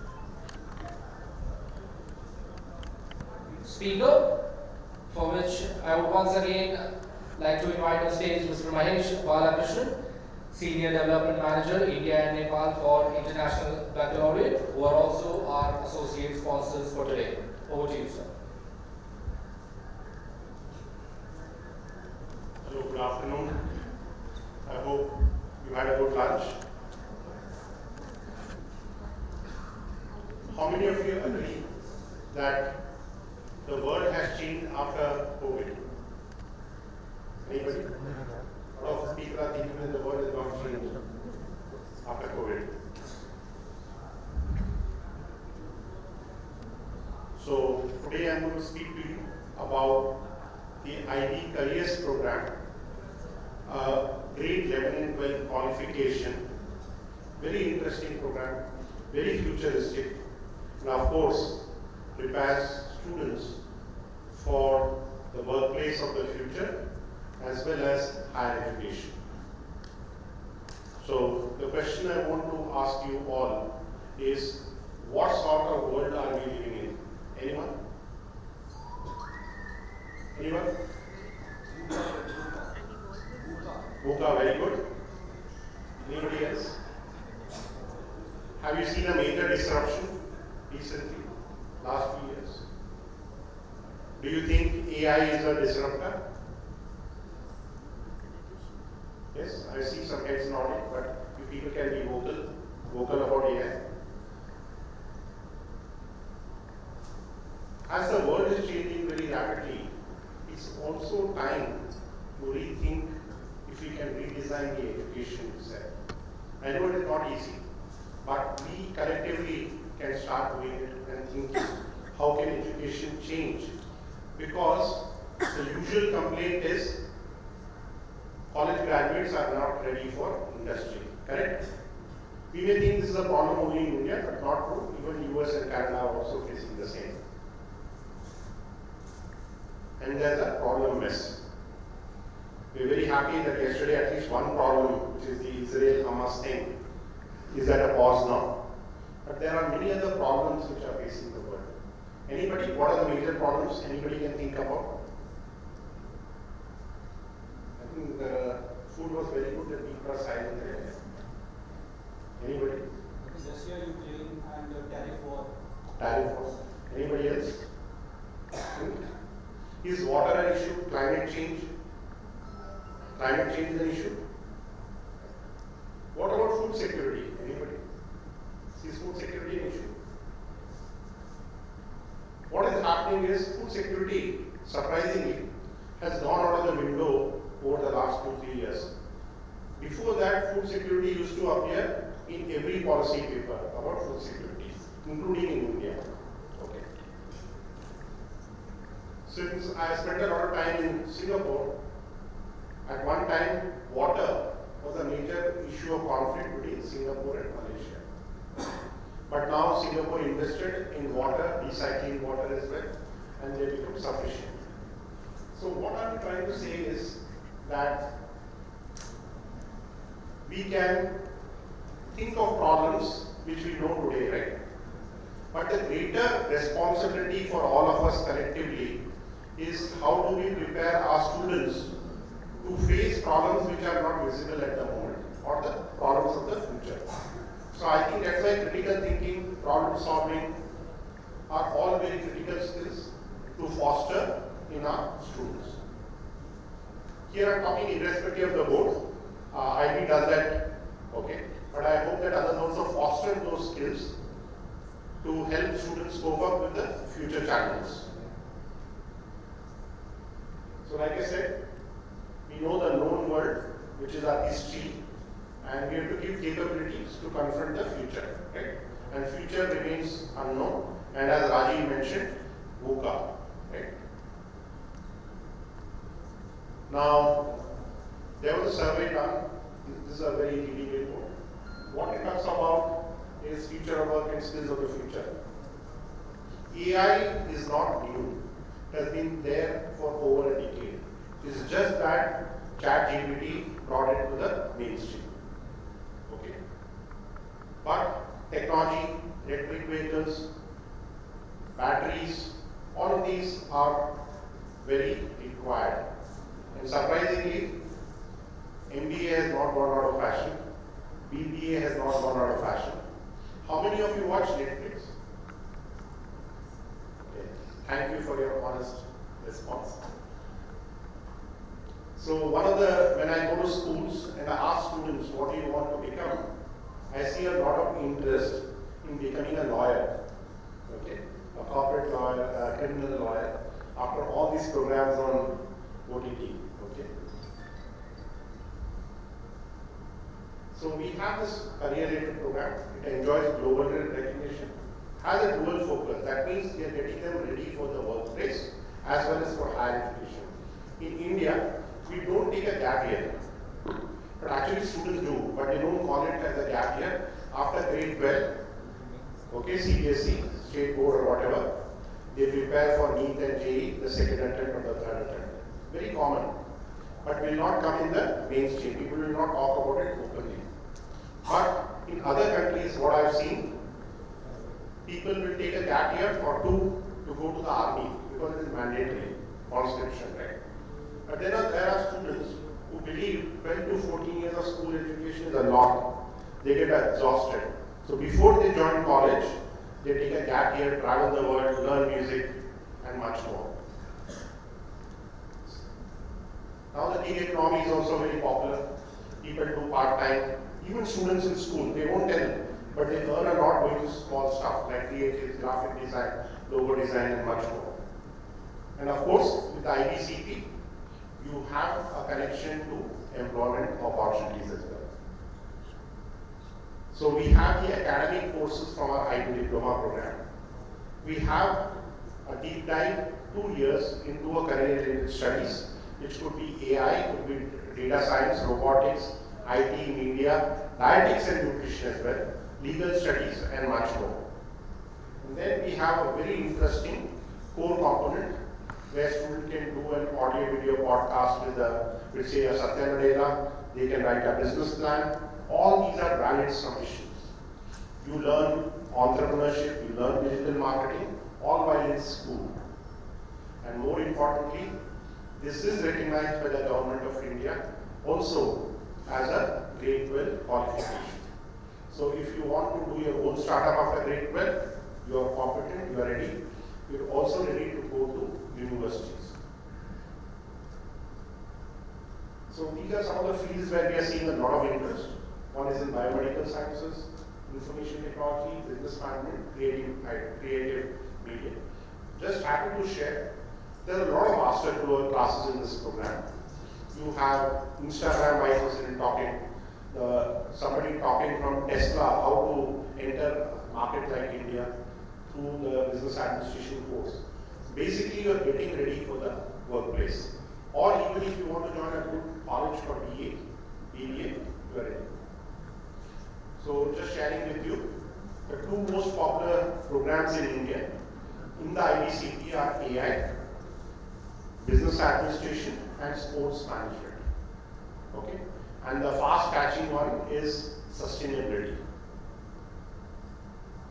Okay?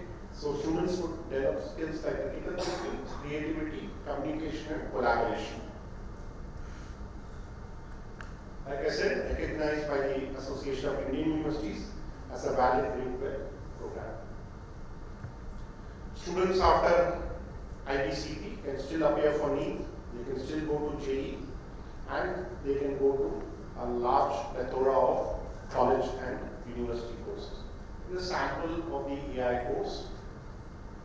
Okay, students would do grade 11, lot of work on AI.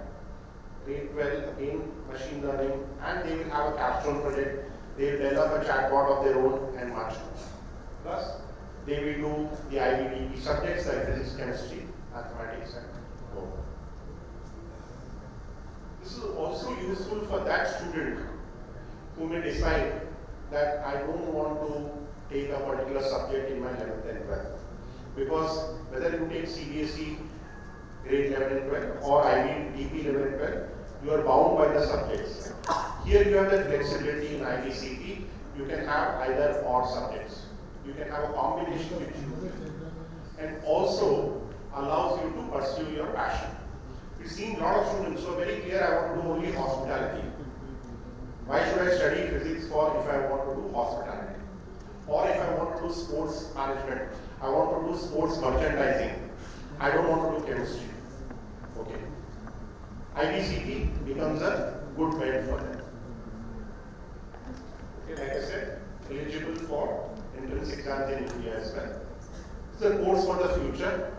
It is gaining traction. Today we have over 50 schools who have adopted the IBCP, including a lot of the DPS schools as well.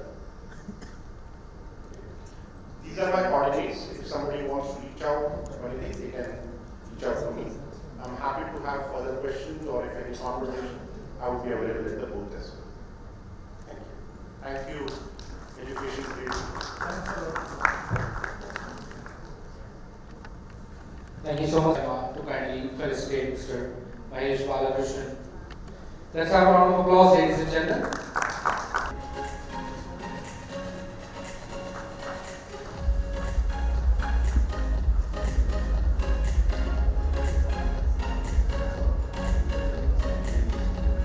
Before we move on to our next presentation, we have a short video by EducationToday. Can we have that on the screen, please? India's school ratings and rankings this December, in its endeavor to recognize and celebrate the journey of success of the best schools pan-India that have constantly proven their ability to provide world-class education to their students and thus mold them into leaders of tomorrow. EducationToday rates and ranks these schools across various vital parameters in this issue. Block your space now to be a part of the premium league of schools and feature as one of the best schools in India.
and Unipro. We now move on to our next presentation for the day, which is by Academica International Studies, for which I would like to request Mr. Suren Ramasubbu, Director of Academica International Studies, to join us on stage. Before he comes on, I'd like to give a slight brief about Sir. As a serial entrepreneur and founding director of the AICSE Council, Mr. Suren drives educational innovation through Academica Virtual Education Incorporation, which operates over 200 schools in the US. Under his leadership, Academica International Studies, that is AIS, offers a dual diploma program allowing over 50,000 students in 28 countries, including India, to pursue an American high school diploma alongside their local curriculum. This program enables CBSE, ICSE, and state board schools to provide international education without extra infrastructure. Mr. Suren is focused on expanding Academica's reach in India and building partnerships with top schools. He holds a BE from PSG Tech, a Master's from Virginia Tech, and an MBA from UCLA Anderson School of Business. I request Mr. Suren Ramasubbu to please join us on stage, and let's have a huge round of applause for him, ladies and gentlemen. If I look a little bit frazzled, I apologize. I've been on planes for the last 36 hours. I was in a convention in Las Vegas, and I've been traveling ever since, and I just got here. So let me, before I get started with what the dual diploma program is, let me introduce myself. I'm a serial entrepreneur, as they introduced, and I got into this through personal experience. I'm a tech entrepreneur. I'm not an educator or a school administrator like all of you. I got into this kind of by accident. My company was acquired by Academica, and as part of that process, I came to know about the dual diploma program. Around the same time, I moved to India for family reasons. My children were already in middle school and high school, and after I moved, I struggled to find a school or a program or a curriculum that would give them a foothold in the US as well. You know, they had grown up in the US for a long time, so I wanted them to have all the benefits of the Indian system of education and also have get the benefits of the American system of education. I couldn't find one that fit both. So then I asked Academica, why are you not offering this in India? And they said, okay, yes, why don't you evangelize? Why don't you take this program to schools in India? The US consulate got involved and invited us to participate in consular sessions. They call it the education mission here in India. So we met a bunch of schools and we started a pilot program. And the pilots have been so successful that we have started talking about this to a number of other schools. So I'm very happy, very glad to be here to talk about this today. So before we get into the details, let me introduce Academica itself. You've probably not heard of this because Academica is an organization that is based only in the United States. We operate a chain of schools, over 200 schools across 20 different states in the US. There are about over 1 lakh students enrolled in our schools. And these are brick and mortar schools, regular schools, like where students actually go in person and learn in person. These schools are what are called charter schools. If you're familiar with the US education system, in the US there are public schools and private schools and what are called charter schools. Charter schools are publicly funded, the government funds them, but they are run like private schools. The reason the government funds charter schools is to create competition for government schools, and there are reasons for that. There are places where the government or public schools are not run properly or the infrastructure is not good. For instance, I can give you one example. In Miami, there is a place called Little Havana, which is a very rundown, drug-ridden, gangster-ridden neighborhood in the city of Miami, and no public school in that area could operate successfully. Despite several changes in administration, new teachers, and everything, they were not able to operate a school. Now, Academica established a charter school in Little Havana. It's called SLAM Academy, Sports Leadership and Management Academy. And that has been a very successful initiative. Over 3,000 students study in SLAM Academy now, and it has changed the face of that neighborhood. Now, the students in that area, children in that area, have an option to study in a free, a government-funded, almost a private school. And once they are in that cocoon of that school, they get a world-class education.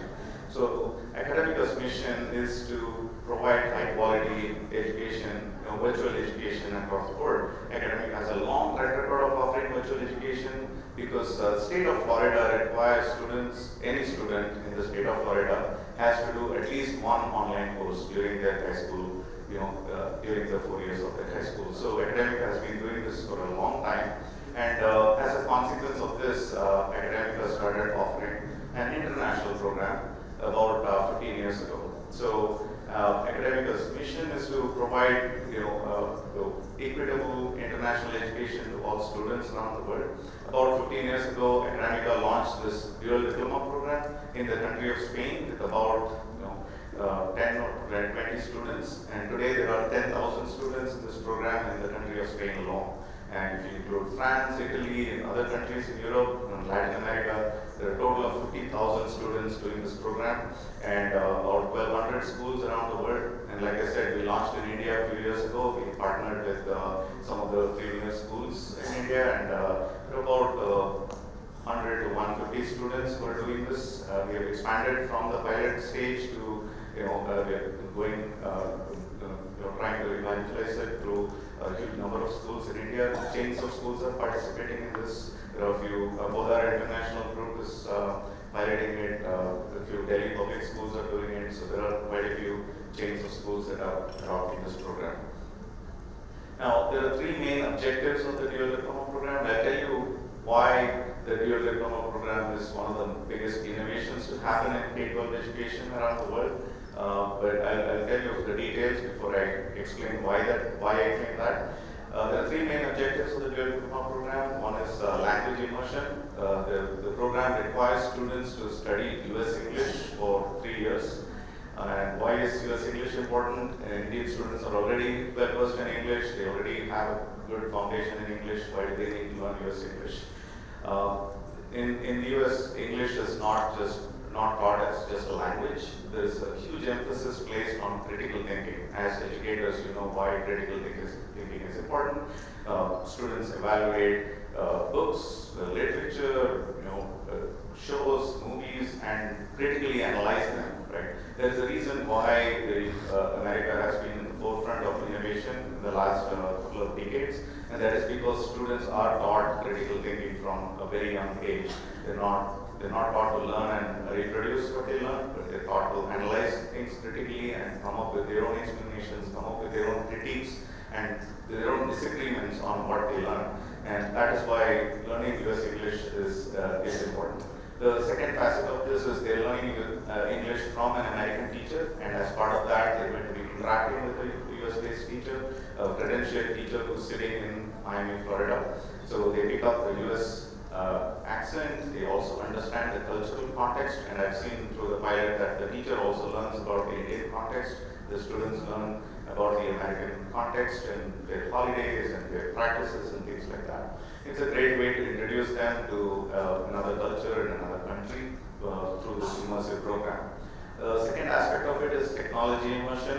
When a student does a virtual program, they have to go through, they have to be comfortable with technology, and we all know during COVID, all schools had to go online and all the struggles that we faced. But Academica has been doing this for 15 years, and it has a well-oiled machinery on how to make this work. And it's working for 50,000 students, so you don't have to take my word for it. You can actually try it out at your own schools to see how it works. The third aspect is personal immersion. The students are handling two curriculums, right? They're doing your school's curriculum, all the work that they are required to do, and extracurricular activities, and this second curriculum, the dual diploma. This requires a huge amount of work-life balance, time management, personal organization skills, executive functioning skills.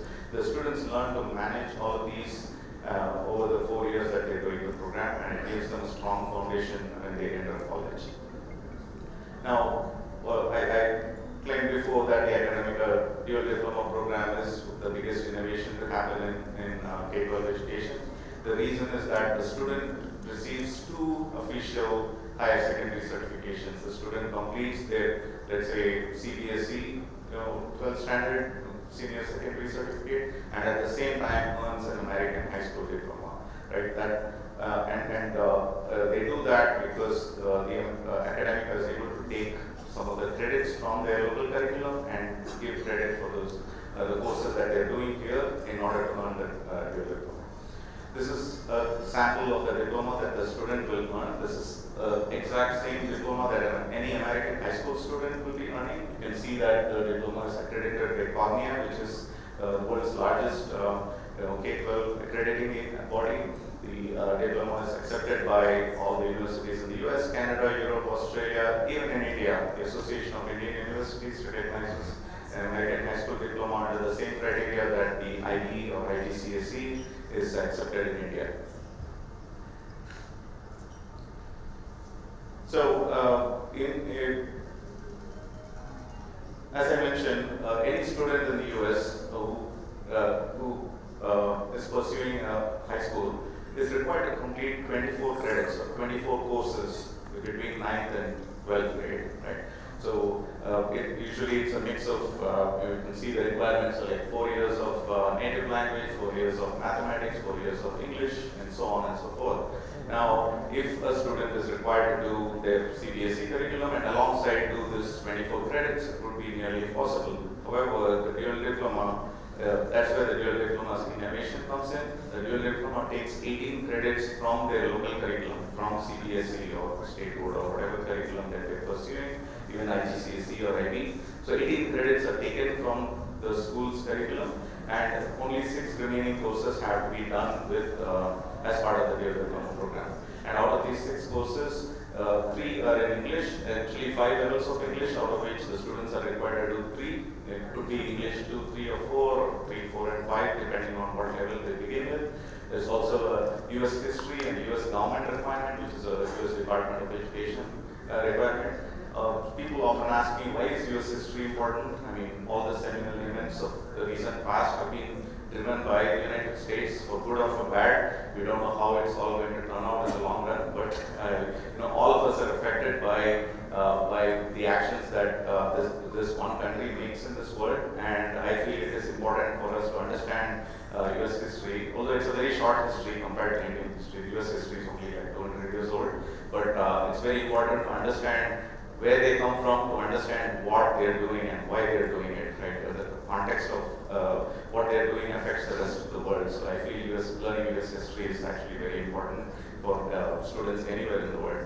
Now, other than the 2 English courses, 1 US history and 1 US government, they can also choose from the electives that are shown on the right. You can see that the electives are mostly vocational things that they will enjoy doing. In fact, if the student is planning to study in America, college preparation, SAT, ACT, test prep is one of them. The student doesn't have to enroll in a test prep center outside. They can just do this course and take the exam. There are other electives that are available to them too. Starting 2026, the students will be able to do AP or college credit courses as well. So they'll be able to transfer 2 of these courses into their undergraduate program whenever they go to college, if they go to college in the US or Canada or any international university. Now, what is the ideal entry point for a student? The ideal entry point is a student who is entering into the 9th standard or 9th grade.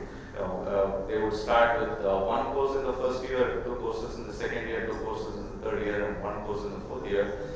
This program can also be done by a student who is entering 10th or entering 11th. They'll have to just increase the number of courses they're doing in each year. Now, this is very doable for Indian students because the dual diploma calendar runs from April to November. So April to June is the first semester and August to November is the second semester. We find that our students are able to complete the first semester even during the summer break, and the second semester overlaps with our Indian calendar, but still they're able to manage because the semester ends in November, and after December they can focus on their local curriculum, the board exams, annual exams, or whatever they have between December and March. The program provides all necessary materials online. There are no textbooks or anything the students need to purchase or study. Everything is provided online. All the assessments, tests, everything is done online. The students can do it on their own time during the evenings, weekends, like I said, during the summer break. There are some mandatory live sessions that the student needs to join. Like I said, they'll be interacting with the American teachers probably once in a week or once in 2 weeks. And these these are mandatory sessions that they are required to attend. Because teachers are in Florida and the time overlap is so conducive that they meet anywhere between like 5 p.m. and 7 p.m. India time, and most of the students and teachers are able to find a good time that works mutually. Biggest question that comes up is what is the workload? How can a student pursue two things at the same time? They're already overloaded with work. This is a very doable program for students who are already at the top of their class, I would say. So in our estimate, it takes about 3 to 5 hours a week, which is about an hour a day or less. Sometimes students kind of do the work over the weekend. All the sessions are done online, and the student progress is tracked continuously. The teacher is kept updated, the parents are kept up to date. There's even a program director in the local school who's kept up to date. So any intervention required, they're able to intervene. Progress reports are published regularly, and the students are at the end of their 4th year in the program, they will complete the 24 credits. Now, at the end of the program, the school or the student or the parent is required to provide a mark sheet from the local school, because the 18 courses from your curriculum will be transferred into the American mark sheets. So we'll take these mark sheets and normalize those scores into American grades, as you can see here, the letter grades, and the student would receive an American mark sheet like any other American student would. Now, this helps students who are planning to study abroad, especially because when they apply to US universities, the university has to normalize their CBSE or their state board or IGCSE scores into the American system, whereas when they have an American diploma, the university has to accept it as is. Secondly, the student can get a recommendation letter from an American teacher. They're used to writing rec letters. Over the 4 years, the teacher develops a relationship with these students. They know the students well enough to write a deeply felt rec letter for the students. So this is incredibly helpful for students who wish to study abroad in future, whether it's for undergrad or for masters.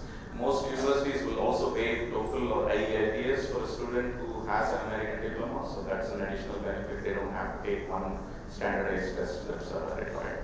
Now, we talked about all the benefits to students, but this slide talks about the benefits to schools. If you're a school who wants to offer an international program, you can become an international school overnight. No infrastructure, no building, no teachers, no hiring. All you need to do is nominate one teacher from your school to be the program director, and with no additional investment, you can start offering an international program overnight. I know this all sounds like magic, so I would challenge anyone here to take me up on this promise. If you nominate at least one student, then nominate your top student in your 8th standard or who's entering your 9th grade, one student or 2 students, you will give those students a full scholarship. No tuition, no fees for the 4 years. Nominate 2 students, nominate one program director, you see how this program works over the next 4 years, and then you make a decision on whether your school wants to adopt it en masse for all of your students. So this is an open challenge for any school administrator, any principal, any school founder here to take up. There will be no obligation to the school, there will be no obligation to the student, but you can see how the program exactly works. And I'm very confident about this because all the 100+ students who are going through the program now, they absolutely love it, because the program relies on experiential project-based learning. There's very little emphasis on exams, so the Indian students absolutely love it because of the lack of emphasis on exams and the experiential aspect of it. For instance, the exam in history is to make a video, or an exam in English is to have a debate with their classmates. So it's a very engaging, fun kind of program, and at the same time, the student earns a dual diploma. Other than academics, there are also clubs and other activities, and we'll have info session. If you're interested, please get in touch with us. We can explain more about that. In terms of timeline, the application deadline is coming up soon. We accept applications until December. There will be an entrance exam in January, and scholarships and other details will be announced by then. I'll leave you with this picture of a graduation ceremony in France, I think, where thousands of students are graduating, and we had a huge graduation ceremony. We have a huge graduation ceremony every year. Our goal is to expand this program in India and have just a graduation ceremony just like this for our Indian students very soon. Thank you very much for your attention and for your time. Thank you so much. Request you to please remain on stage, sir. And Would now request Mr. Anil Rao, Director of Academica International Studies.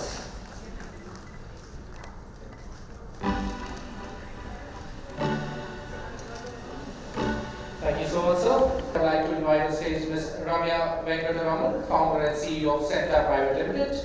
She is an alumna of IIT Delhi and IIM Calcutta and a former senior leader at McKinsey and Company. Ramya made a bold leap into entrepreneurship in 2015 with a mission to make teaching one of the most aspirational professions in the world. Through CENTA, she is building the world's largest professional platform for teachers, now empowering nearly 2 million educators across 1 lakh plus schools in 100 countries. Under her leadership, CENTA has not only influenced national education policy in India, but has also created powerful opportunities for teacher certification, upskilling, and career advancement on a global scale. Recognized as a distinguished alumna of IIM Calcutta, a WISE Prize Global Finalist, and a Women Transforming India awardee by NITI-IO and the UN, Ramya's work is reshaping the future of education from the ground up. Over to you, ma'am. A very warm welcome to you.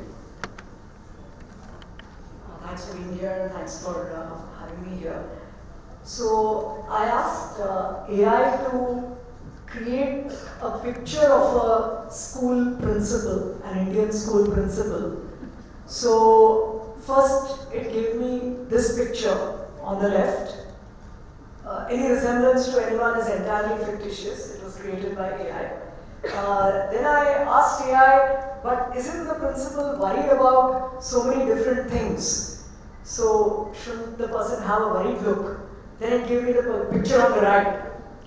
So anyway, I thought about it and I decided that all the principals I've come across, even though they are worried about 1,000 different things, I think they still somehow manage to maintain the look on the left. I don't know how, but I think most of them manage to maintain the look on the left, even in spite of whatever worries might be running through their mind. So I decided to go with the picture on the left. And I want to talk about the 3 questions from school leaders which led to the formation of CENTA. As he described, I had a corporate career with McKinsey and Company for 15 years, but was passionate about education, in fact, since my high school days. Did bits of volunteering and tried to find out how to impact quality at scale. And one of the things that I started finding is that there is a sort of dichotomy or complexity among the different stakeholders involved in education. So we all say that we want teachers to get trained, we want them to use this technology, that pedagogy, etc., etc. But we never ask the question, why should the teacher want to get trained? How does the teacher's own life, own career change as a result of that? Our answer is always, your class will improve, which is great. But most of us as professionals are not satisfied with that answer. We want something for ourselves also.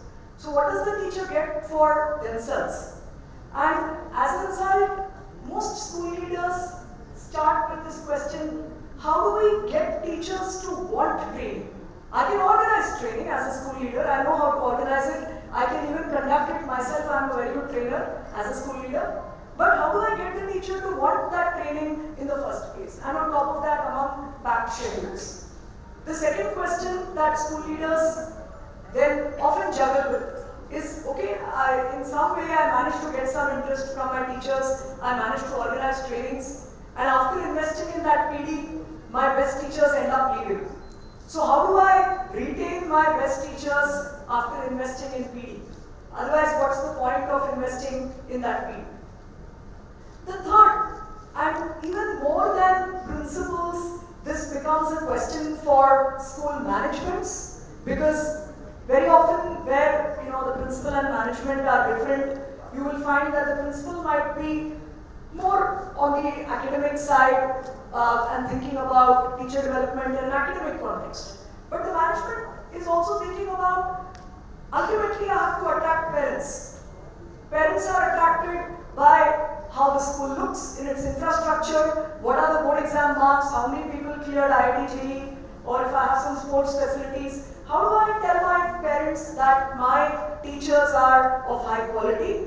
Which is the only thing that then gives value to my teacher training. If I cannot tell my parents, there is no value to it. In a management sense, obviously the value is there on the academic side. So these are 3 questions which principals, among 1,000 other questions, I'm only talking from our point of view, these are 3 questions that principals are juggling with, still maintaining a smile on their face. And the common answer or the approach of the ecosystem ends up being very push-based, which is to say, let's try to make trainings better. But making it better, creating supply, does not create demand. Or let us make trainings compulsory. But just because somebody attended a training, it doesn't mean they are engaged in it or they are motivated. They are attending because it's compulsory, a captive audience. Right? So all of you are here. How many people are part of the presentation? We don't know. So the third thing, tell leaders, okay, just invest in your teacher training and hope that teachers will stay. So let's hope for the best, let's hope they will stay.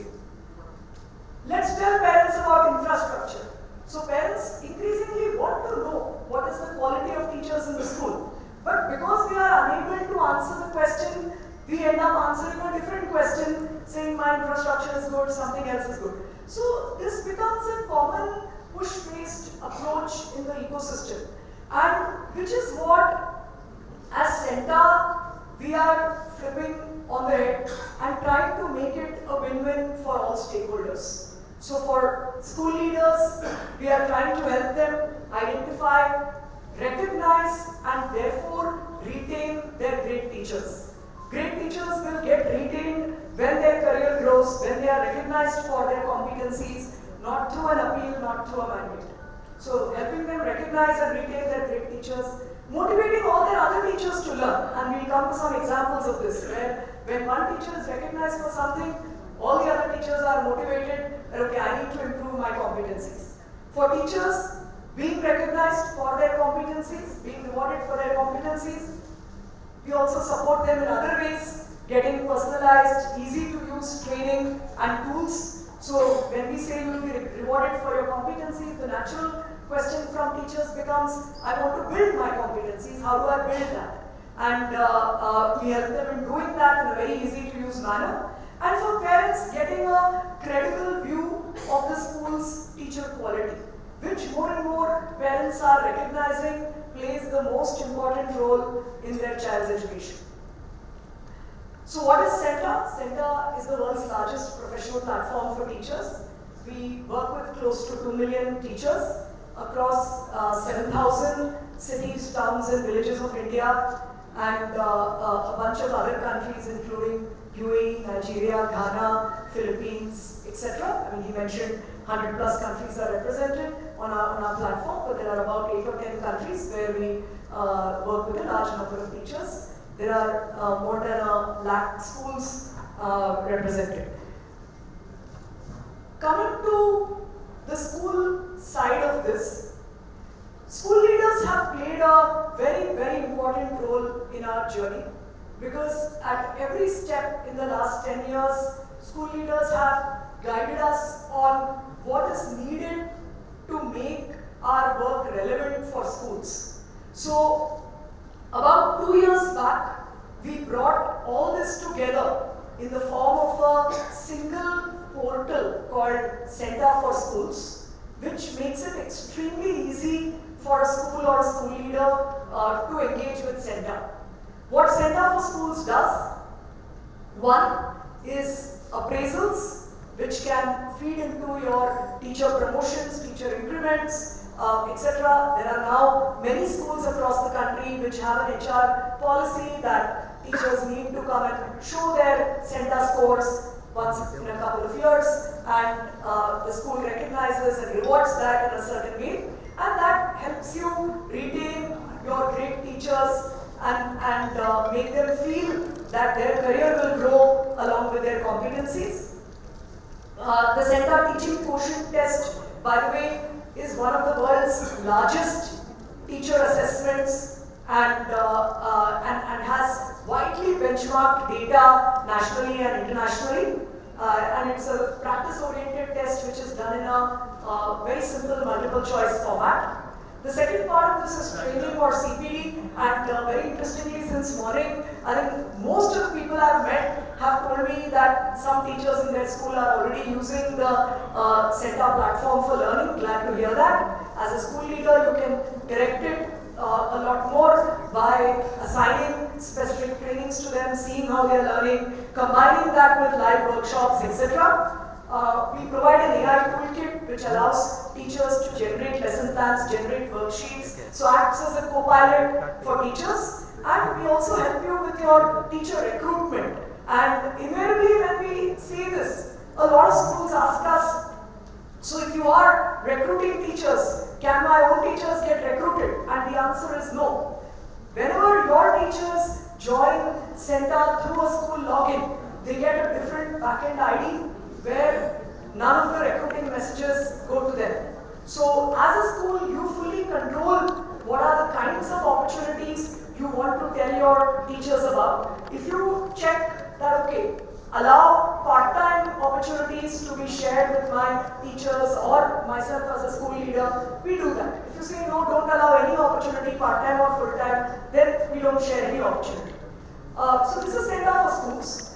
As I said, it also helps you talk about teacher quality with parents. Over the years, again, we found a lot of schools doing this in many different ways. Somebody would put this up on their reception notice board, somebody would put it on social media, somebody would even put it in a newspaper, etc. So then we said, okay, bringing all this together, why don't we rate schools on their teacher quality?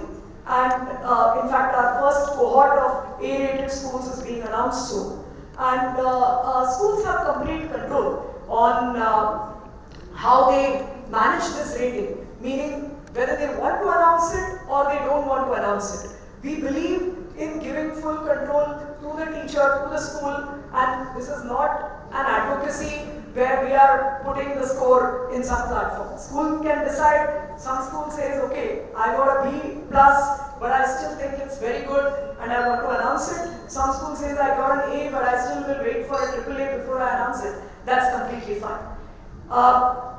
So those are the things CENTA for Schools does. There's an easy-to-use dashboard for the school leader.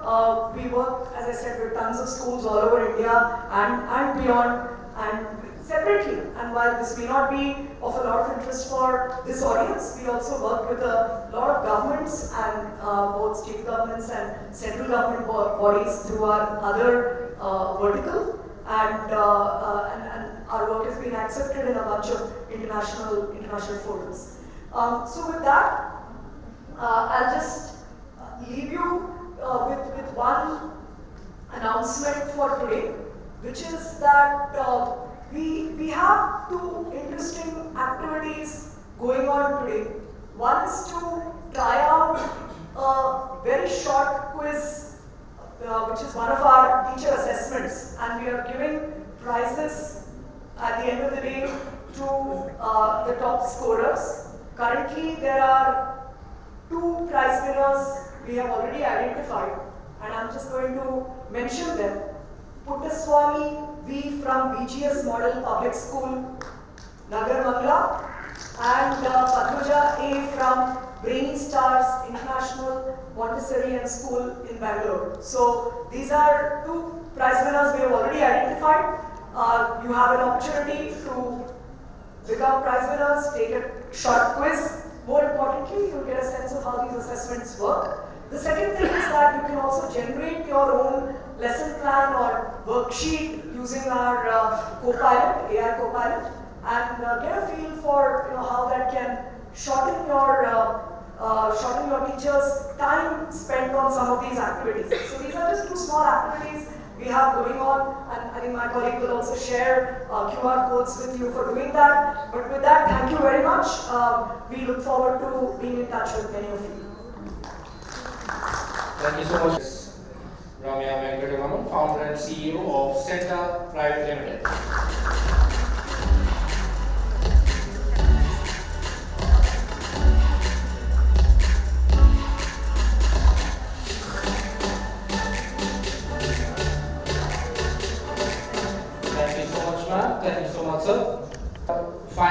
presentation for the day.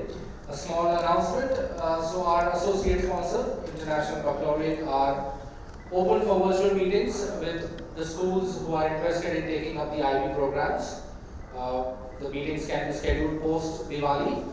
So any of the schools who are interested for the meeting can please visit their stall, which is right outside the ballroom, and can connect with their team for scheduling the meeting.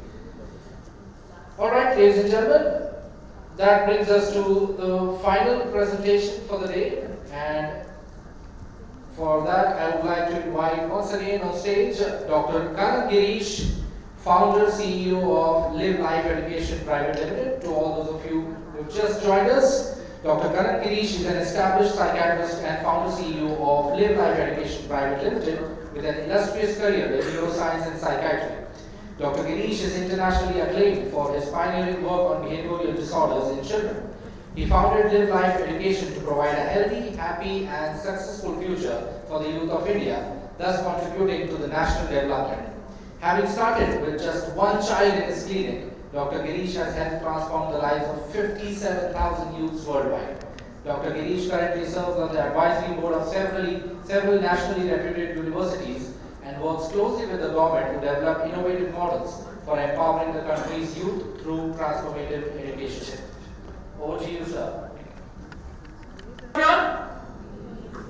All are sleeping, huh? Let's have a little louder. Good evening, all of you. So let's start with the question. How many of you remember the Ramayana and Mahabharata that you used to watch in your childhood? How many of you remember that? Yes, what time was it? What time? Exactly, 9 to 10. How many of you remember the Sunday evening movie? Some of you. How many of you remember the extraordinary Doordarshan symbol? Wow, so many of you. And how many of you lived in this wonderful time where you would be watching TV, suddenly white lights will start coming, somebody will run and go and change the area, and we used to get up and clap. How many of you remember that? Those were the most wonderful times of our era. Yes or no? Let's give a round of applause to that nostalgic time. Come on, everybody. A nostalgic time that will never come up. Today, you'll be amazed. There are 2 crore TV channels on a cell phone today in one app called YouTube. I am Dr. Karan Girish. I am a psychiatrist, psychotherapist and counselor, and I am the founder of this organization called Live Life Education. What is Live Life Education? I started in 2008. I finished my psychiatry. I came as a young psychiatrist. I wanted to do something for younger generation. So I used to sit in my clinic, parents will bring their children to me. First the mother, father will start. Sir, son is like this, sir, doctor is like that, sir, they're doing like this, sir, they're doing like that, sir, this is not right, sir, that's not right, sir, this is like this, sir, this is like that, sir, big complaint. Parents will go out, child will start. Sir, mother not good, sir, father not good, sir, teacher not good, sir, nobody good, sir, only I am good, sir. Then I will not know what to do. I will give all sorts of counseling. The child will listen to me nicely.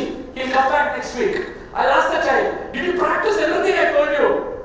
Sir, one day live with my parents, sir. You will give me national award for living with them. The second child, sir, very simple, sir. You attend the maths class in my school and see, sir, for your depression you will come to me only for counseling. And that's what I found. There's a huge gap between our generation and our children's generation. Do you all agree with me on that? Yes or no? One child that came into my life really changed my life. The child was brought with hyperactivity. The main complaint was, whichever marriage he goes, he will pull everybody's dhoti down. So I wrote the medicine as ADHD and I told the child to come back next week. Child didn't come. 6 months later, I see the mom in the gynecology OPD. I asked her, ma'am, where is your son? You said you'll bring your son to me. She said, the day she saw me, the next day, principal called the boy and gave a TC. Father came in a fit of rage, took his belt and hit the boy 10 to 15 times. Smilingly, this boy got the hit, looked at his dad and said, Dad, everybody hates me in the world, only you didn't hate me, now you also hate me, no dad. Partly the dad felt very bad and hugged him and he said, it's okay. We'll work it out. The boy has asked, can I go up and play? The dad said, go up and play. Ran to the 4th floor, got on top of the terrace parapet wall. The boy just jumped.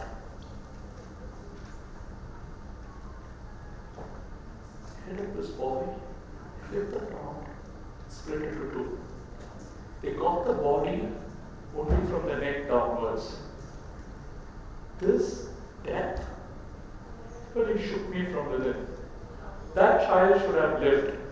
That child should have had a chance to know why he was born in the world. And that day, I made a decision in my life. No child should ever commit suicide in this world. And it was with that interest I started this organization called Live Life Education. Started with one student in my clinic. By grace of God, we have done our programs to more than 4 lakh children across India today. And in 2017, I was honored with the Award of Excellence from the Honorable President of India for my work in the area of adolescent depression. Small part of my journey to love. Do you all agree? Today's studies itself is a lot of burden for our children, yes or no? They have the academics on one side and the AI and the world changing on the other side. I always say this, technology has created more addiction than actually more empowerment in our children. Do you all agree with me on that? Yes or no? If you look at it, Denmark, Australia, I think even Sweden have now banned social media for children till ages of 18. And I seriously don't know why India has still not done it. When my daughter was 9 years old, she was very addicted to Blackpink. It's a Korean band. After a year, it went to this Korean band called BTS. Then it went Taylor Swift. And finally now it is a Justin Bieber. And all of this is decided by an algorithm that is there on YouTube, which watches what my daughter is watching and gets her actually addicted to it. And I say this is a beautiful study that was done on what are the top 10 skills children require in the next 10 years. And if you look at it, only the top 2 are academics. Can you see the remaining 8? Everything talks about leadership, culture, character, competence, and in my opinion, the most important are the last 2. What are the last 2? Time management and curiosity and continuous learning. The ability of a child to manage his time and how curious he is to learn a concept will be the defining skill which the child will require all through his life. All learning is social and all learning is emotional. Let me ask you, how many of you remember a name of a teacher you really loved and you used to wait during your school days for that teacher's class? How many of you had a teacher like that? You used to wait for that teacher's class. Good. Now think about the teacher. How many of you remember the dress color that the teacher wore? Yes. How many of you remember the smile on that teacher's face when they see you? And how many of you remember a name of a teacher you prayed to all gods on planet Earth should be absent the next day? Now many of you are looking, oh my God, there are too many in that list. The way you study a subject has a lot got to do with the type of teacher you actually have. And that's why I say every learning is social and every learning is emotional. And the essence of a great teacher is someone who talked about your worth and potential and made you feel safe, loved and belonged. Did you all brush your teeth today morning? Some of them have a doubt, huh? Everybody brushed our teeth, yes or no? Now Anil Sharma didn't check whether your teeth was brushed, yes or no? Why he trusts you so much? Why? Because it's a habit. Anything that's a habit, someone need not tell you, it becomes a way of life. And this was a school that totally fascinated me. This is the principal director of the school welcoming me to that school. Every child in the school was glowing with leadership principles, values. They were so happy to, vibrant to get into that school. And she was the woman who transformed that school. The school had a shutting down orders. She attends a program of Stephen Covey called The 7 Habits of Highly Effective People. She comes back to her school, teaches it to her children. Her children take it to the parents. The school goes on to have 800 students and becomes a 2-time magnet school in the United States. What I saw in that school fascinated me. Every child was treated like an adult, with a lot of respect, with a lot of love. And I always say this, trust. If a child doesn't listen to you, somewhere the child has lost trust with you. And that's where I say trust is the currency of the 21st century. I'll show you this with an experiment. All of you take your left hand up, left hand up, left hand up. People don't know which is your left hand. This one, this one, this one. Left hand up, right hand up, right hand up. Come on, everyone. Right hand up, right hand up, right hand up. Say hi. Say loudly hi. Bah, to open the mouth is just so difficult. Put it like this. Put it up. I say 1, 2, 3. At the count of 3, I want all of you to clap together in one rhythm. Okay, we're going to create one rhythm across the group. Right? Ready. Come on, straight like this. Ready? After 3, you have to do it. Ready? 1, 2, 3. Come on. Nicely. Only after I say 3, you're supposed to do it. Okay, ready? 1, 2, 3. Come on, one sound. I only want one sound. Together, one sound, one way. Okay, ready? 1, 2. Did I say 3? But 95% of you all did it. You know why? Children do what they see, not what they are told in life. Are you all getting that clear? Yes or no? Unless we are role models for a child, unless we model the behavior, children will never model that behavior. And that was my aha moment. I went through the whole school, I was so fascinated, and I felt this is the kind of education our children need, which is character driven and principle driven. We tied up with Franklin Covey, we took the license for India, started in 2017 with one school. Today I work with 155 schools across India today. Small part of a journey. And what do? I travel around the world. I study the best practices across the world. This is our work in Japan. I want to just share 1 minute of this work. You know, in Japan, all of you must be aware, every child cleans the toilet. You all know that, yes or no? But what you all don't know, I will tell you. Every teacher also cleans the toilet. No teacher will tell a child to do something which they don't actually model. And that's the height of modeling that I saw there, which we imbibe. Second is Brazil. As you all know, Brazil has a lot of drug-infested schools. So when I visited the school, this is in an area in Sao Paulo where they have the maximum number of drug addicts.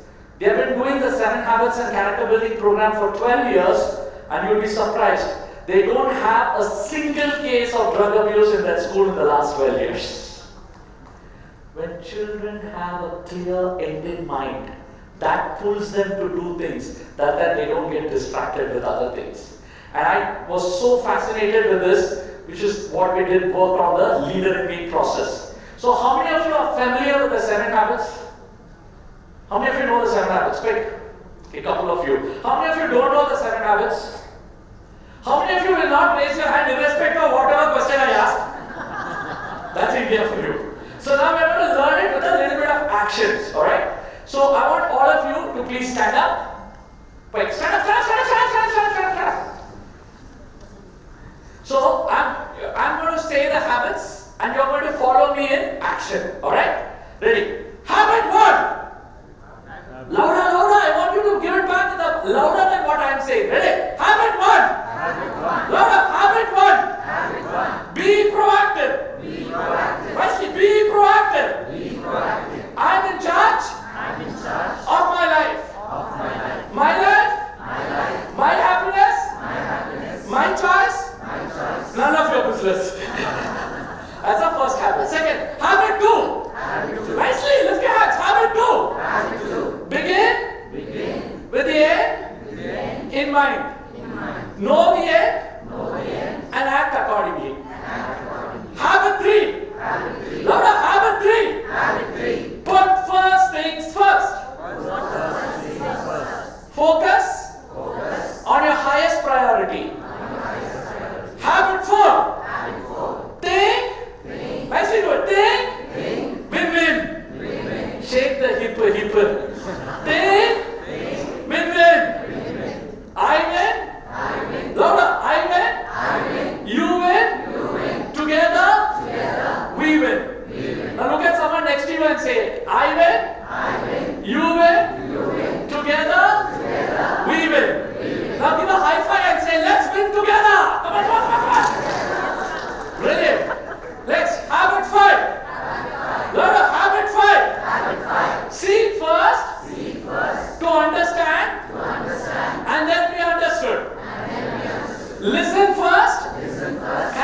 India. Listen first, then speak. Louder. In India, we speak first, we speak second, we keep on speaking till the person runs away. Next, habit 6. Synergize. As you do, synergize. Together, we can do more. A habit 7. Sharpen the saw. As you do, sharpen the saw. Balance. Body. Mind. Heart. And spirit. Thank you. Let's give a round of applause for all of you. Kindly take your seat. So how many of you this is a very big problem with children today, yes or no? I always say suppressed anger in childhood is what manifests later on in life. And we solve this with a beautiful exercise called stimulus and response. Whatever happens, how the child chooses to pause and respond, and how they actually respond. Second, do you all agree there is a very powerful way of our children being confused about what to select? Are you all agreeing on that? Yes? Today, lack of end in mind is a very deep problem that many of our children face. And I want you to watch this story, which is on the this story here.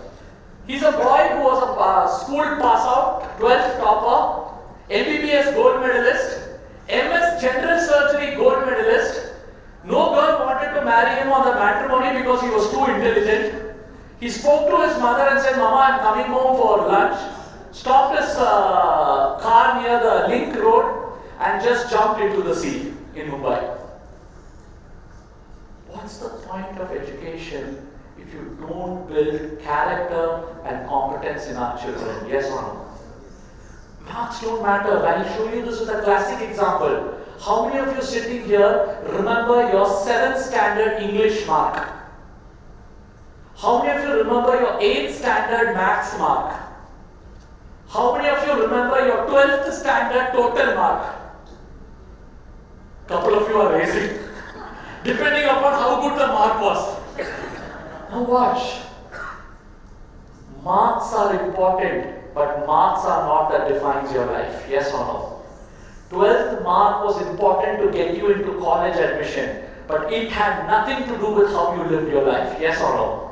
And that's what I always say again. Every child needs to have a vision, a commitment, and a purpose of why they want to do what they want to do. And that's what we inculcate in the children. Now look at this slide. Everything that distracts the child right now, none of this was there in our generation. Yes or no? None of this was there actually in our generation. Today when he goes to study, this is where his mind goes. Day before the exam, he's only looking at the time. If only I had little more minutes, how well I would have got. And that's where we use this very powerful concept called big rocks. How to help children plan their time. How to use the Eisenhower matrix and understand. If every child can understand what is urgent, what is important, and how they can work on that, and how they can practice, that's how they actually build their character. Do you all agree today bullying is a very big issue today in schools, yes or no? Making fun of color, making fun of race, making fun of religion, making fun of gender. In fact, you may think a child has stopped to study because of distraction. Actually, it is not. Many children stop studying in the teenage because of being bullied inside of a classroom, where they feel secluded and marginalized. And that's something we solve with a beautiful habit called win-win. Seek first to understand. You know, this is a very, very profound thing. Every child tells me my parent doesn't listen to me. Every parent that comes to me says my child doesn't listen to me. Sometimes it feels very sad. I say this is one of the most loneliest generation. Beautifully, a girl told me, I have 1,000 friends on Instagram, dog, but not a single friend to share my problems with. And I'll show you the power of that loneliness. This is a letter that was written by a girl. She tried to commit suicide 2 times, and when she talked to it about her friends started making fun of her. She didn't know what to do. She felt targeted. She takes a blade and starts to cut herself. She has 312 cut injuries on her body. And you all want to know what is her 11th standard mark? 96.5. She's the class topper. Now many of us have an attitude that if a child studies well, there is no problem with the child. No. Studies, lack of exercise and physical games, that's a very sad part of today's generation, is the cause that we have so much of infertility. And that's where Sharpen the Saw is a beautiful habit. We talk about how the children can use the habit to sharpen their body, mind, heart and spirit. So I'll now play you a small 2-minute video where you can see all of our children who have gone through these courses speaking about how the program impacted their life. Song.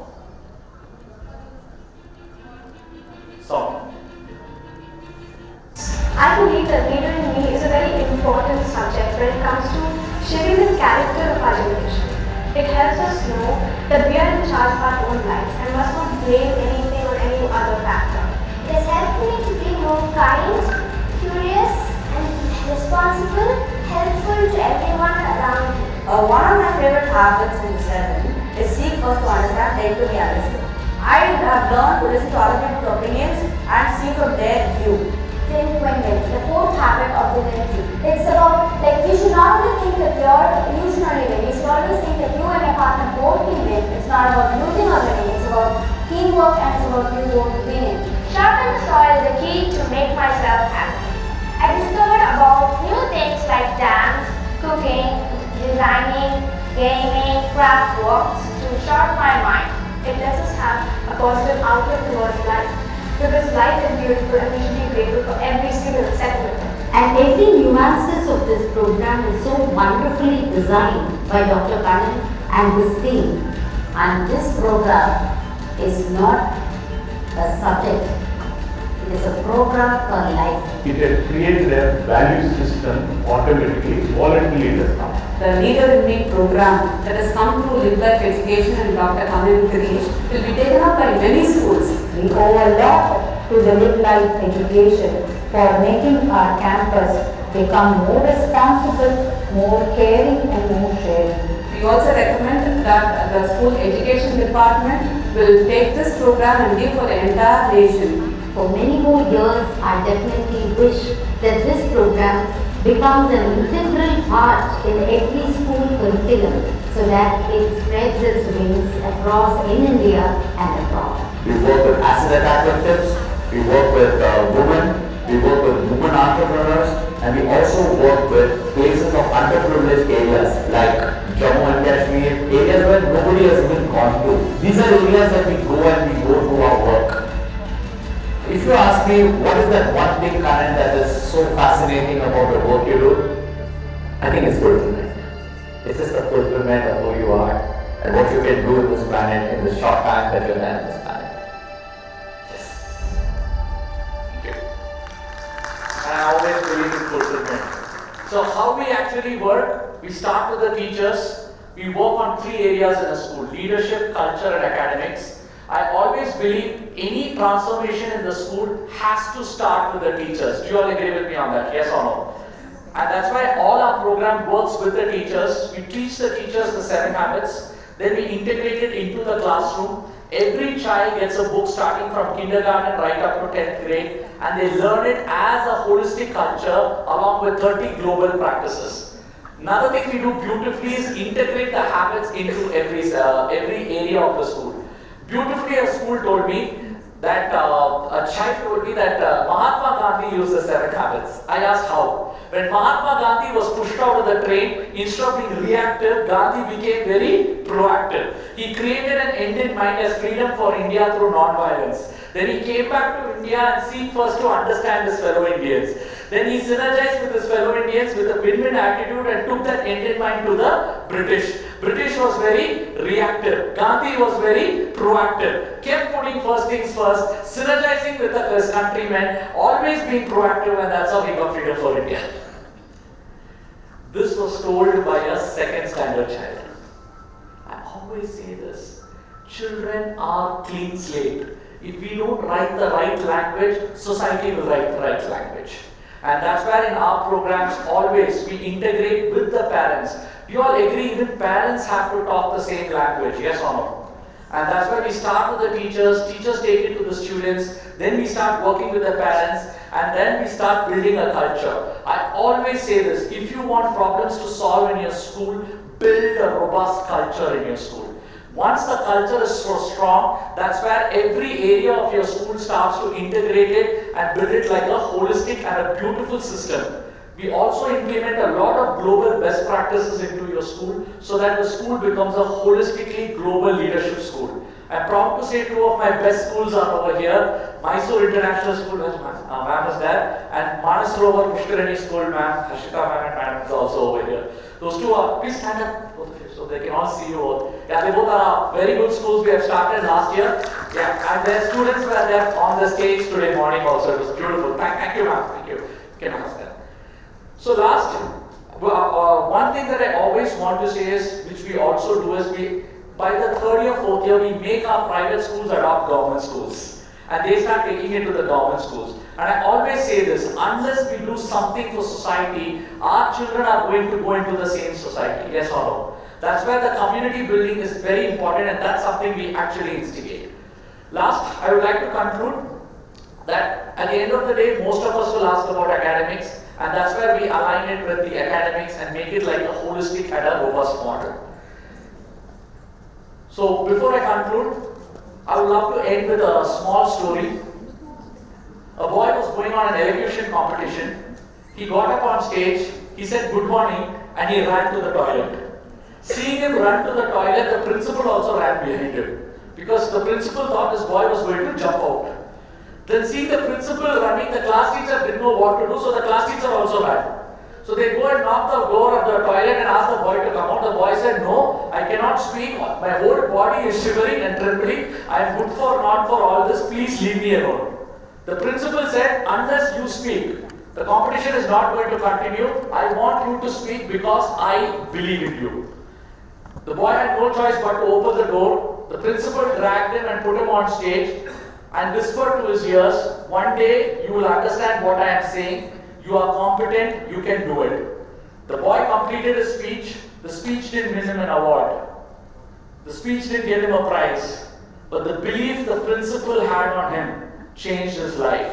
That boy is none other than me. If not for the principal, Father Anthony, if not for a teacher by name Miss Sylvia Walters, there will be no Dr. Kanan Girish standing here in front of you. And I want all of you educators to realize, in each of your schools, there are thousands of Kanan Girishes in different formats. They want someone to believe in their potential. They want someone to believe in themselves. And I think when they do that, that is where real transformation in education happens. Thank you all and God bless you all. Thank you. That was Dr. Kanan Girish, and I would now request Mr. Rajesh Sharma to kindly felicitate. Let's have a round of applause. Dr. Kanan Girish.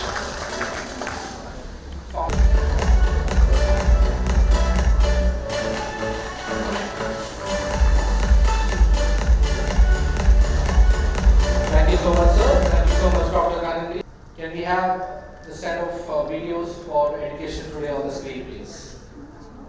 All India school ratings and rankings this December, in its endeavor to recognize and celebrate the journey of success of the best schools pan-India that have constantly proven their ability to provide world-class education to their students and thus mold them into leaders of tomorrow. Education Today rates and ranks these schools across various vital parameters in this issue. Work is placed now to be a part of the premium league of schools and feature as one of the best schools in India.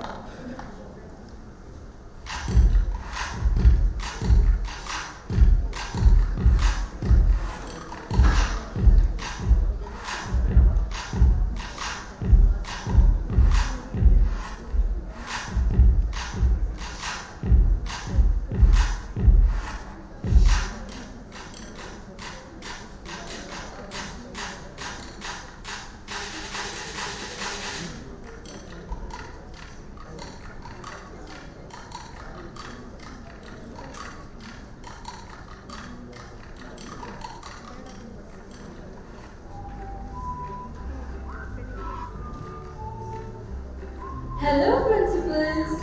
Ready to elevate the experience of your school admission? Here's My School Admission, the platform designed to boost your admissions and expand your network. With My School Admission, you can effortlessly showcase your school to parents actively seeking the best schooling opportunities for their children. Attract more students, streamline your admission process, and enhance your school visibility all in one place. Visit My School Admission now to elevate your school profile and grow your network.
Education Today is coming up on All India School Ratings and Rankings this December. Education Today, and now we move on to the last leg or the last segment of today's summit. And we will now begin with the awards for Dynamic Principles 2025, for which I would like to invite on stage Ms. Ramya Venkataraman, founder and CEO of CENTA Private Limited, and accompanying him would be Dr. Kanan Girish. Accompanying her, will be Dr. Kanan Girish. Alright, ladies and gentlemen, I would like to invite Mrs. Sheila Priya, Principal of Rockwood Green Public School, Bangalore Road, to please join us on stage to receive the award for Dynamic Principles 2025. Let's hear it, ladies and gentlemen, for Mrs. Sheila Priya.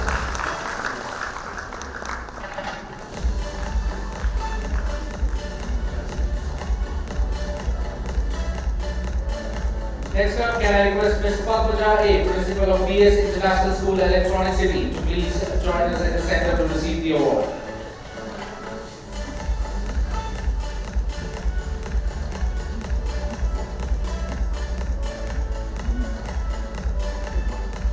Joining on stage, Ms. Padmaja A, Principal of BS International School, Electronic City. Let's have a round of applause, ladies and gentlemen.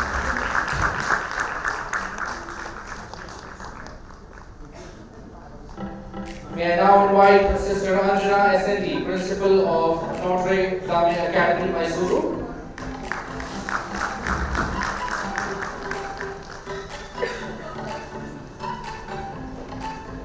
Let's hear it for Sister Anjana SND, Principal of Notre Dame Academy, Mysuru, Karnataka, ladies and gentlemen.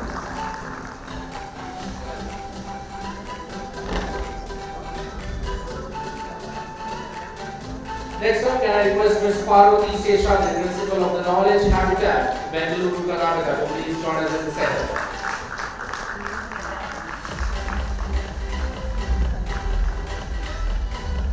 Let's have a round of applause for Ms. Parvati Seshadri, Principal of the Knowledge Habitat, Bangalore, Karnataka, joining us in the center.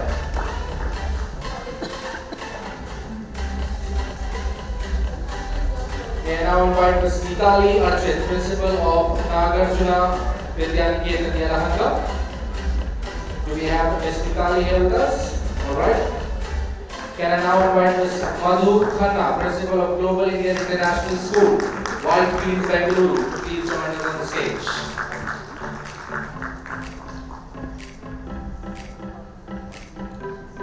Let the claps be on, ladies and gentlemen. Joining on stage Ms. Aparna, Ms. Madhukana, Principal of Global Indian International School. Next up, can I invite Ms. Aparna Anshadata, Principal of One World International School, Sarada. Alright, moving forward, can I now invite do we have Ms. Aparna with us? Yes. Ms. Aparna, Principal of One World International School, Sarada, joining us on stage shortly.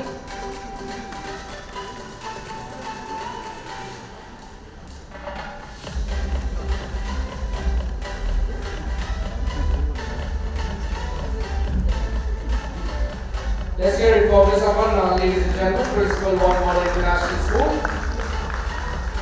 Can I now invite Mr. Ramesh N, Principal of UAS School Hebal, Bengaluru. Do we have Mr. Ramesh? Alright, moving forward, can I now invite Ms. Mamata N, Principal of Sahara International High-Tech School. Anybody from Sahara International High-Tech? Alright.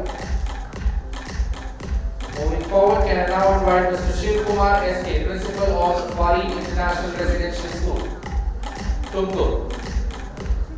Alright. Can I have Ms. Kubra Hussain, Co-founder and Principal of Grandeur International School? Yes, she's here with us. Let's hear it for Ms. Kubra Hussain, Co-founder and Principal of Grandeur International School, Bengaluru, joining us on stage to receive the award. May I now invite Ms. Vinita David, Principal of Wells Global School, Bangalore, Karnataka, to please come forward to receive her award. Let's hear it for Ms. Vinita David, Principal of Wells Global School, Bangalore. Moving forward, can I now request Ms. Hemavati Harish Kumar, Principal of SLS International, Gurukul, Automobile. Ms. Hemavati? Alright, moving forward, can we have Dr. Padma Navani, Principal of Sri Krishna International School? Alright, can we have Mr. Joseph? Do we have Ms. Padma Navani with us? Please raise your hand if you are here with us. Yes. Dr. Padma Navani, Principal of Sri Krishna International School, joining us on stage to receive the award.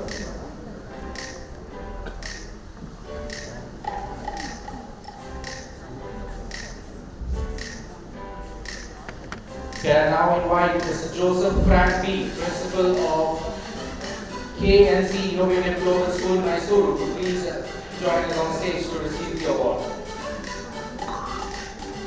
Let's hear it, ladies and gentlemen, for Mr. Joseph Frank B, Principal KNC Innovative Global School, Mysuru. Can I now request Ms. Rekha Rani, Principal of New Oxford International School, Bengaluru, to please come forward. Ms. Rekha Rani.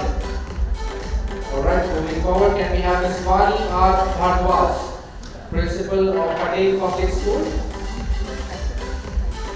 Bengaluru, joining us shortly on the stage.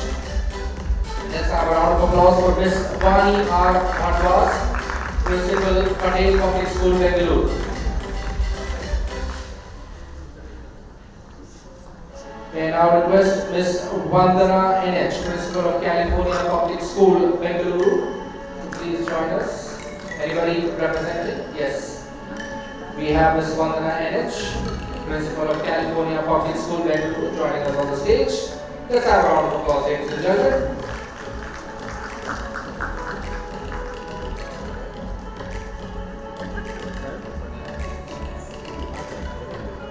Can I now request Dr. Sharmila Malik Chowdhury, Principal of Crestwood High, Bangalore, Karnataka, to please join us on the stage. Let's have a round of applause, ladies and gentlemen, for Dr. Sharmila Malik Chowdhury, Principal of Crestwood High, Bangalore, Karnataka.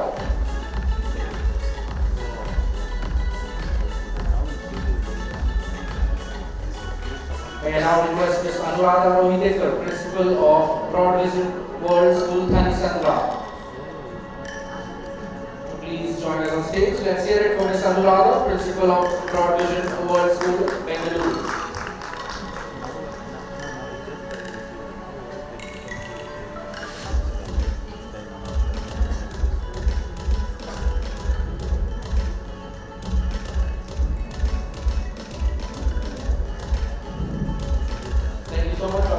Ganesh for giving away this set of awards. I would now like to request Mr. Surendra Sobu, Director of Academica, to give away the next set of awards, for which I would like to call on stage Dr. Sunita S. Khanapure, Principal of Christ International. Do we have Dr. Sunita? Alright. Can we have Father Sebastian B.A., Principal of Divine Providence School? Please raise your hand if you are here with us. Father Sebastian? Alright. Can we have Mr. Sanjeev Joseph, Principal of Florence Academy? Alright. Can we have Mr. Akbar Ali Khan, Principal of Golden International School? Alright. Ms. Shama Shri Chatterjee, Principal of BGS International Residential School. Please raise your hands now if you are here with us. Yes. Ms. Shama Shri Chatterjee, Principal, BGS International Residential School, Bangalore.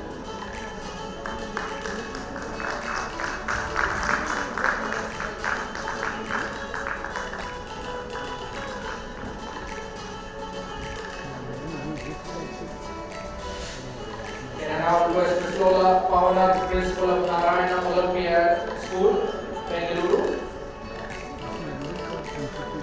Please raise your hands if you are here with us. Alright. Can I request Ms. B. Gayethri,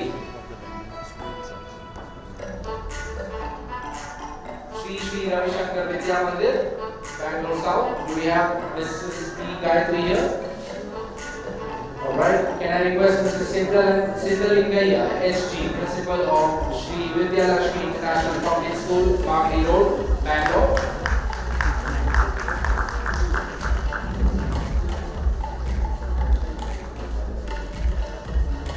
Next up, can I request Shri Bhushan N, Principal of PNR International High School. Do we have Bhushan N with us here? Anybody represented? Alright. Can I request Ms. Prerna Jyoti Tejaswini, Principal of Sri Basaveshwara Public School. Please raise your hands if you are here with us. Yes. Ms. Prema Jyoti Tejaswini, Principal of Sri Basaveshwara Public School. Let's have a round of applause, ladies and gentlemen, for Ms. Prema Jyoti.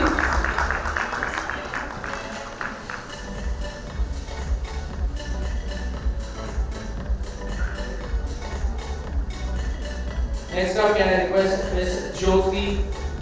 Joyita Chatterjee, Principal of Chitrakuta Kaushalya School, please join us on stage to receive your award.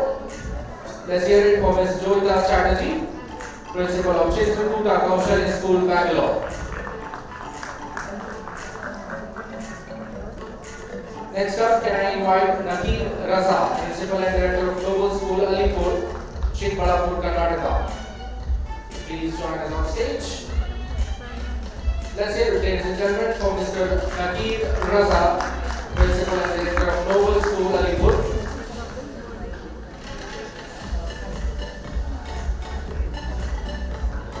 Next up, can I request Dr. Aparna Ramasheshaya, Principal of Daffodils High School, Bengaluru. Please raise your hand if you are here with us. Alright. Can I request Ms. Vedavati B, Principal of Shri R.B. School and PU College? Please raise your hands if you are here with us. Yes. Ms. Vedavati B, Principal of Shri R.B. School and PU College, Kola, Karnataka. Let's hear it, ladies and gentlemen, for Ms. Vedavati.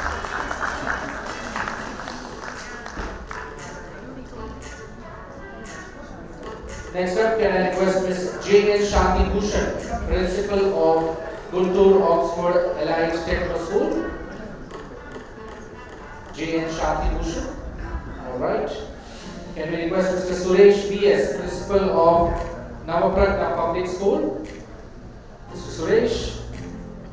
Alright. Can we have Mr. Atiya Sultan Khan, Principal of Paramount Public School? Please raise your hand if you are here with us. Yes.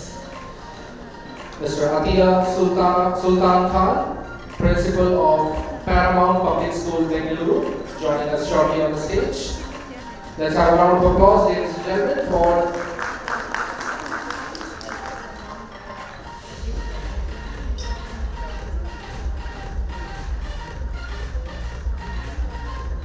Can I request Mr. Avinash Anthony, Principal of Excellent Public School, to please join us on stage? Mr.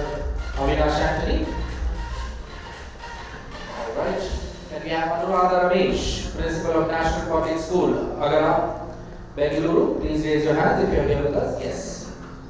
Anuradha Ramesh, Principal of National Public School. Let's have a round of applause for Anuradha Ramesh as she joins us on stage.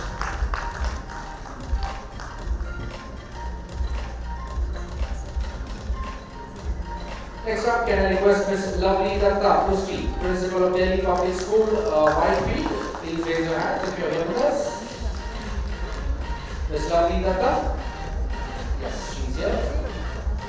Principal of Delhi Public School, Whitefield. Let's have a round of applause for her, ladies and gentlemen.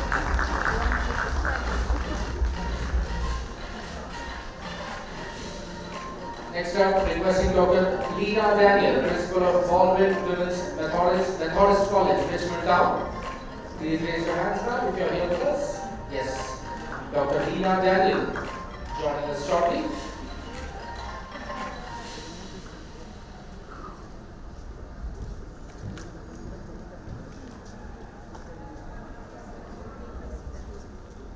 Let's have a round of applause, ladies and gentlemen, for Dr. Leena Daniel. Next up, can I request Ms. Ashwini Anand Murthy, Principal of HMR International School, HBR Layout. Please raise your hand, ma'am, if you are here with us. Yes. Ms. Ashwini Anand Murthy, Principal of HMR International School, HBR Layout, joining us on the stage. Let's have a round of applause.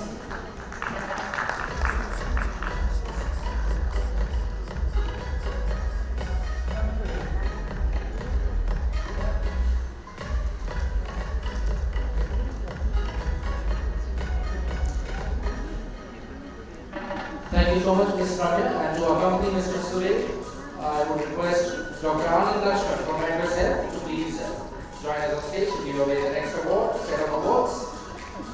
I would like to invite Ms. Ashwini Anand Murthy. Okay. I would like to invite Mr. Prashant MB, Principal Sri Aurobindo Public School, Saharkar Nagar, Bengaluru, to please join us on stage. Let's have a round of applause for Mr. Prashant MB, ladies and gentlemen, Principal of Sri Aurobindo Public School.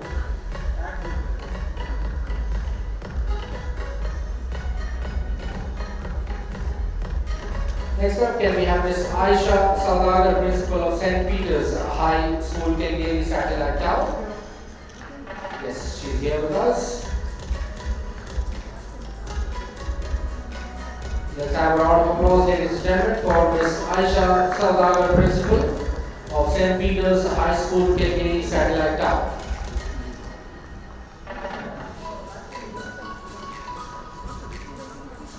Next up, can I call upon Mrs. Netravati MN, Principal of Sri Ram Public School, CBSE. Do we have Ms. Netravati? Alright, moving forward, can we have Dr. Sister Nancy Jacinta Kutina, Principal of St. Charles Women P. College, Lingarajpur, joining us on the stage shortly. Let's hear it, ladies and gentlemen, for Dr. Sister Nancy joining us to receive our award for the dynamic principles.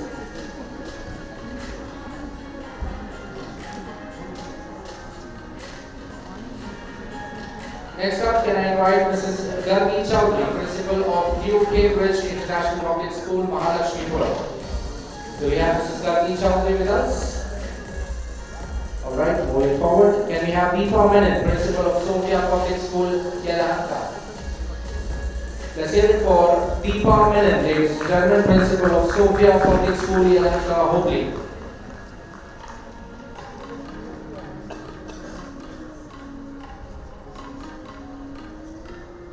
Next up, can I invite Ms. Vidya Yuva, Principal of BGS National Public School, Bangalore Road. Please join us on stage.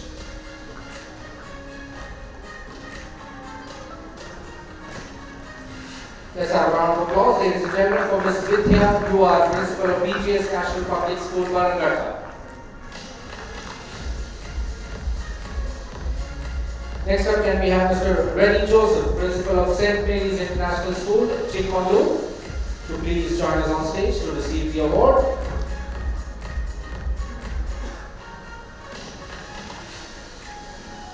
Let's hear it, ladies and gentlemen, for Mr. Reddy Joseph, Principal of St. Mary's International School, joining on stage to receive his award. Next up, can I request Ms. Anita Jera, Principal of the Foundation School, Bangalore, to please come forward to receive her award.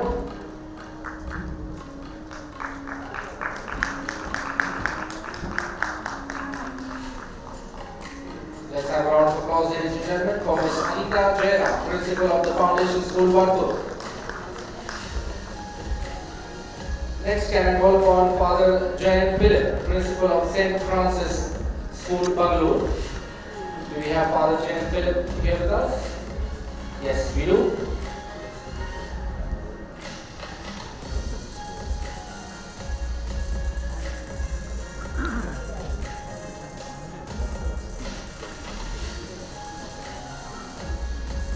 Let's have a round of applause for Father Jayan Philip, Principal of St. Francis School, Bangalore, ladies and gentlemen. Next up, can I request Mr. Reddy, Principal of New Indus Valley Residential School, Bangalore. Please raise your hands if you are here with us, sir. Yes. Joining us shortly on stage is Mr. Reddy, Principal. Let's have a round of applause, ladies and gentlemen.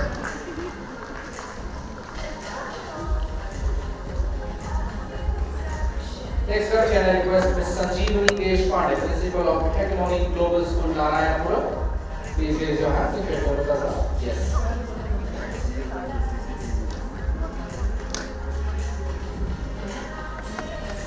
Let's hear it, ladies and gentlemen, for Ms. Sanjeevani Deshpande, Principal of Hegemony Global School, Bangalore, joining us on the stage.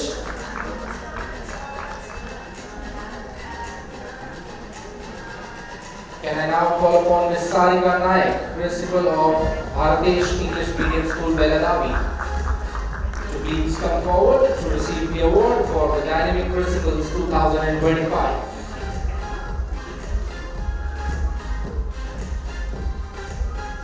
Let's have a round of applause, ladies and gentlemen, for Ms. Sarada Naik, Principal of Bharatish English Medium School, Belagavi, joining us on the stage.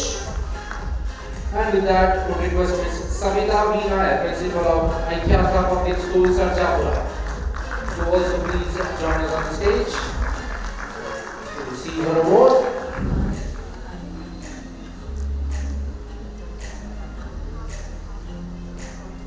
Let's have a round of applause for Ms. Samita V. Nair, ladies and gentlemen, Principal of Aikyata Public School, Sarjapura. Next up, can I request Mr. Somashekharaya, HM, Principal of PES Public School. Mr. Somashekharaya. Alright. Can we have Dr. Vedavati PA, Principal of Apollo National Public School. Please raise your hands if you are here with us. Yes. Dr. Vedavati PA present with us here this evening. And she will shortly be on stage to receive her award for Dynamic Principles. Let's have a round of applause for Dr. Vedavati PA, Principal of Apollo National Public School, Vamsheepriya, Bangalore. Can I now call upon Ms. Asmita Roy Chaudhary, Principal of Sri Chaitanya Future Pathways, Global School, Varthur. Please come forward. Let's hear it for Ms. Asmita Roy Chaudhary, Principal of Sri Chaitanya Future Pathways, Global School, ladies and gentlemen.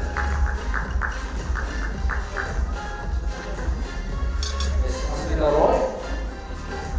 Yes. Can I call upon Mrs. Tarakeshwari PS, Principal of Campus Educational Center? Please raise your hands if you are here with us. Anybody here from Campus Education? Alright.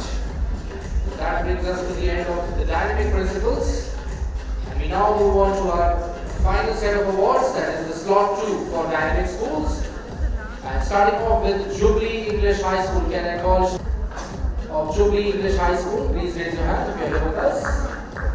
Yes, they are. Jubilee English High School, NRI layout, Bengaluru. Let's have a round of applause for them, ladies and gentlemen.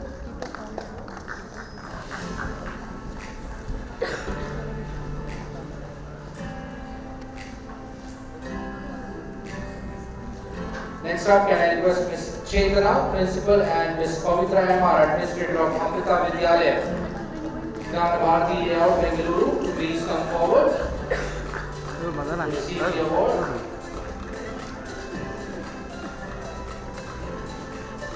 For Amrita Vidyalaya, the team joining us on the stage to receive the award.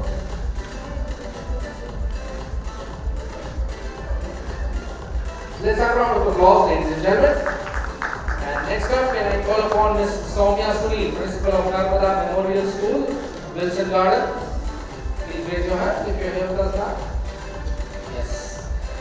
Ms. Soumya Sunil, shortly joining us.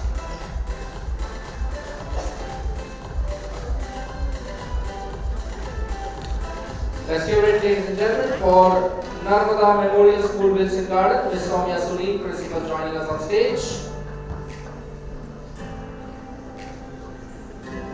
Can I now request Mrs. Mala Banerjee, Principal of the Oxford Senior Secondary School, JP Nagar. Please raise your hand if you're here with us. I see no hands going up. Alright. Can we have Ms. Shrivani Mike, Principal and team of AV Public School, Yelahanka, Old Town, to please join us on the stage. Let's hear it, ladies and gentlemen, for AV Public School, Yelahanka.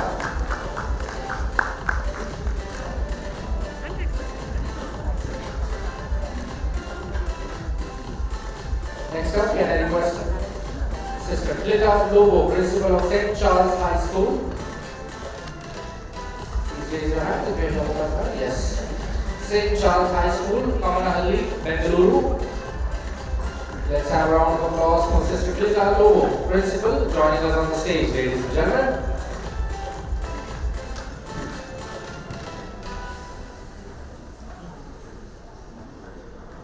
Next up, can I request E.A. Shiny, Principal of Madonna School, Udayanagar, Bengaluru. Alright, moving forward, can I request Mr. Alvin Paul B, Principal of Divya Shanti High School, to please join us on stage. Divya Shanti High School, Lingarajapuram, Bengaluru.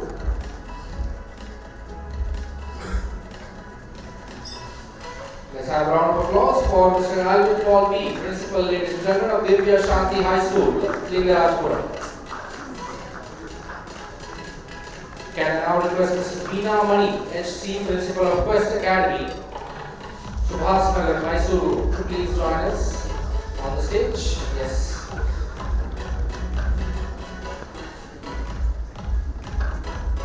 Let's have a round of applause, ladies and gentlemen, for Quest Academy, Subhas Nagar, Mysuru. Next up, can I call upon Dr. M. Ramachandran, Principal and team of Coorg Public School and PU College. Please raise your hand if you are here with us. Coorg Public, yes. Let's have a round of applause for Coorg Public School and PU College, South Kodagu, Karnataka. Next up, can I call upon Mrs. Manju Sharma, Director, Principal, and Mrs. S. Nandita Phillips, Senior Mistress of Delhi Public School, Mysuru. Please join us on stage. Let's have a round of applause for DPS Mysuru, ladies and gentlemen.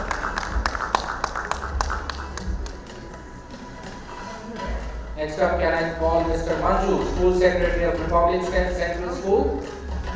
Please raise your hands if you're here with us. Yes, we have a representative. Okay, we have the principal here with us for representing Republic Central School to receive the award. Let's have a round of applause. Can I now request Putta Swami B, Principal, and Dr. A.T. Shivram, Administrative Officer of BGS Model Public School, Mandya. He's here with us.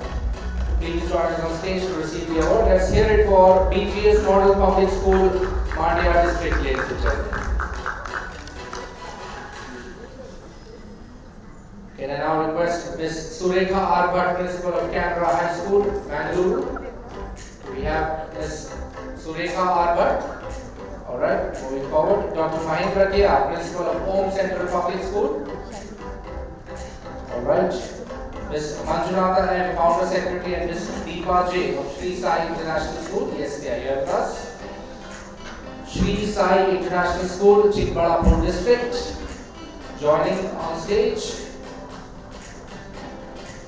Mr. Manjunatha M, Founder and Founder Secretary, and Ms. Deepa J, President.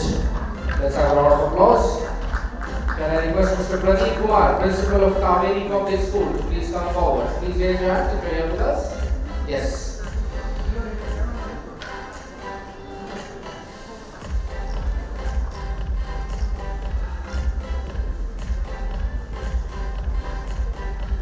Let's now have a round of applause for Mr. Pradeep Kumar, Principal of Kaveri Public School, Mandya, Karnataka, joining us on the stage. Can I now request Dr. Daya Prasad S, Principal of Sri Vasavi Vidya Kendra. Please raise your hands if you are here with us. Yes. Let's hear it for Sri Vasavi Vidya Kendra, Chamarajanagar District. Joining on stage, Dr. Daya Prasad S. Next up, can I request Ms. Sarojini B. Angolkar, Principal of Podar International School, KPS Layout. Please raise your hand if you are here with us. Yes, ma'am is here. Podar International School, RC Kere. Joining on stage, Ms. Sarojini B, Principal. Let's have a round of applause. Next up, can I request Vasudeva KS, Principal of National Residential School. Please raise your hand if you are here with us. Yes. Let's hear it for Vasudeva KS, Principal of National Residential School, Shivamoga, Karnataka, joining us on the stage. Next up, can I request Kavita Balakrishna, Principal, and V. Balakrishna Venkatappa, President of Vidya Samskriti International School, Kolar District, to please join us on stage to receive the award. Let's hear it, ladies and gentlemen, for Vidya Samskriti International School, Kolar District, as the team joins us on stage to receive the award. Let the claps be on.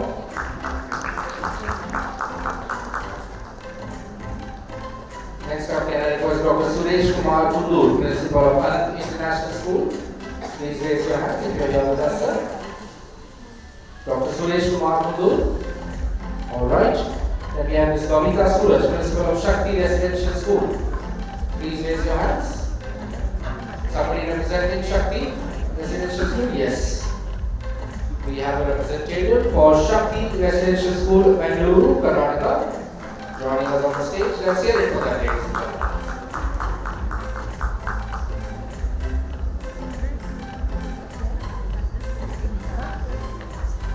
Next up, can I request Ms. Karen Tresilla D'Souza, Principal of Kanachur Public School, Manila, to please come forward to receive the award. Let's hear it, ladies and gentlemen, for Kanachur Public School, Manila, Karnataka.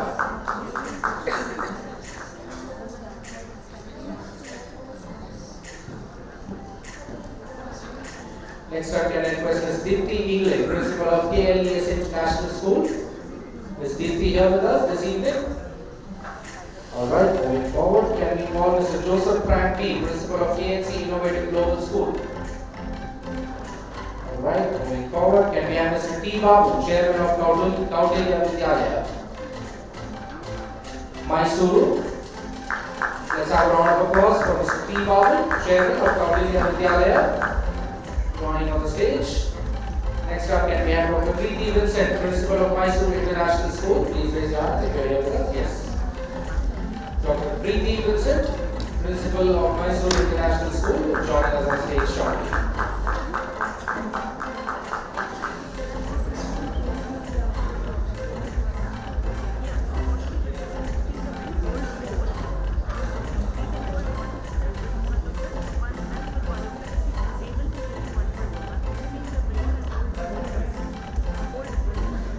Can I now call upon Mr. Joseph Frank P, Principal of KNC Innovative Global School, Mysuru, to please join us on stage.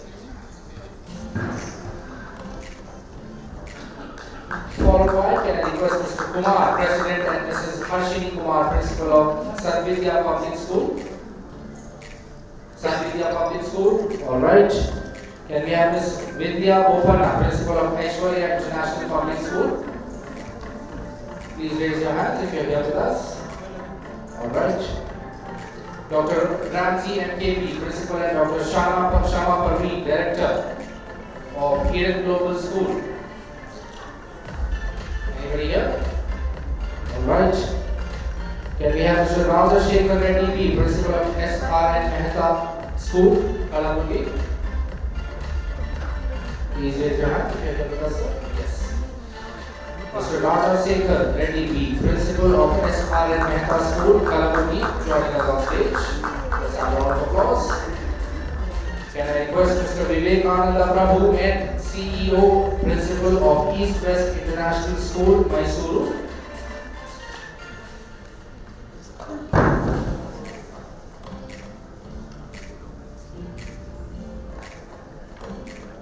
Let's have a round of applause for East West International School, Mysuru, Karnataka. Mr. Vivekananda Prabhu joining us on stage. Can we have Mr. Tahir Ali, Director, and Mr. Nasir Ali, Director of Mount Vijayarazi School, Kalaburgi, to please join us on stage to receive the award.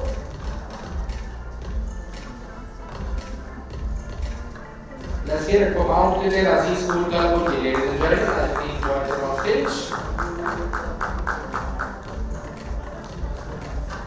Can we have next Mr. Matthew KG, Principal of Excel Public School?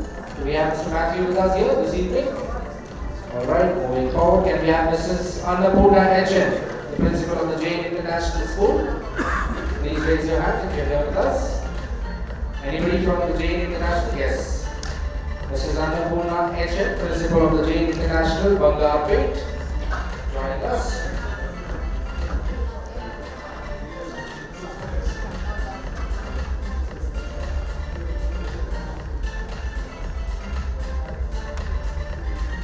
Next up, can I call upon Dr. Annapurna, Principal of Mahabodhi School, Mysuru?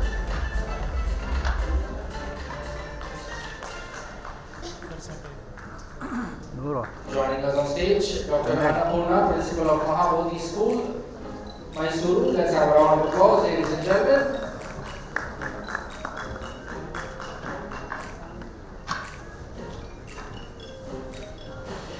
Next up, can I call upon Mr. Samir Purani, Director, and Mrs. Chandrika S. Bhandari, Principal of Sarada Vidyalaya.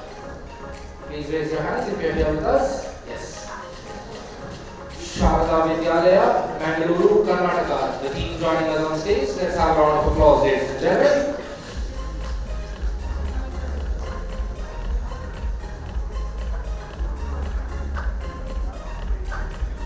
Next up, can we have Mr. Vincent Di Costa, Principal of Sarada International School, Udupi.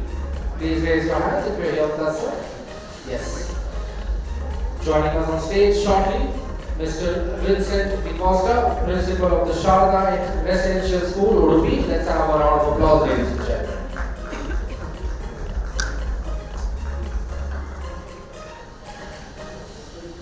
Next up, can I call upon Ms. Mangala Gauri, Headmistress of Tagore Memorial School, Bengaluru. Please raise your hand if you are here with us. Yes.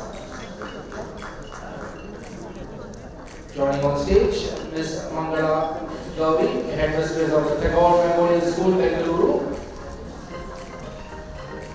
Let's have a round of applause.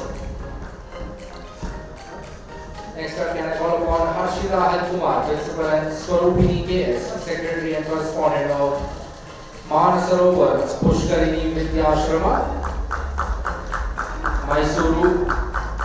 Please join us in the center to receive the award. Let's hear it for Manasarovar Pushkarini Vidyashrama as they come on stage to receive their award.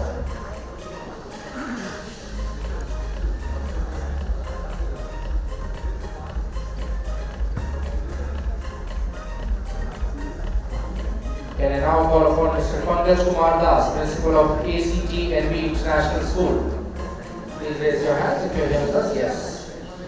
Mr. Pankaj Kumar Das, Principal of ACT NB International School, Kalaburgi, joining us on the stage shortly.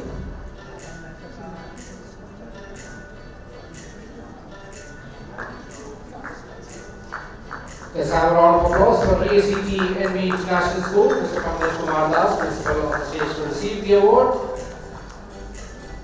Can I now call upon Ms. Saraswati V, Principal of Arvind International School? Please raise your hands if you are here with us now. Saraswati. Alright. Deepika Devananda, Headmistress in Primary, Headmistress of Primary, and Rekha R, Headmistress of Sri Siddhi Vinayaka Residential School. Please raise your hands if you are here with us. Yes, they are. Sri Siddhi Vinayaka Residential School, Udupi, Karnataka. Ladies and gentlemen, let's have a round of applause.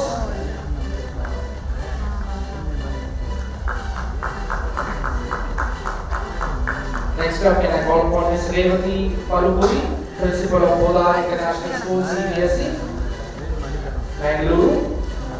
Sorry, Davangere. Please raise your hands if you are here.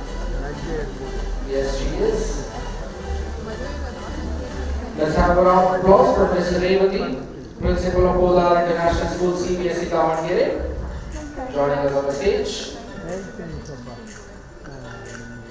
Can I now call upon Ms. Reshma Sujit, Principal and Team of the Bharat Academy, Bangalore.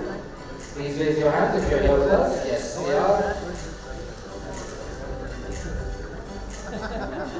Let's hear it, ladies and gentlemen, for Ms. Reshma Sujit, Principal and the team of the Bharat Academy, Mangalore, joining on the stage to receive the award. Next up, can I call upon Sri V. Venkatesh, Chairman, and Ms. Jai Sri Venkatesh, Principal of the Pedagogy Elite Public School, Mysuru. Please raise your hands if you are here with us. Yes, we are. Pedagogy Elite Public School, Mysuru. The chairman and the principal joining us on the stage. Let's have a round of applause, ladies and gentlemen.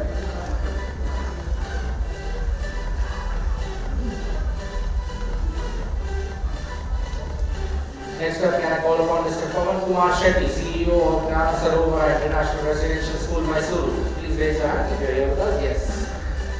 The team of Sarada International Residential School, Mysuru, joining us on the stage shortly.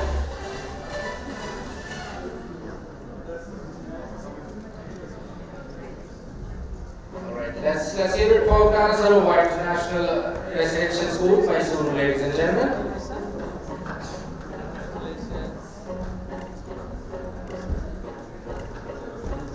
Next up, can I call upon Ms. Janita B.R., Principal of Pramati Hillview Academy. Ms. Janita here with us, please raise your hands. Alright, moving forward, can we have Dr. S. Selva Kumar, Principal of Alpha International School. Please raise your hands if you are here with us. Yes. Alpha International. Let's have a round of applause for Alpha International School, Mysuru. Dr. S. Selva Kumar, Principal, joining us on stage. Let's have a round of applause.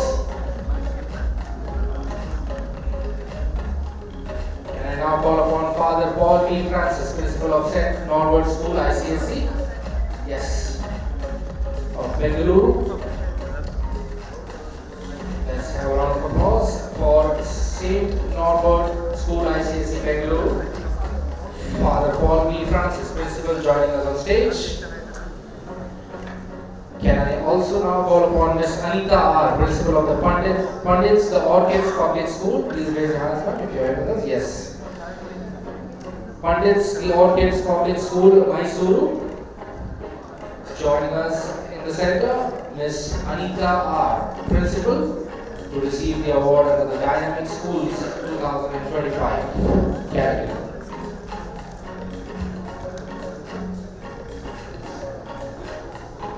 Can I now call upon Zulkhair Naik, Administrator and the Management Team of Twinkle United Public School, Mandya. Please raise your hands if you are here with us. Is the team here? Alright. Ms. Srivatsa and Principal of the Sri Chamarajendra School for Excellence. Ms. Srivatsa? Yes, we do have Sri Chamarajendra School for Excellence, Mysuru, Karnataka.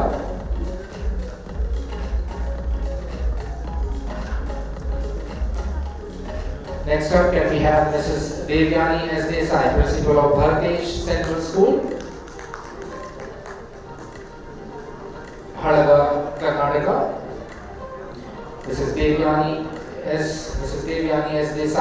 Principal of Bharatesh Central School, joining us on the stage. Let's hear it for ladies and gentlemen.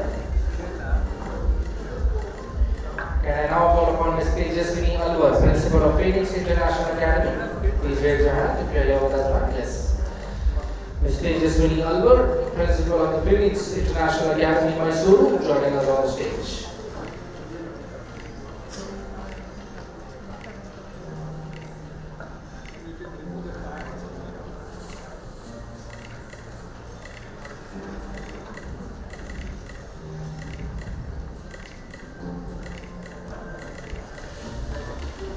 Next up, can I call Sister Ida Wilma from Radisson, Principal of Mariam Nilaya School? I think that award has been already given.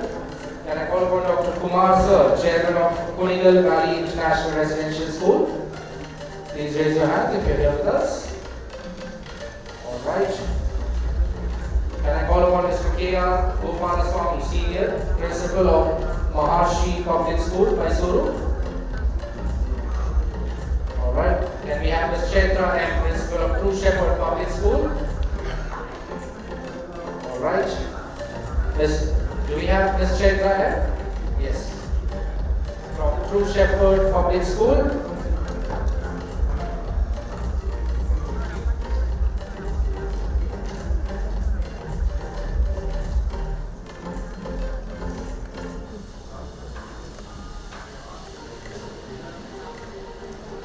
Can I now call upon Ms. Dr. Ms. D.R. Rajeshwari, Director, Vidyayani School, to please come on stage.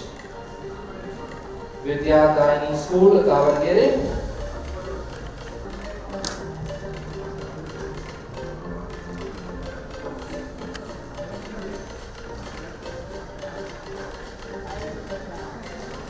Can I call upon Mr. Manjunatha Rangaraju, Dean of PSS EMR School at PU College, Davangere, to please join us on stage.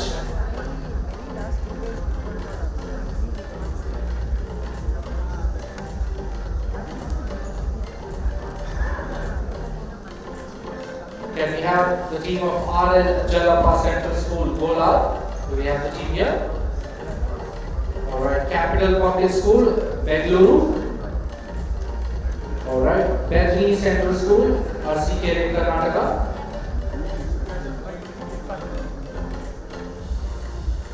Alright.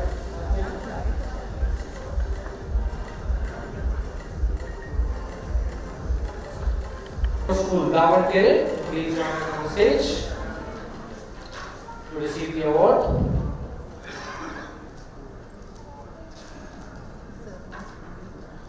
Let's hear it for Sri Chaitanya Techno School, Davangere, ladies and gentlemen.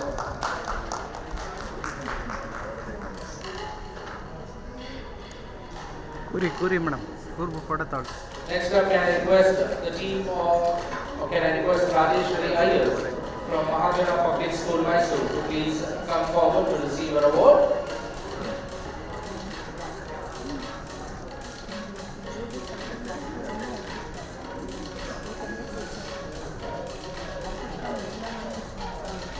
Rajeshwari Iyer from Mahajana Public School joining us on the stage.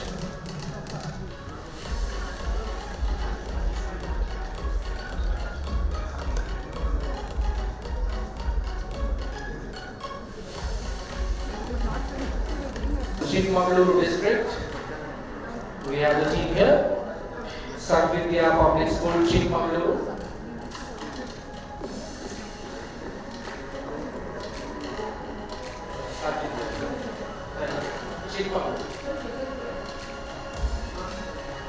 Sarvidya Public School, Karigere,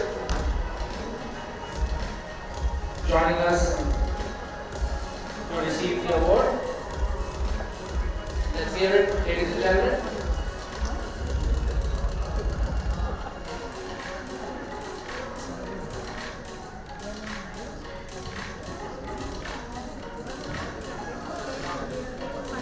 Thank you so much, gentlemen, for giving away the awards and for Baccalaureate and powered by Education News Network.